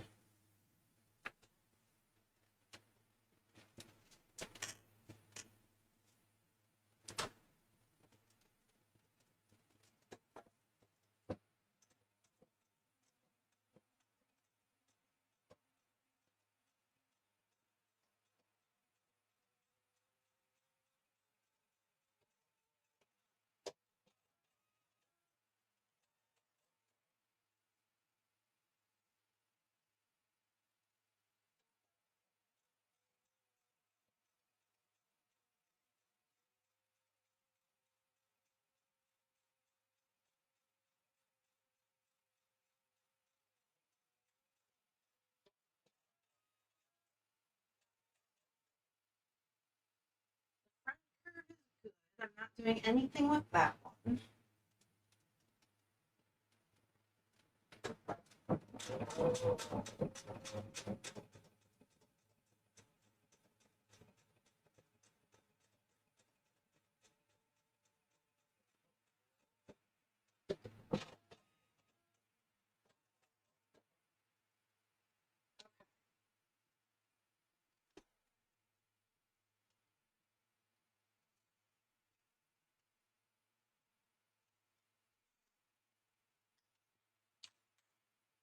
Enjoy your lurk, Sunbay.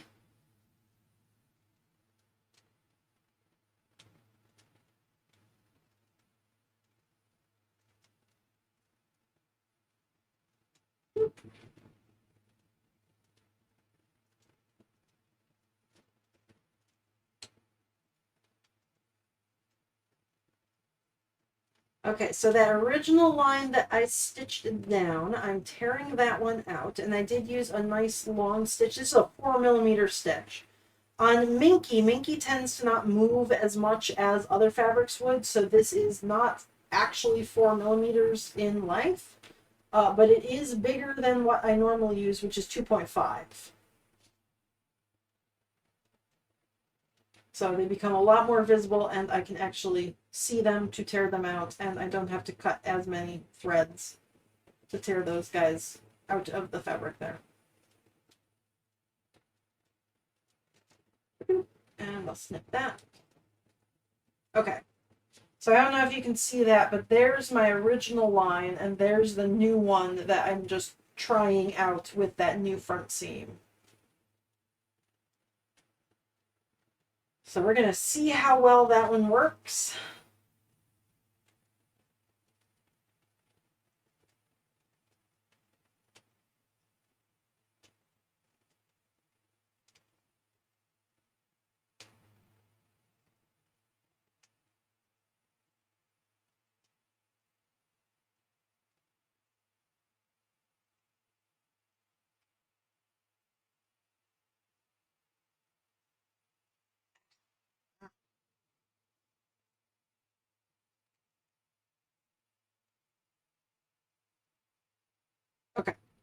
So there's my two curved seams now. I did not cut the threads on that center one yet. I'm going to wait on that one. I want to see how these curves turn out before I do another change. So let's see, got a pinwheel back in place. But I do have my green lines now, so I'm going to just match those lines.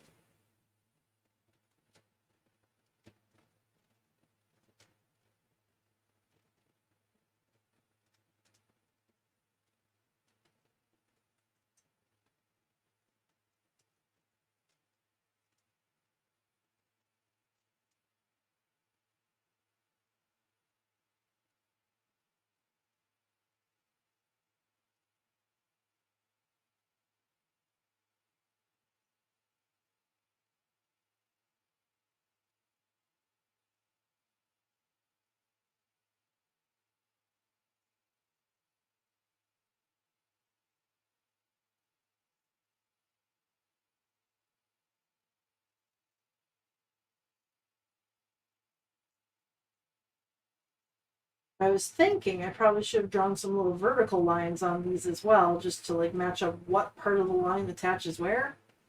But I did not think of that. Oops.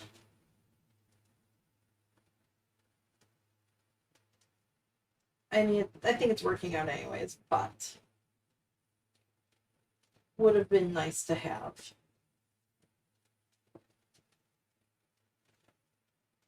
Okay.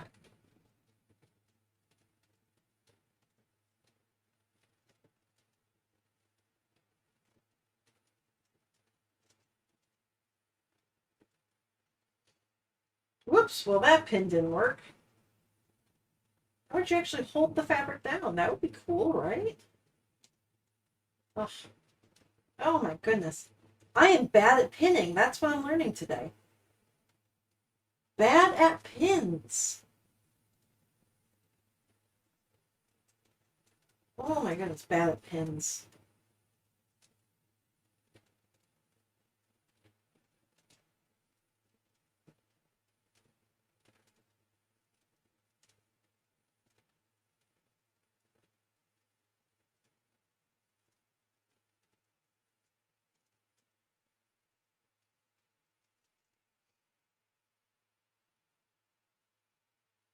Hmm.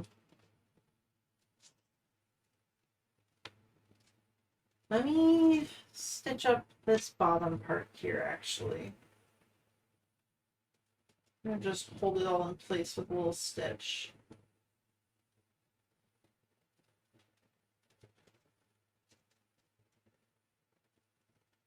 Folding this under to about the length that I want it to be, and then just putting a quick, big, ugly stitch into it.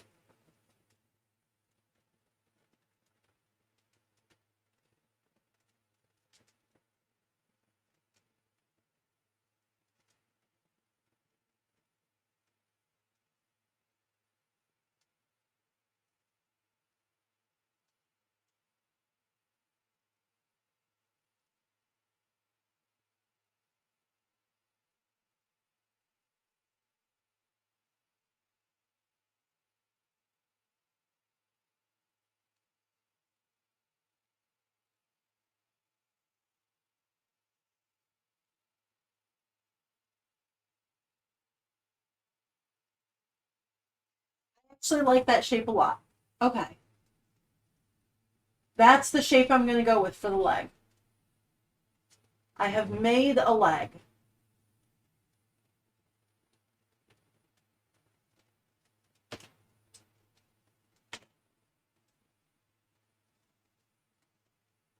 I've also made Perry the Platypus.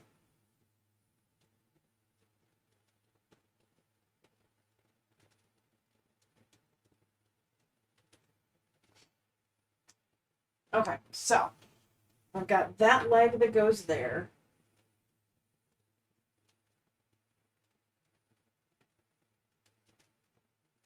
That's about the center line of the body.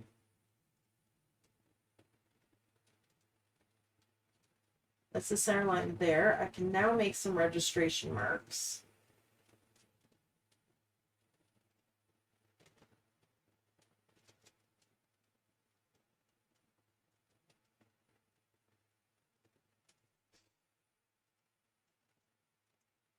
And I can draw over these lines. Draw over this line. I'm not even sure if I want to test the curve in the inside of the leg. I might just leave it as is. Oh no! The camera died? Why?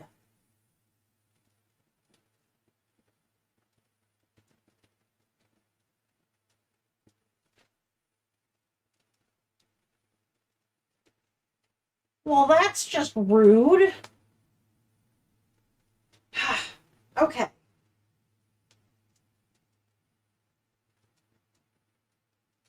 Camera's gonna get written up for bad behavior on the job today. Good lord.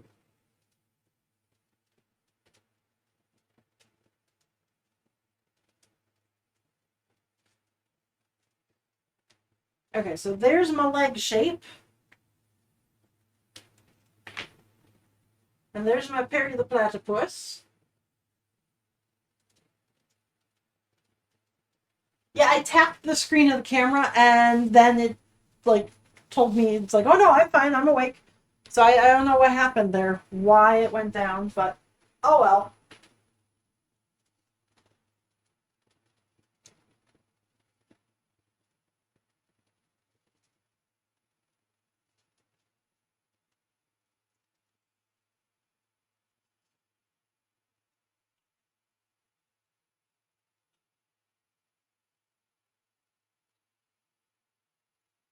I made my leg. I have my pattern for my leg. One thing I do want to do with the belly is it doesn't look like it right now because it's very poorly stuffed. It's very lumpy, and it won't be lumpy in the final version. But it has a very flat belly, and I want to give it a little bit of a tummy right about here. So what I'm going to do there is instead of just having this one flat piece, I'm going to bring it down and give it a little curve right there. So in the same way that I curved the legs to add a little bit of curve to them there, I added that little bend to the legs. I'm going to do the exact same thing where I add a little bit of a curve to this side belly, or the belly piece here. So it's going to have a little bit of a tummy sticking out. It'll go straight to here, and then here's where the little tummy will like poof out. It'll have a little pouchy belly. A very chunky little guy.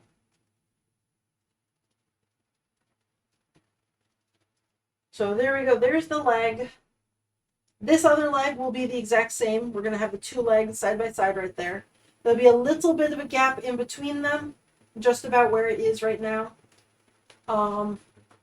Just a tiny little gap in between the two legs. They'll sit right next to each other. It's going to have little toes and feet on the bottom.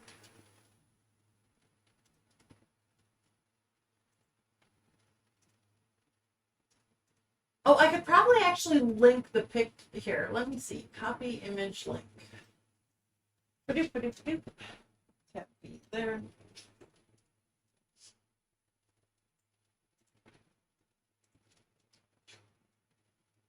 Let's see if that link works.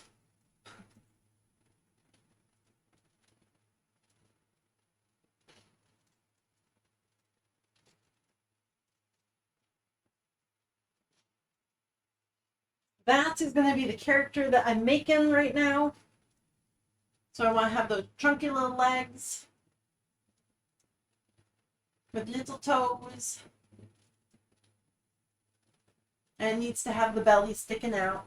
And chunky little guy. This is Coco-Lika. Coco-Lika is also going to have 3 mini stitch ones, just little guys, much smaller than this one, that go along with it. And I believe their names were Mocha, Chip, and Coffee or something like that. Caramel. What were their names? Mocha, Fudge, and Chip. Mocha is just a tiny little white stitch. Fudge is brown, and Chip is black. Yeah, it's a very brown stitch. brown stitch with a little chef hat as well. A little chef outfit and a little chef hat. I'm not making the chef hat or the outfit. Depending on how fast I go, I might throw in a little hat extra just because it's fun and I really adore the design. But I'm just making stitch and 3 mini stitches. So there's my leg pattern. I am happy with these guys. They are perfect as is. Well, they're too long. I need to cut some off the bottom here to make them this size. So I will shorten these guys out. I don't really need that leg anymore, so I'm going to just write... Oops, I can probably close my marker because I'm drawing all over the sides of things. This is going to be Cocolica Stitch. Leg pattern version 1. No seam allowance.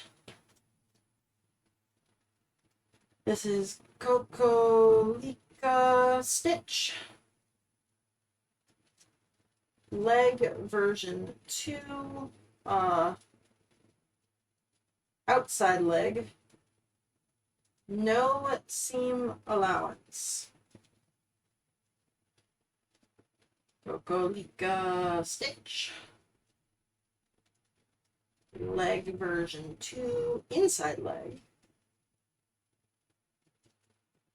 No seam allowance. Okay.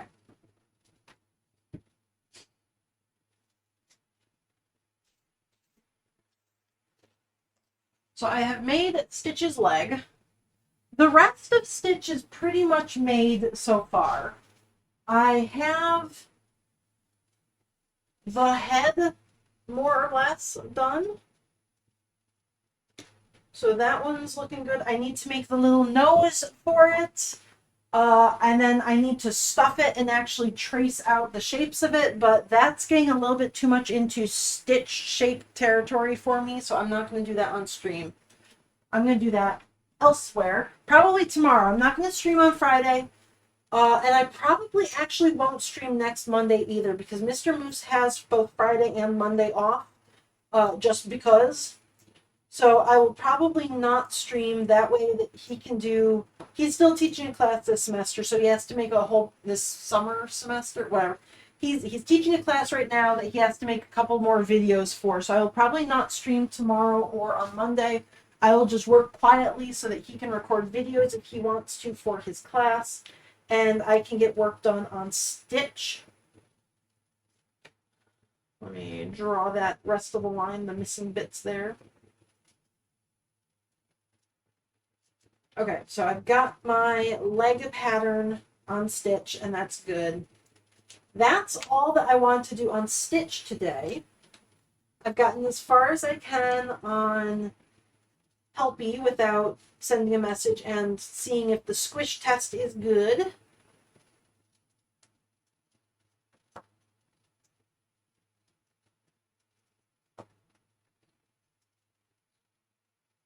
And I also have to wait for the fabric to come in, which I ordered, but it hasn't sent me a shipping notification yet, so I don't know when it's going to arrive.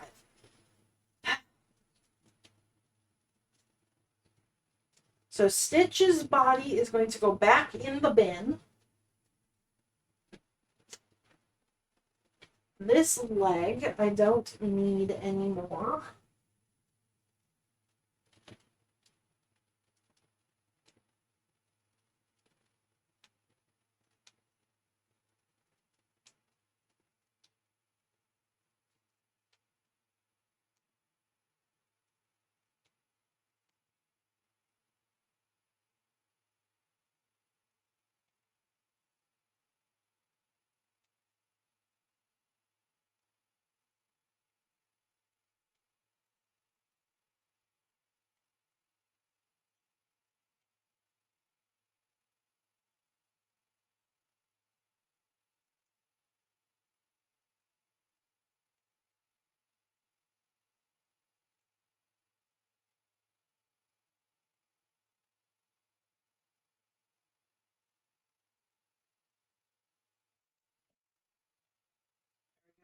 nice chunk for later. The leg patterns are going to go back with Stitch, the bucket there. I'll put the pattern making paper in there as well. And now it is time for the dog bucket.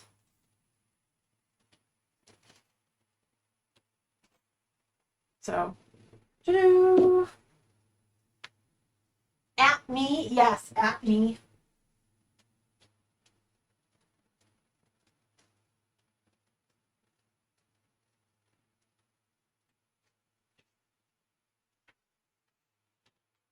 Tab fail.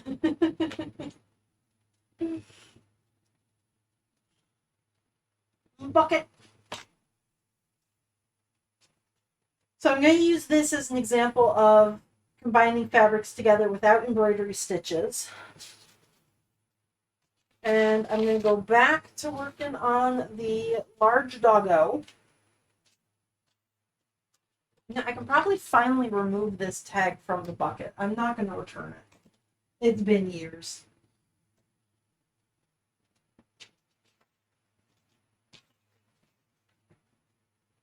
Okay, so I don't need small doggo right now. I do need big doggo bits.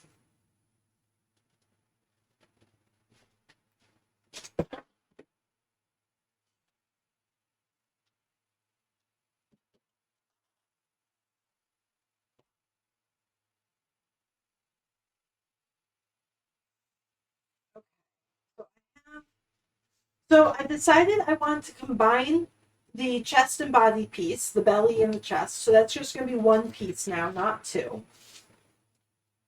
And it needs to be a lot shorter as well. I'm not going to use that ruler.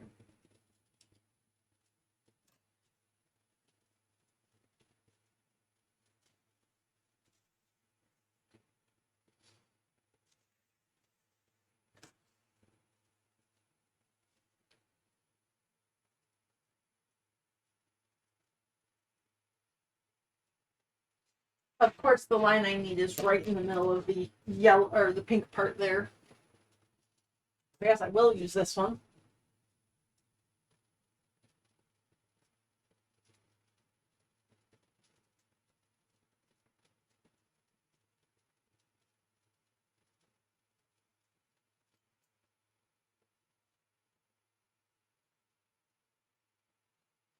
Okay.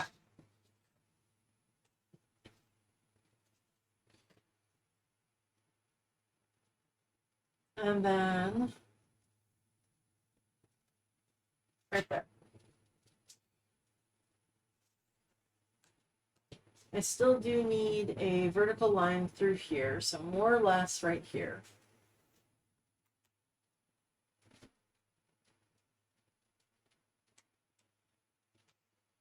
Okay, so that's my new belly. And I was actually playing around with the idea last night of maybe getting rid of some of the toes, like making the legs a little less extreme. So I think I'm going to do that on this pattern. I'm going to change that foot shape there. So I can actually use this paper again.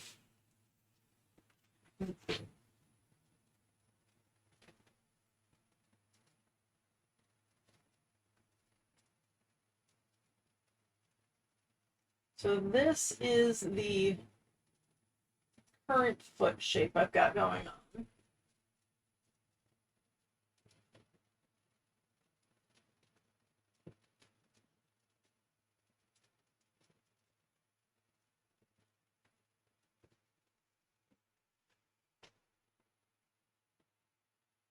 And this foot shape is pretty consistent for all four of them. This angle might be a little bit different on the front legs, but the foot itself is the same on all of them. So that would just make it easier for me to put the toes on, like the bottom of the feet, when they're all exactly the same.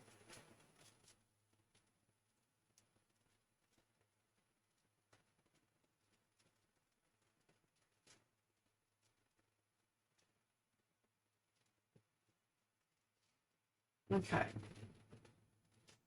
So I think what I might actually want to do instead of this line is scoot you out of the way.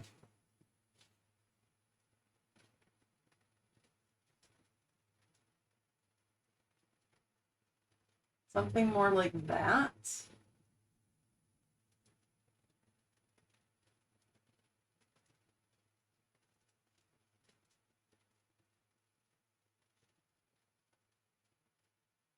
I just kind of want to see how that turns out.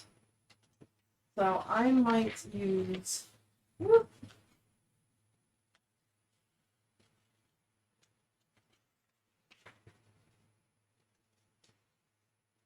My next version of this dog, I think I'm going to just cut that foot shape out.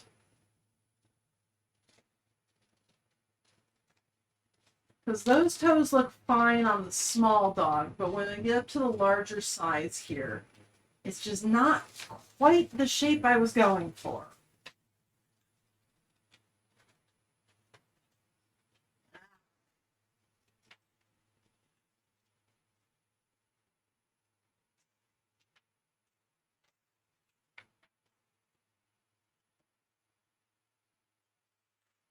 Okay.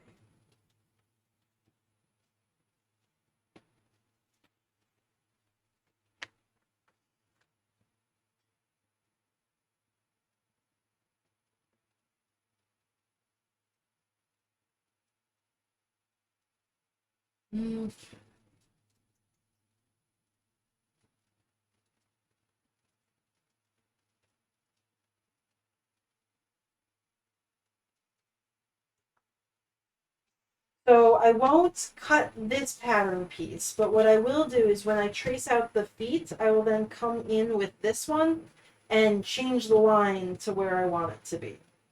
And that's not actually that big of a difference. Hang on. I'm going to take off a little bit more there.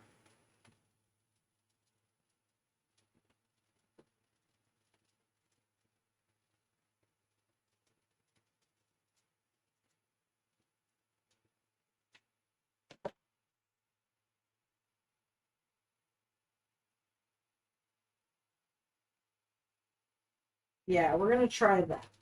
Can't really see the edge of it, but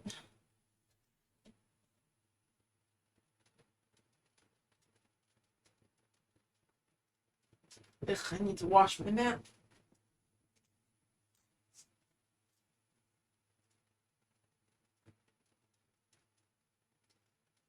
So yeah, I'm going to cut off that entire curve there. I think that will make the foot shape a little bit less extreme, which is the issue I had with these toes. Like they were very, very sharp toes right there. Didn't quite like that look. And this chest bit, I don't need it to be as long, so I'm going to cut it down to here. The neck looked fine on the little guy, but when I made it bigger, that neck turned into basically a giraffe neck, and that's not great. We don't want giraffe necks on this. This is a dog, not a giraffe.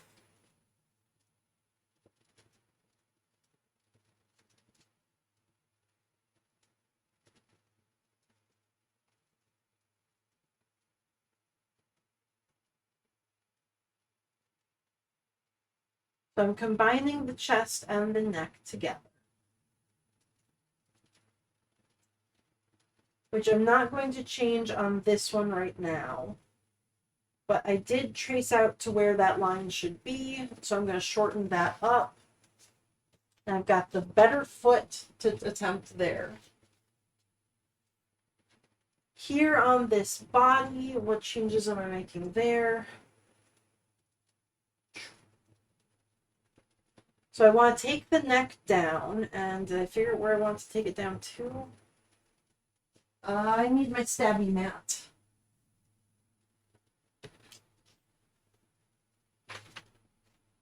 Because if I put this here on top, I can line up the bits of it.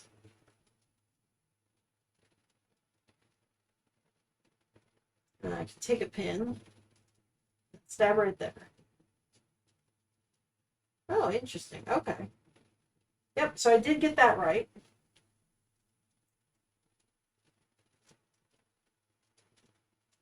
And then here, I did get that line proper as well. That's the new line I want. Just taking a little bit off the back to make it straight. And then I changed the location of the dart as well. Let me first cut this a little bit off. Yep, just a tiny sliver. That's all the change I'm making there. Shouldn't be too huge, not too noticeable.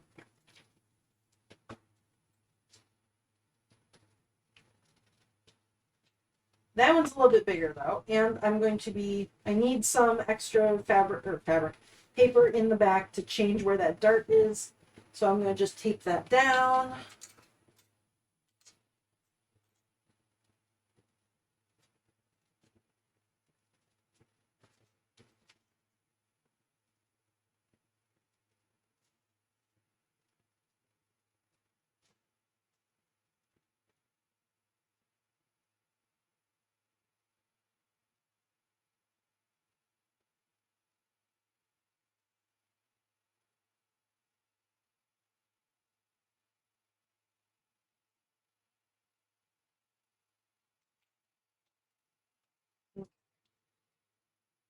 Straightening up the butt a little bit, getting rid of all the cheek.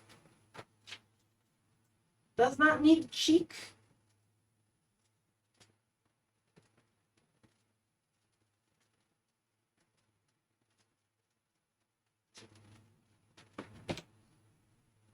Okay.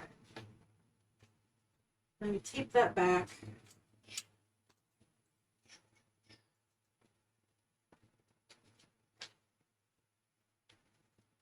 And then the new, where's my pointy stick? Pointy stick.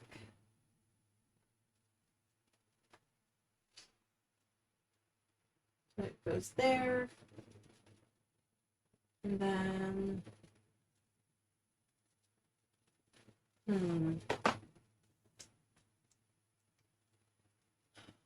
So I have it go to here.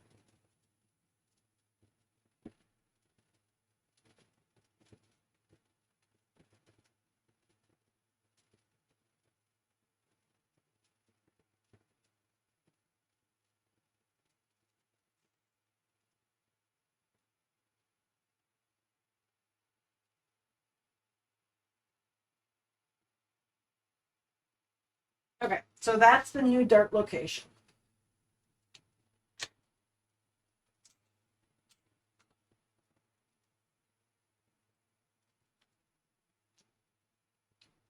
And I'm going to just tape that down so it stays not wet and like Crayola Mercury.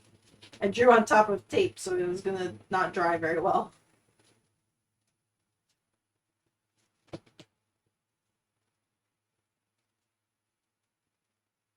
Okay, and then I will do my new stab holes right here, and right here. Okay.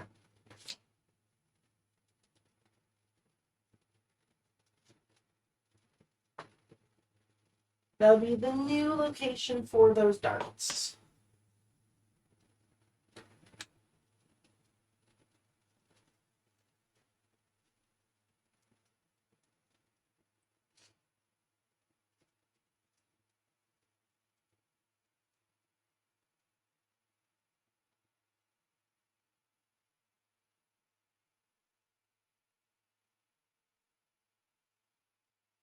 Okay, that's the side body. And I'll do the same thing on these feet as well with that new foot shape.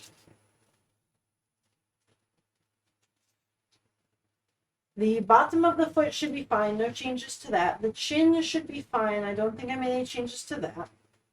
The nose gusset, I'm going straight across this one instead of at a downward angle.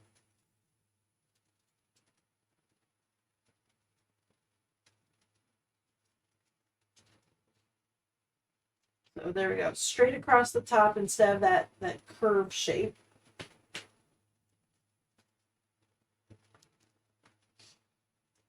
The face. Nope, that's the back of the head. That is the gusset. which is all good. Okay. I'm done with that one. I'm done with the body one. Okay, here's the face side.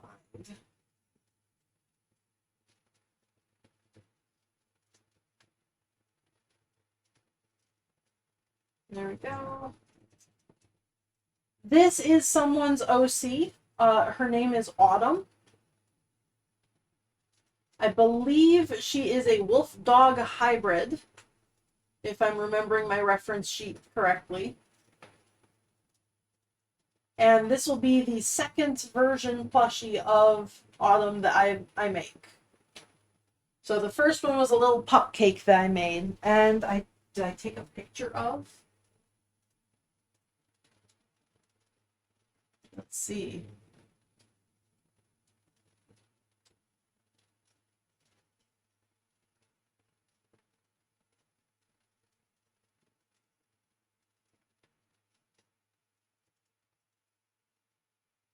No, of course I didn't take a picture of Autumn.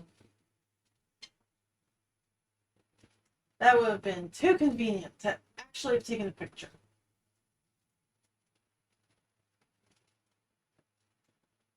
Let me see. I'm gonna see if I can figure out how to put a picture on OBS. This is.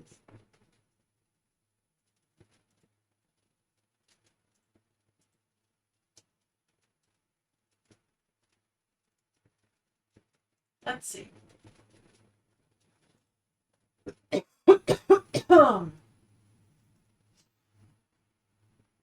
My projects. That was a cupcake.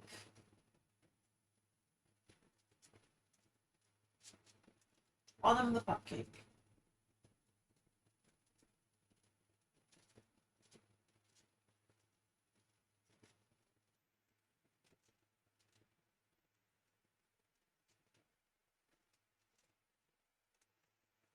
Woo!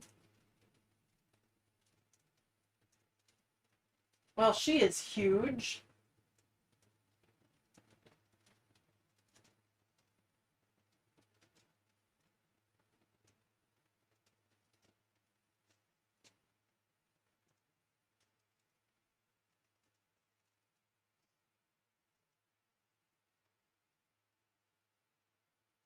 Oh, actually, let me move her all the way up. Ha! Autumn the cupcake is just gonna cover over chat today.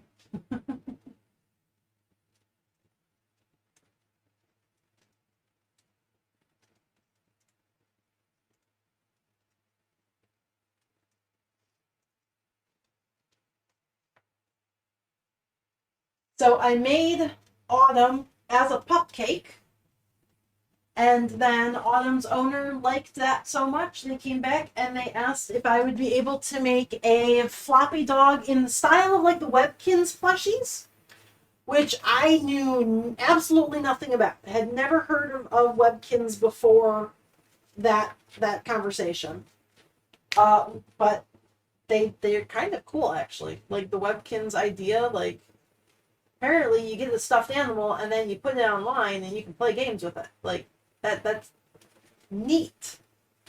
I never heard about Webkinz. I was probably too deep into like Neopets and such that nope, never even hit my radar. So I looked them up and it's like, oh, I love this idea.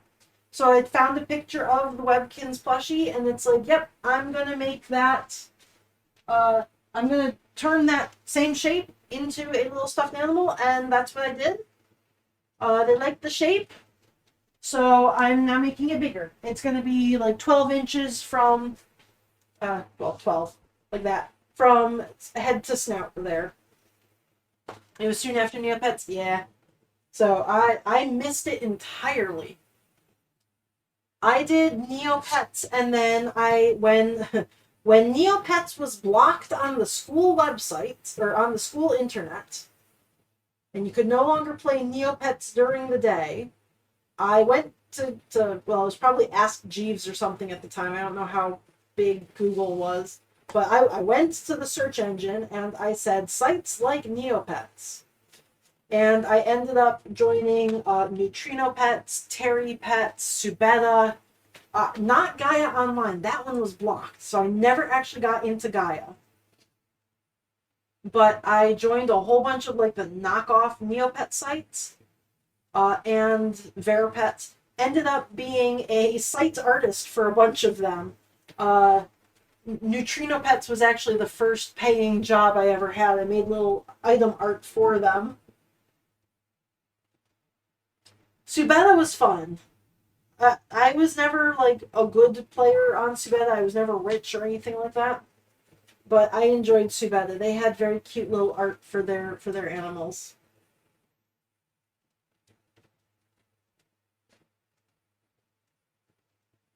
So I was probably way too deep into like the knockoff, uh, the Neopets knockoffs rather than getting into like Webkins or anything like that. I don't know if I'd call it professional art. I was being paid for it, but like just the little items that you'd buy and sell on like Neopets. Like I did item art for, well, I did it mostly for Neutrino Pets, but then I sold some to what was it, Verapets.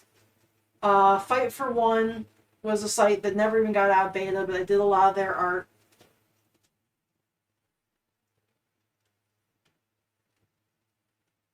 Being paid is the definition of professional. Yeah, okay. I was doing professional in that way, but the art I was doing, I'm not sure. Looking back now, I'm not sure why they were paying me.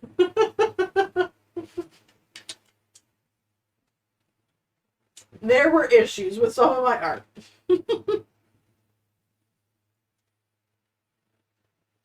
Okay, so that's going to be my face. I flattened out the top of the head a little bit. I didn't have that originally on that piece, but I think it's going to be better to be flat. This is the back of the head. That's this one here. That's the side. That's the center back.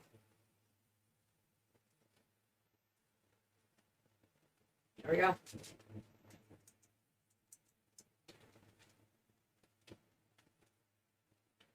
Oh, the old art.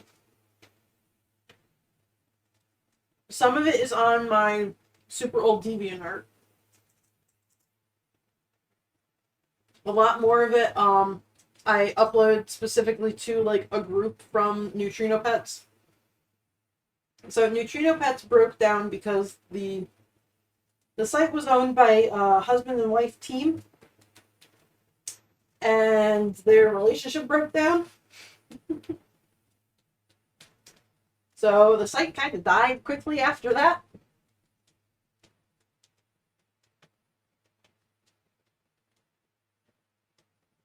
They had purchased it from the original creators. I joined about the same time that they took over the site, so I never knew the original creators. But their relationship broke down, and the wife, Caddy, at the time, she wanted to keep the site going, but her husband, Tichondrius, he did not want to keep the site going. He just wanted to like sell it off, and it all just kind of fell apart. But that was a fun first job ever.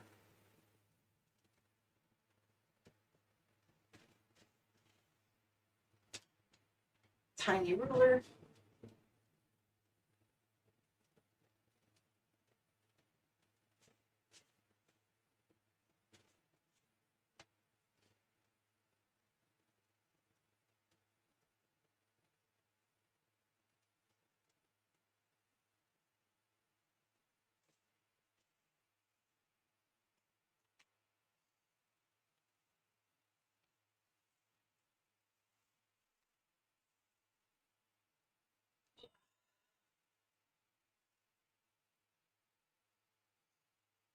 Yeah, I miss that site. It was just kind of, it was the nostalgia of it and everything. It was just a cute little Neopets knockoff. Back when all the pet sites and everything were huge and everybody was doing it.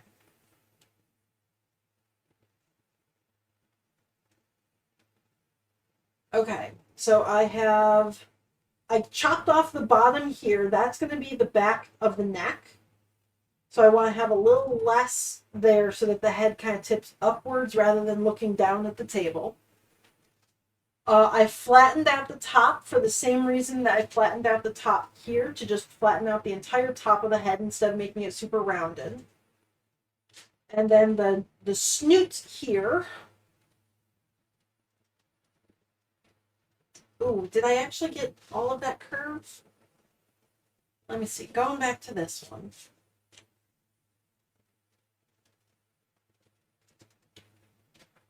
Where'd you go? You went here. Wait a minute. Nope, that's the center back. Oh, and I do want to add a little bit more to it. Ooh, okay. So I'm gonna have to tape a new piece of paper right in there. No, those scraps are way too small.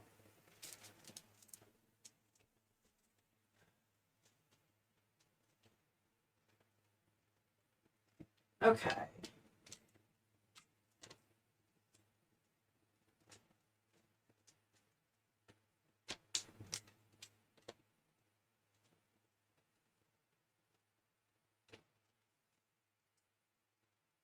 I'm gonna just wing it for this piece.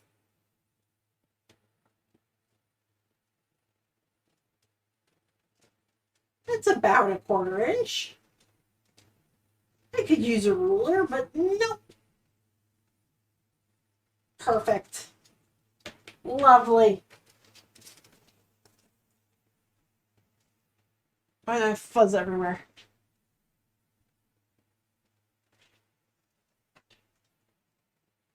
Let me see here.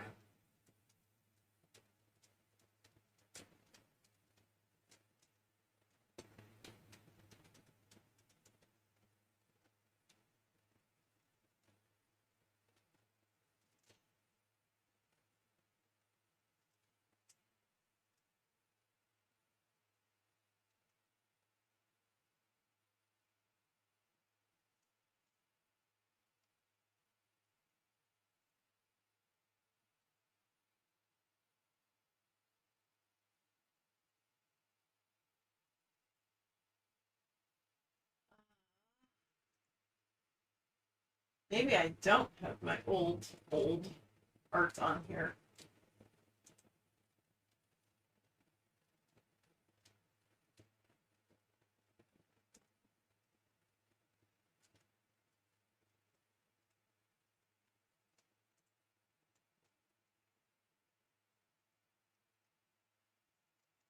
Hmm.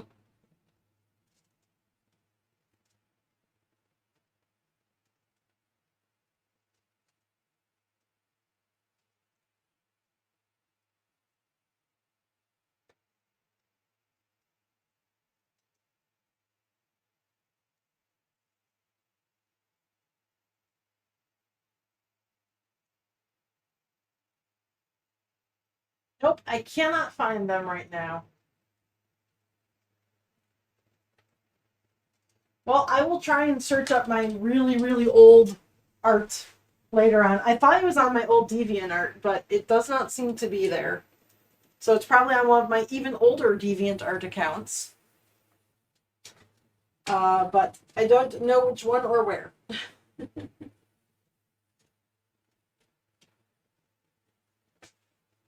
But yeah, my first job was drawing little items for people to buy on a pet site. I think I got paid like 50 cents each or something like that. And then eventually the paying rate went up because some of the other pet sites started paying more.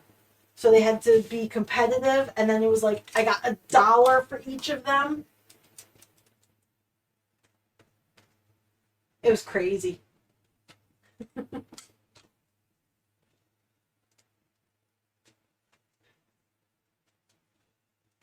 That was back in, well, before 2007. I think it was like my freshman year in high school that I got that job. I know I was older than 13 because you couldn't be on the site if you were under 13. And I was under 18. That's all I remember.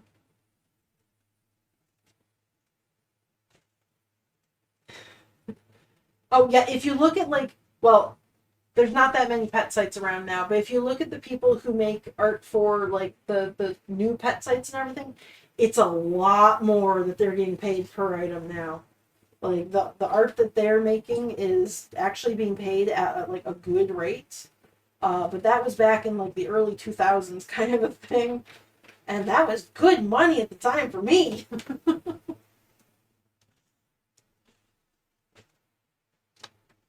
Okay, I took a chunk out of the muzzle as well.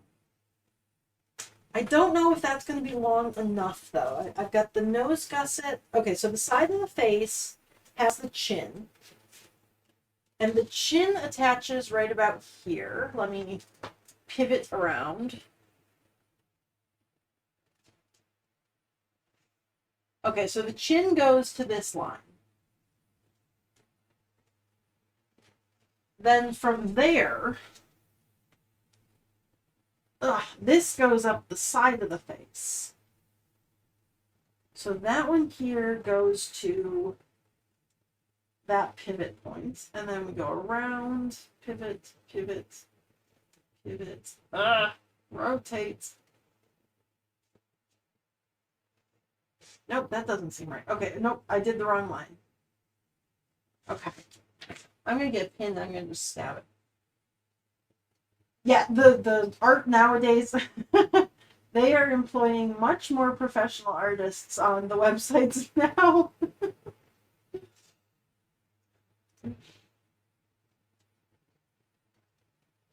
The wild, wild west days of getting paid into your dad's PayPal account are probably over.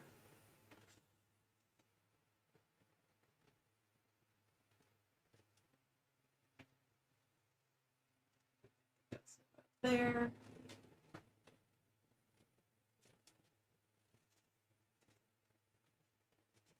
Right there, and back to here. Oh, don't bend. You're fine. Okay. Oh, so I actually did do it very well. Okay.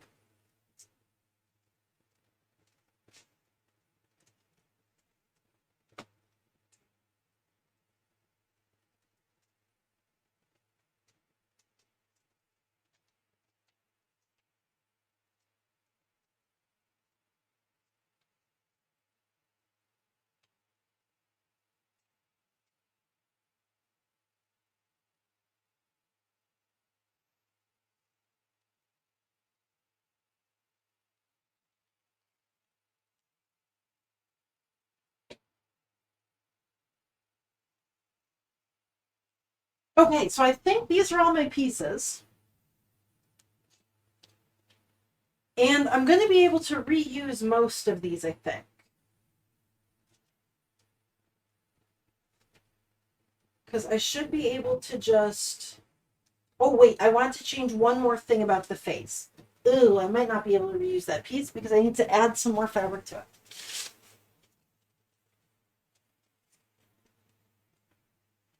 Okay.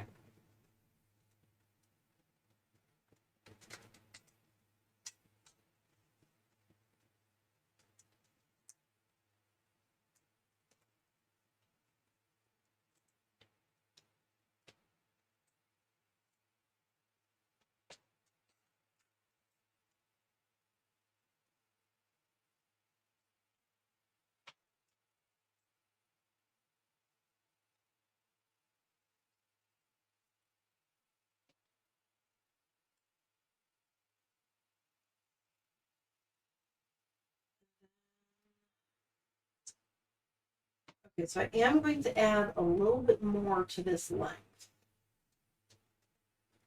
And I'm going to come back at a more extreme angle. Okay. So I'm going to try that. I added a little bit to this point, and I took some off of this point. So that should give me a little bit more of a chin, like the face should go from the muzzle into the head, like at a better angle. I don't know how to describe that. Better. It's better. Good. Okay. I'm going to get all these bits out of the way. I don't need all of this. I had 2 pencils over here.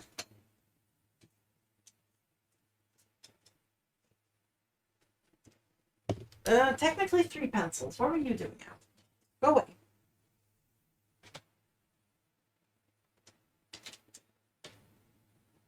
Scissors and things can hang up. I don't need to sew anything right now, so I'm going to put the pins and the needles away until I lose them next time.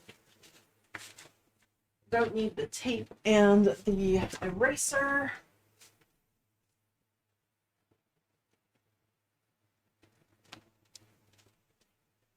Okay, don't need this either. No more stabbing with pins, so that can be put away.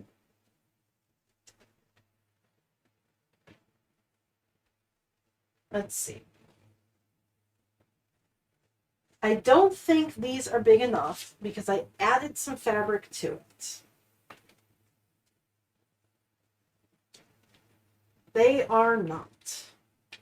Okay, so I cannot reuse those pieces. The face. Can I reuse the face?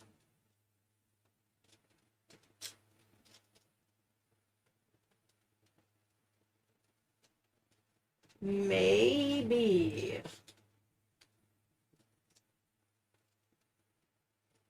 I think I can reuse the face. Where's my tiny little rotary wheel?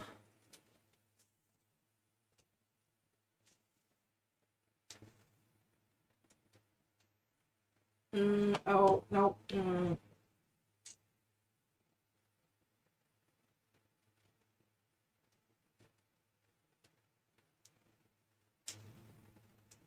It's missing a little bit in the back. Okay, I'm going to just recut those ones rather than trying to be super, super precise. So I can't use those either, unfortunately.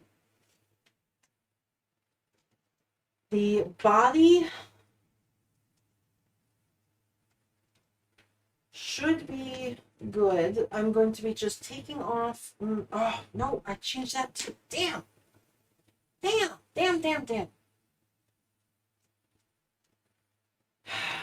Well, I'm going to take off this a little bit. I'm technically should be doing another test for the new dart in the back. But this is a big, big piece of fabric to have to recut. So I don't think I want to do that if I can avoid it.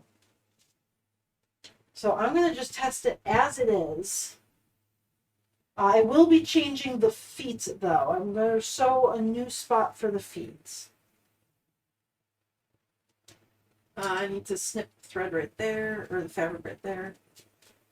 Come on. Okay.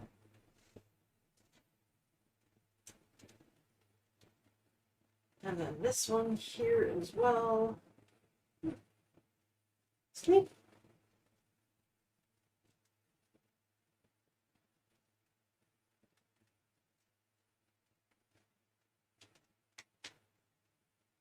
That was the bottom of the foot? Yes, okay, so I just cut off a little bit of the bottom of the foot, so I'll have to re-sew that one. I'm going to change both of these feet to the new pattern.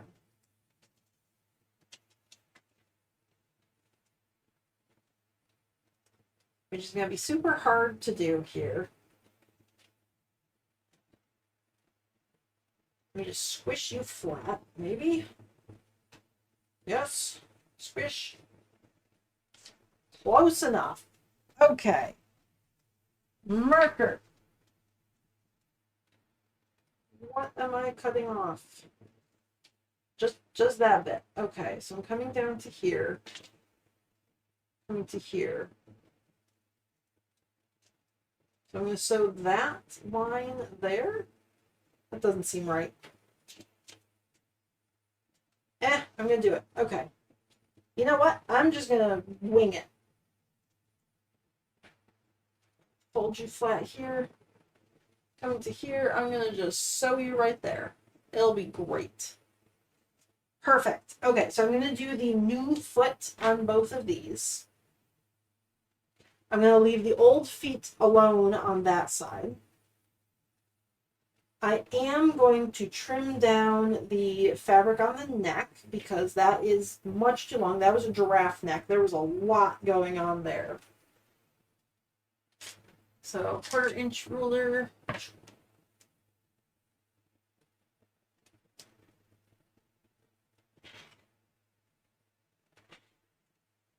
Patterning is hard. This is the part that I love the most, though. So all of the frustration and the issues that I have with this, I am still highly enjoying all of this. Like, this is what I like doing, creating the patterns. And I'd really like if I could also, like, make and sell these patterns afterwards. Like, that would be really, really cool, to design a pattern from scratch and then also sell it.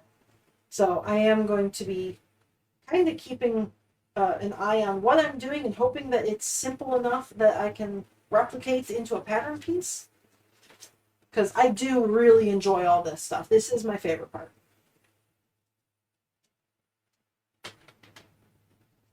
And I'm going to just eyeball this section too.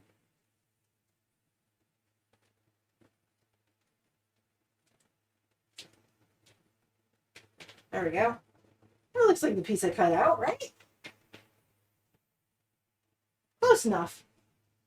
Close enough. Okay, so I can sew the body up, and then I can go and test the new leg. The body won't look exactly like these guys because I did change the location of the dart. And it's going to have this seam here at the belly, which is I'm going to get rid of in the next pattern version. The snout here is done. I'm not going to change anything more about that. I just have the little, the curve that I cut out of the top. The nose gusset, I should be able to use that piece again. Yes, because I'm just cutting off the top section there. Nothing else about it has changed. I'm just making it straight. Again, I'm trying to make the top of the head a little bit flatter. So there we go. There's my flat head. I do need the side of the face still and the back of the face. So I need those guys there. All these pieces are done. You're good. You're good. You're already set. I am going to sew up the belly, but I'm going to just wing that one. It'll be fine. I'm going to put those pieces back in the bucket. These pieces are too small. Don't know what I'm going to do with them quite yet, so they're just going to go away. And I pull out the giant white fabric.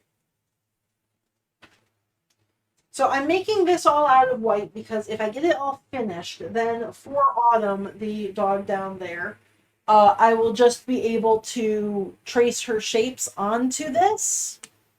And I won't have to worry about, like, is it too dark? Did I use the dark brown Minky that I can no longer see through? Anything like that. Like, it'll just, I'll have whites to work on. So I'm hoping that it works. Those pieces go there. Okay. You go there, and let me get some pattern weights.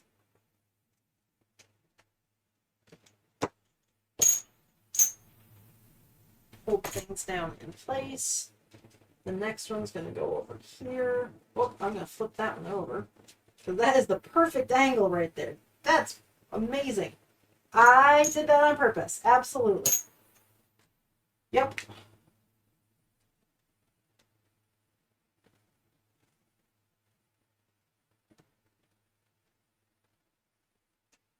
Woo.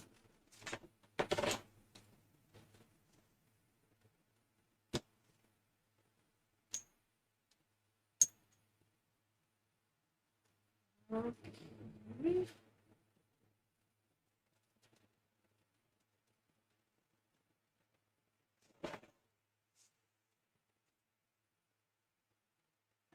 This one goes down here.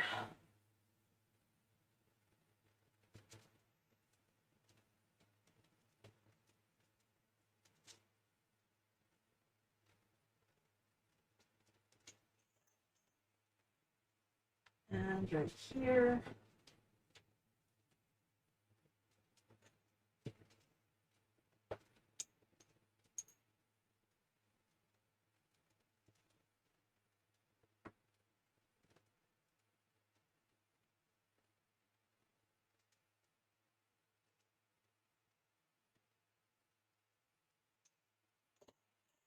Okay.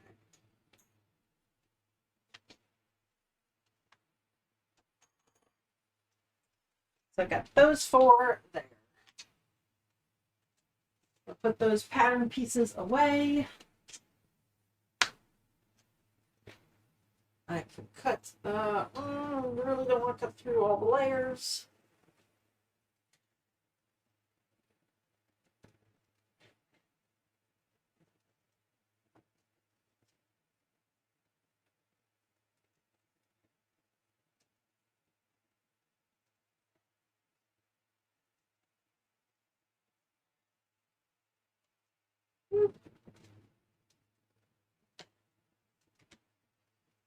And these two.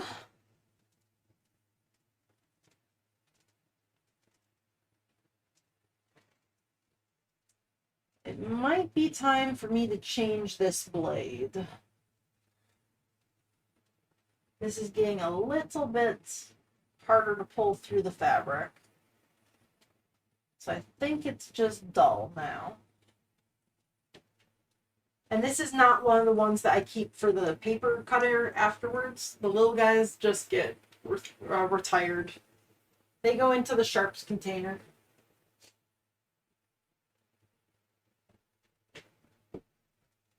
Okay, White Minky can go away. I've got all the bits I need now.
Okay, there's my bits. I'm going to cut through the circle with just scissors.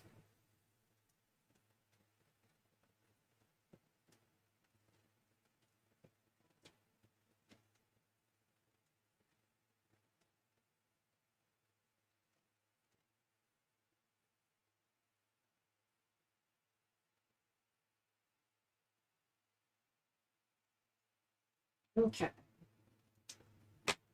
Then the center here.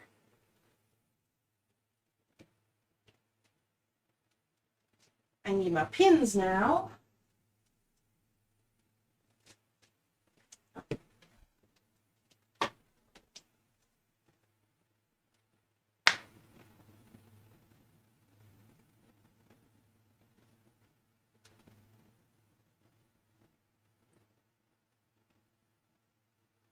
Ugh.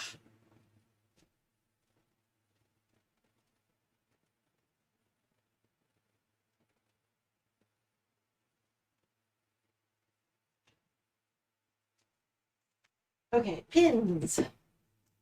Pins, pins, pins.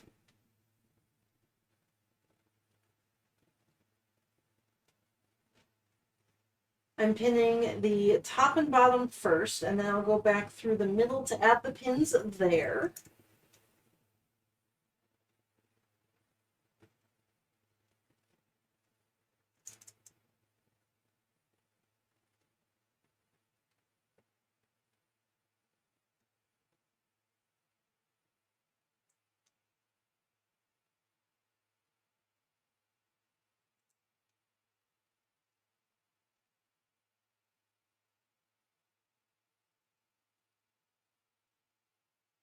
Okay.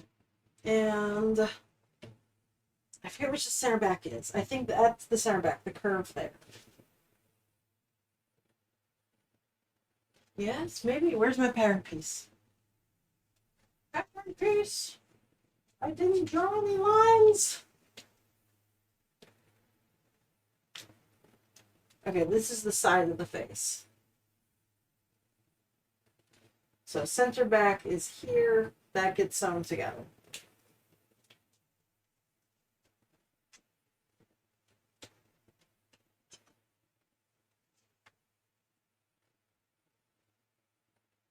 So I'll pin that one too.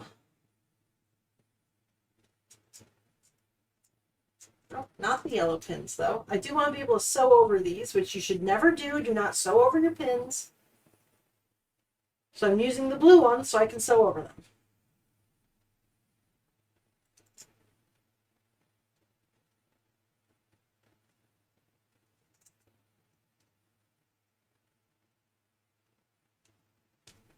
Okay, let me stitch those guys up.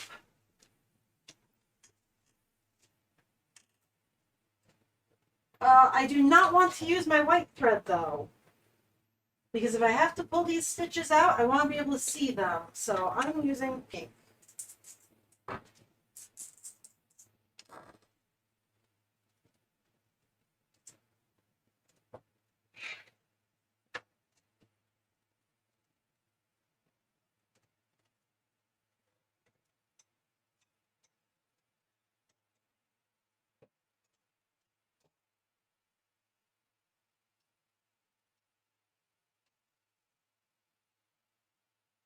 Okay. Stitch you down.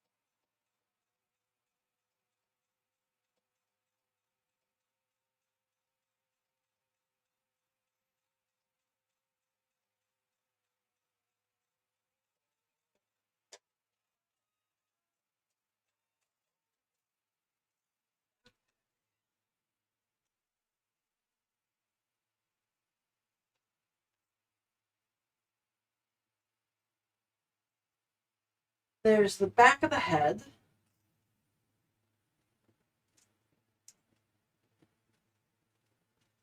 Here is the front. I'm going to add the other side to that.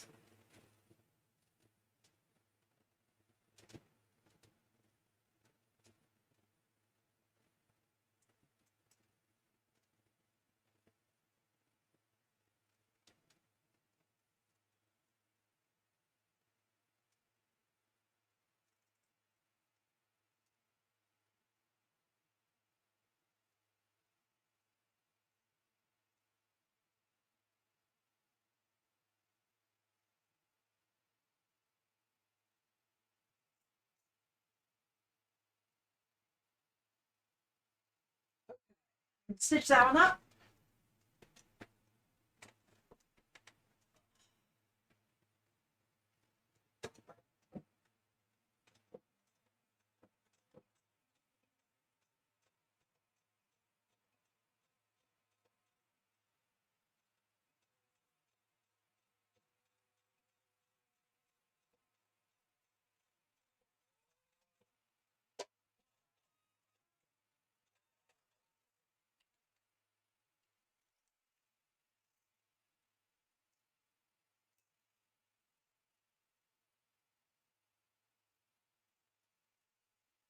Okay.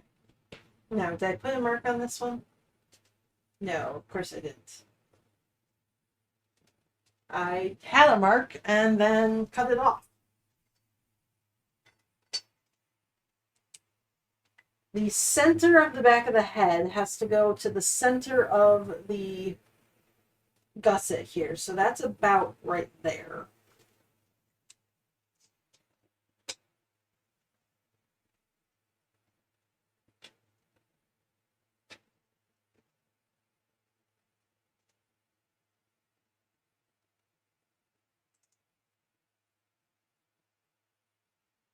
And on the old pieces, I had a little line where this seam was. I no longer have that little line because I cut new pieces. So I'll have to add a new dot on those.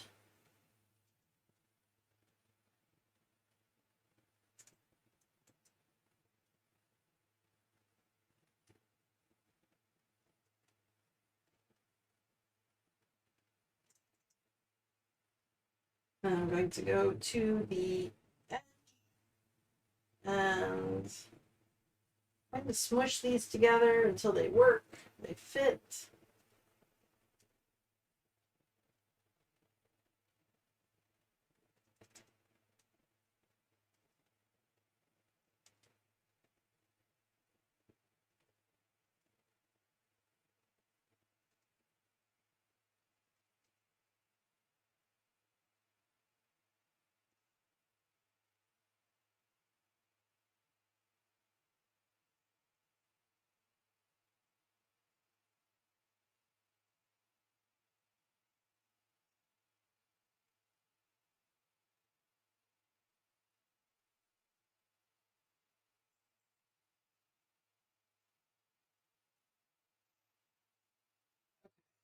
Around to this side, go to pin there.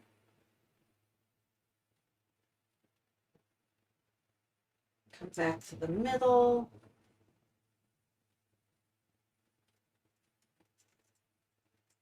A couple more right there.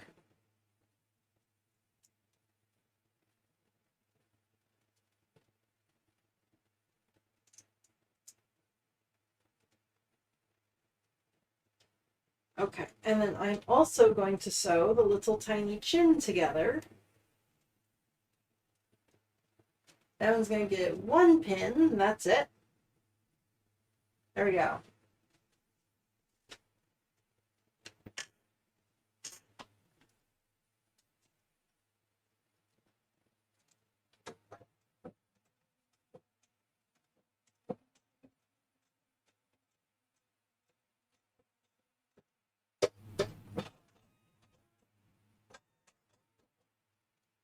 And here.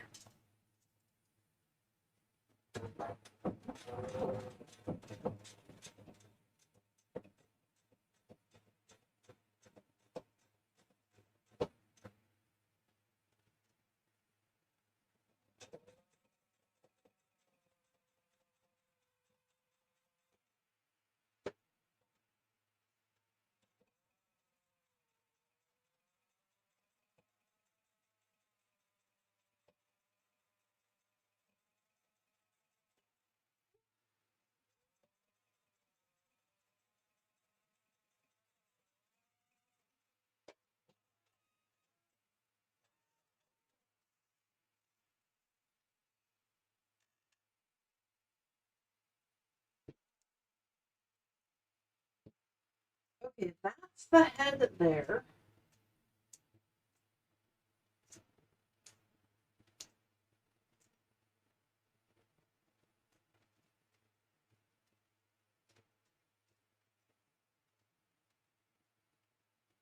I think I'm already liking the shape better than I did last time. Where's my snout? There's my snout.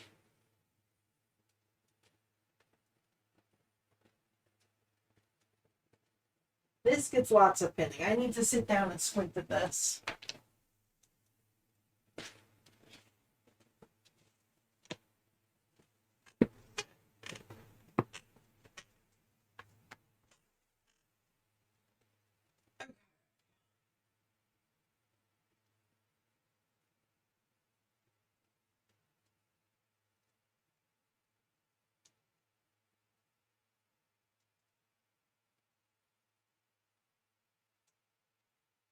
That's the bottom point. Then I get to come up to the top point. Maybe. Where the heck did you go? What the hell? Inside.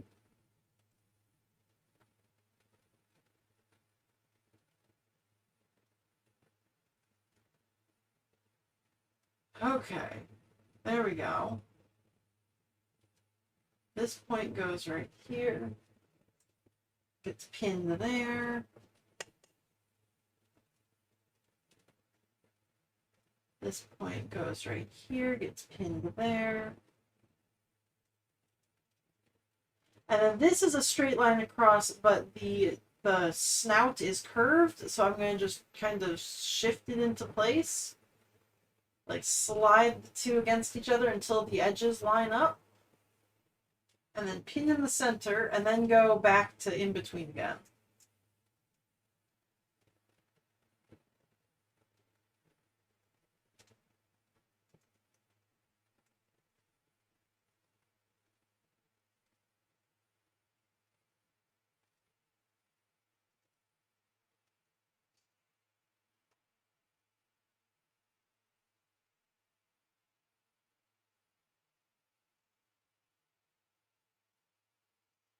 Okay, and then I go back to the sides.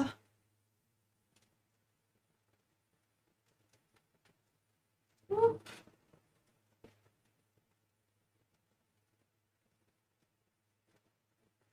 And I have to fight this into position.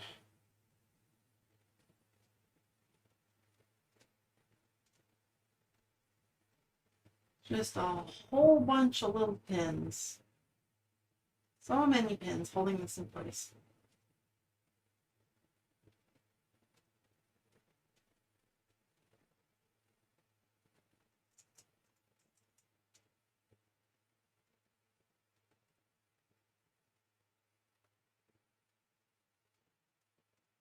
I'm going to put another one here.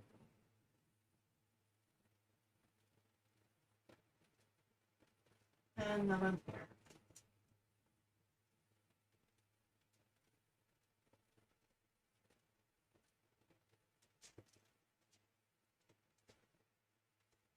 Here. I again don't have any of the little markings on these outside pieces about where things are going to line up because they're new pieces.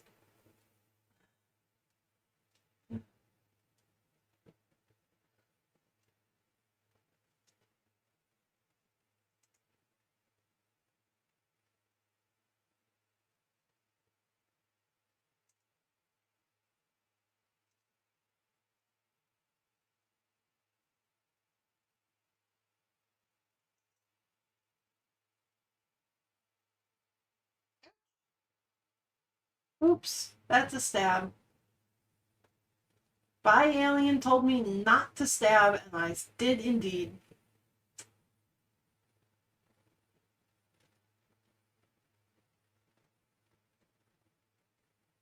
Okay.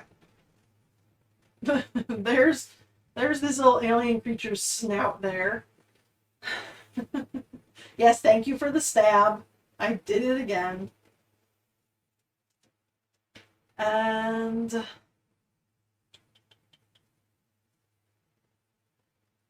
I think I'm going to sew this foot before I sew this angle here. Just because I did cut through the threads in order to straighten out the foot. I'm going to need my sharp pointy stick for this one just to hold everything down in place. So let me grab that. Okay, sharp pointy stick to get this one down. I will need the pin cushion to take them out as I go around. I will sew down the edge of the foot and then these two weird little angles. And I can pin this and then sew the back of the body at the same time. Okay, let me pin that before we go over there. To sew.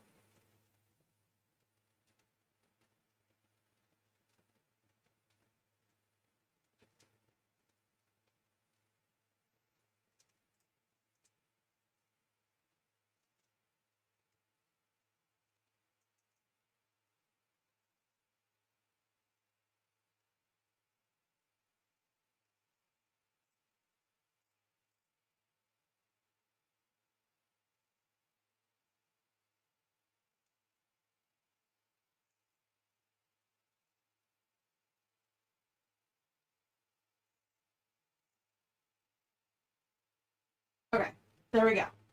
So there's the back. I will sew that together, then I'll fix up the foot just so the foot doesn't fall apart. I'll do the weird lines. I've got my sharp pointy stick to sew that muzzle on. Okay. It's this way.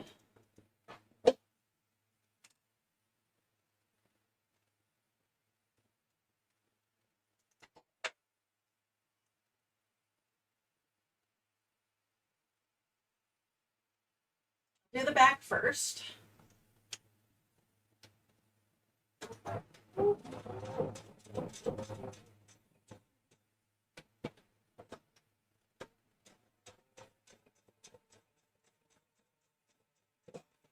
Whoop. That's why you don't sew over pins, because you hit them.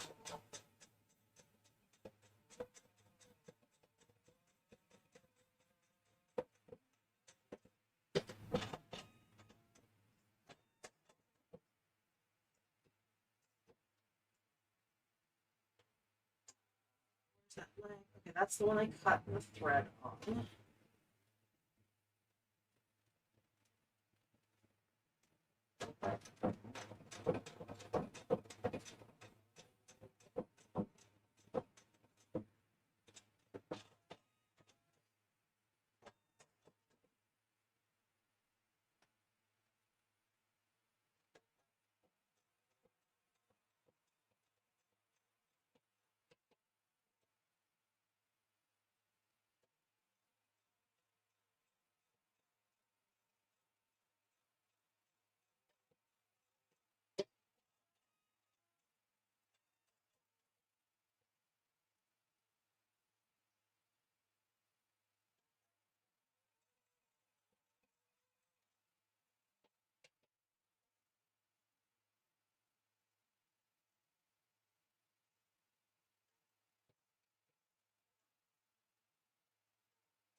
Two different legs on that side, the same legs on this side. Time to do the tiny little muzzle.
Actually, can I do this while I'm here? No, actually, I'm going to come back to the table for that.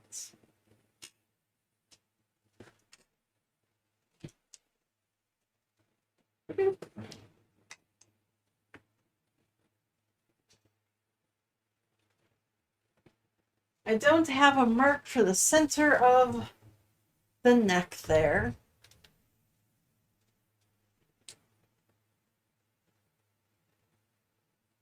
It's right about there.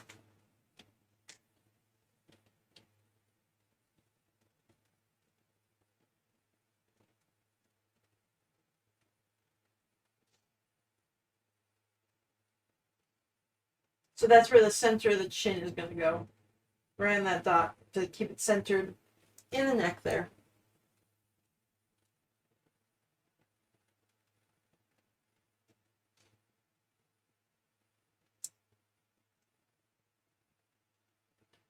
I'm going to the sides of the neck as well, just to keep them in there.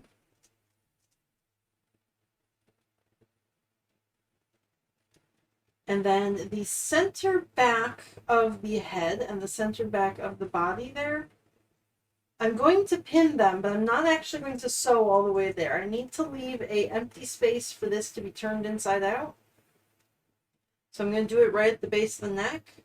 So that's just to align them up, but I'm going to stop sewing about right here so that I have a hole in the back of the neck. So I'm going to just put 2 pins really close together. That's kind of my start and stop points.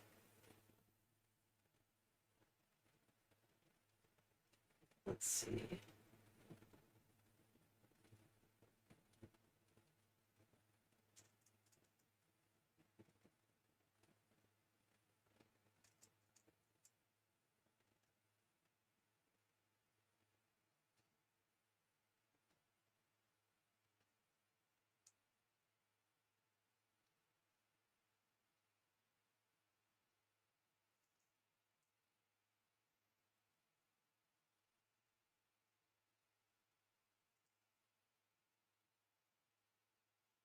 There we go. And it looks like the head is actually a slight bit bigger than the neck. So I'm going to just stretch it in place. And there we go. Okay. So I can sew around that. I can actually remove my alignment marker. There we go. So I can sew around that and then flip this guy and see how that turns out. Sharp pointy stick and the pins.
That's my doggo.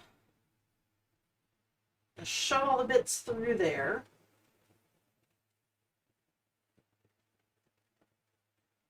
Doggo body through the body. There's the doggo face.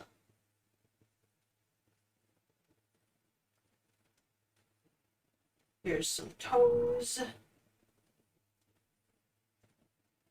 There's some other toes.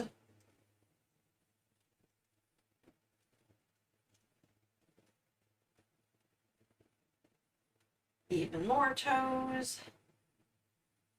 This is the foot that I modified versus the original foot.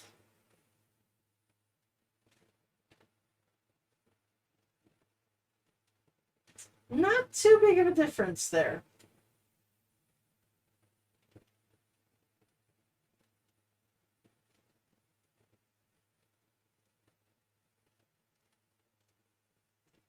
Pete's. The big Pete's. No toe beans yet, though. Just the Pete's. Very flat. There we go. Ah! The skin. Okay, I'm going to stuff this together, and I think that's all I'm going to do today. That's going to be the end of my work day. So, stuffing.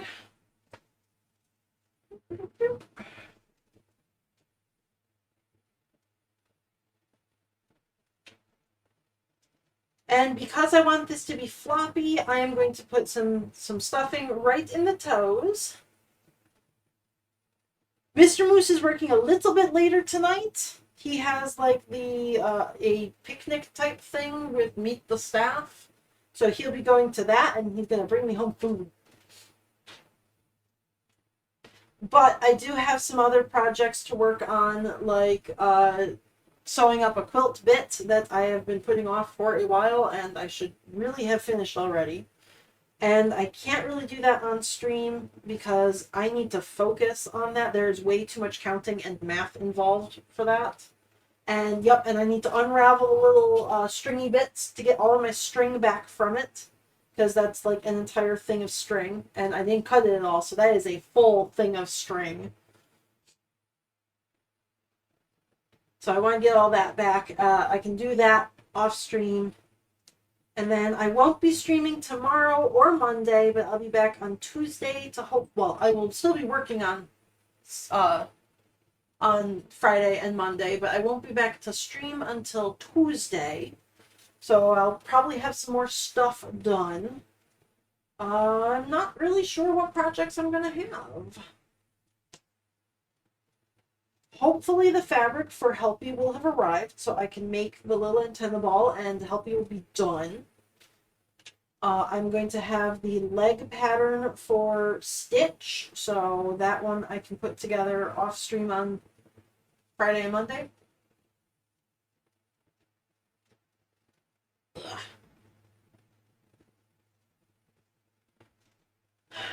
And then I do have Lan, but I'm waiting to hear back from Lan's human to see if the hair shape is good. I have 3 lambs that I'm going to be finishing their cloaks tomorrow. They're all done. It's just the cloaks need the hardware put on them. I can't do that on stream, though, because that's my tiny little mechanical machine, and he doesn't have a camera pointed at him. I could probably make some more small things. That's kind of my plan for all of July. Like, I might stream a whole lot less, or I might do streams where it's like my camera is on, but I'm not actually paying attention to chat at all. Just so that I can really focus. Like, I'll just do no microphone, no chat. Just so that I can put things together for like my dress for the wedding.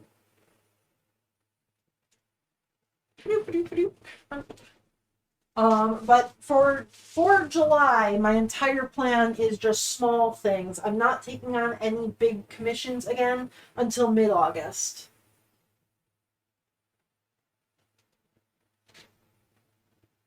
So small things in July, and not as much interesting new things.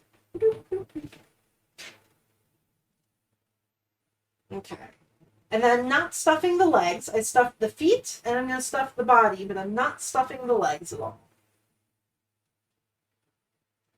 Small stuff at least means that I can do in one stream a project from start to finish.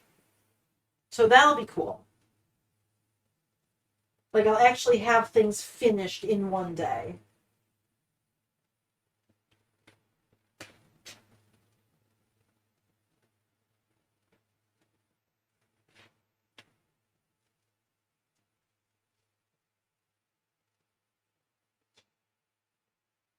Okay.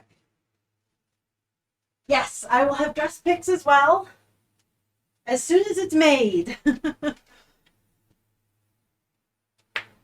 I need some thread. I'm going to use, let's see, how about purple? I've got a tiny bit of purple left on this spool. If I try to use this on my sewing machine, it gets all tangled, so that's not good.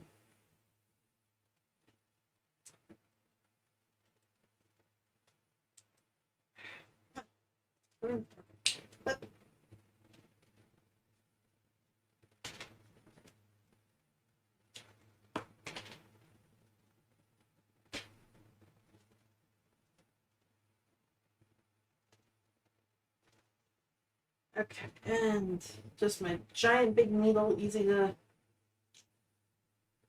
thread there.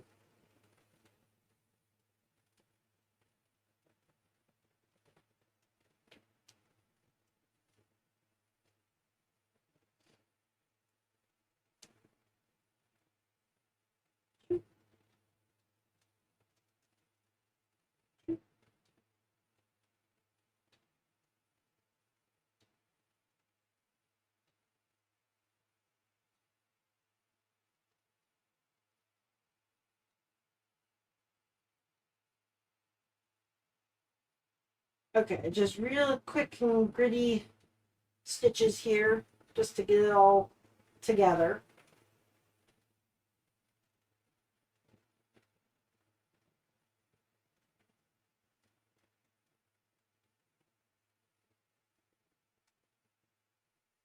Oops.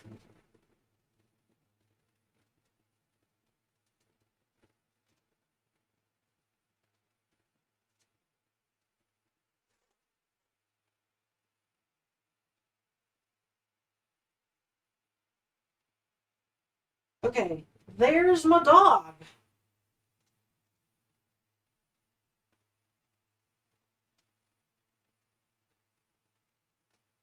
Let me tighten that up.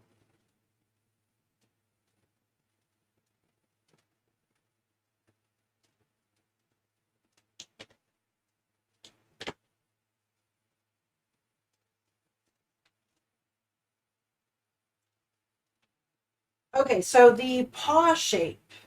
This is the new one, and this is the old one. I like the new paw shape better. It's not as abrupt of a transition into the toes. So I'm probably going to go with that new paw shape that's just a little bit softer curve there rather than that sharp curve. The body looks good. There is still the problem of the belly is just a little bit too chunky, but that's what this shape here is going to be. I'm essentially going to just pinch that fabric together to kind of pull that belly together in the middle.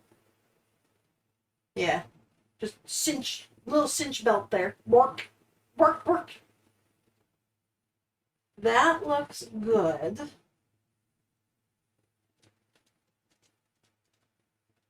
Adding that little tiny bit of the neck seems to have done absolutely nothing. Interesting. Interesting. Yep, no change there where I added that little curve. I might actually, instead of doing this as a straight line, I might curve that as well, so that it just pulls that snout back in even further. Although there are going to be two little eyes here that are just like the plastic eyes. So that's going to pull the face in as well when I do that, because they get tethered down into the body with a little bit of thread sculpting. Yeah, and it's not a giraffe. It's got a nicely sized neck. There's a nice transition between the head and the body. It's not just one straight line up, so I like that. The top of the head has a little bit of an issue. I didn't sew perfectly on the line, but I think once I do, that will be a little bit flatter there, and that's what I was going for. I like the rounded cheeks. That's good. So I think the only changes I'm going to make are get rid of the sharp toes here. I like this like soft transition better. And I need to pull the little snout into the gusset a little bit more. But those are the only two changes. So I think this pattern is good to go. So I'm going to wash it tonight to get rid of all of this pink on it now that I have the shapes. And I'm going to trace my pattern pieces over so I can save them. And I'm going to then start drawing Autumn's shapes on here using this side with the nice feet. I will trace Autumn onto this side of it. And yeah, there we go. Work. Just a little guy right there. And the size of it. Let's see. Yep, it's about 12. So with tail, I'm going to be about that 12 inches. That's what I'm looking for. Is my internet dying? Oh no! Okay. Perfect timing. Wonderful. Okay.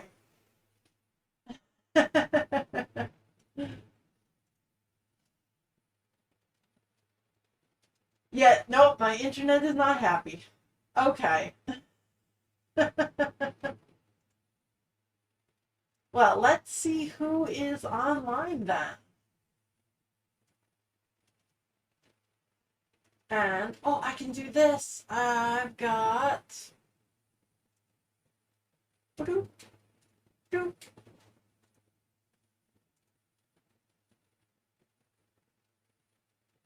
Thanks, Panda! I'll have more work done, hopefully next week.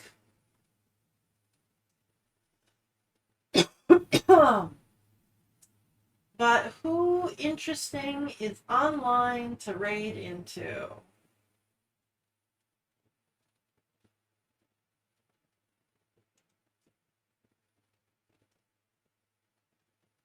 Let's see, are there any plushie makers?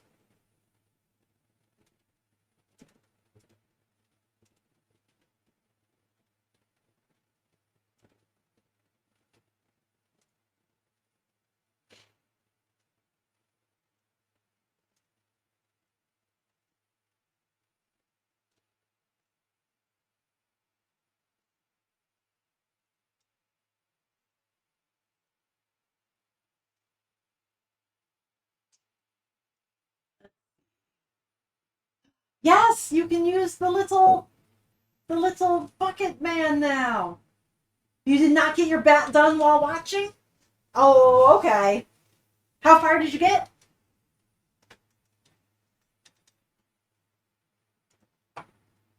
Yeah, let's see. I've got Novus Angelite. I've got Lume Celine. Making something. I'm not really sure what. There doesn't seem to be a lot of people actually sewing right now.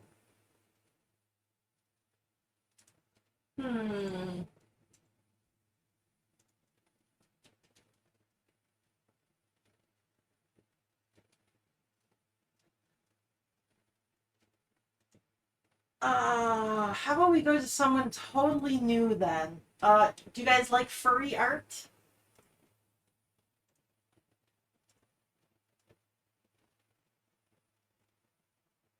Oh, you did get your bat done. He's finished. Oh, good. I did not read that properly. I didn't get my bat done. Oh, I'm glad you got him done then. Woo! Success! Okay, we're gonna go to the damage.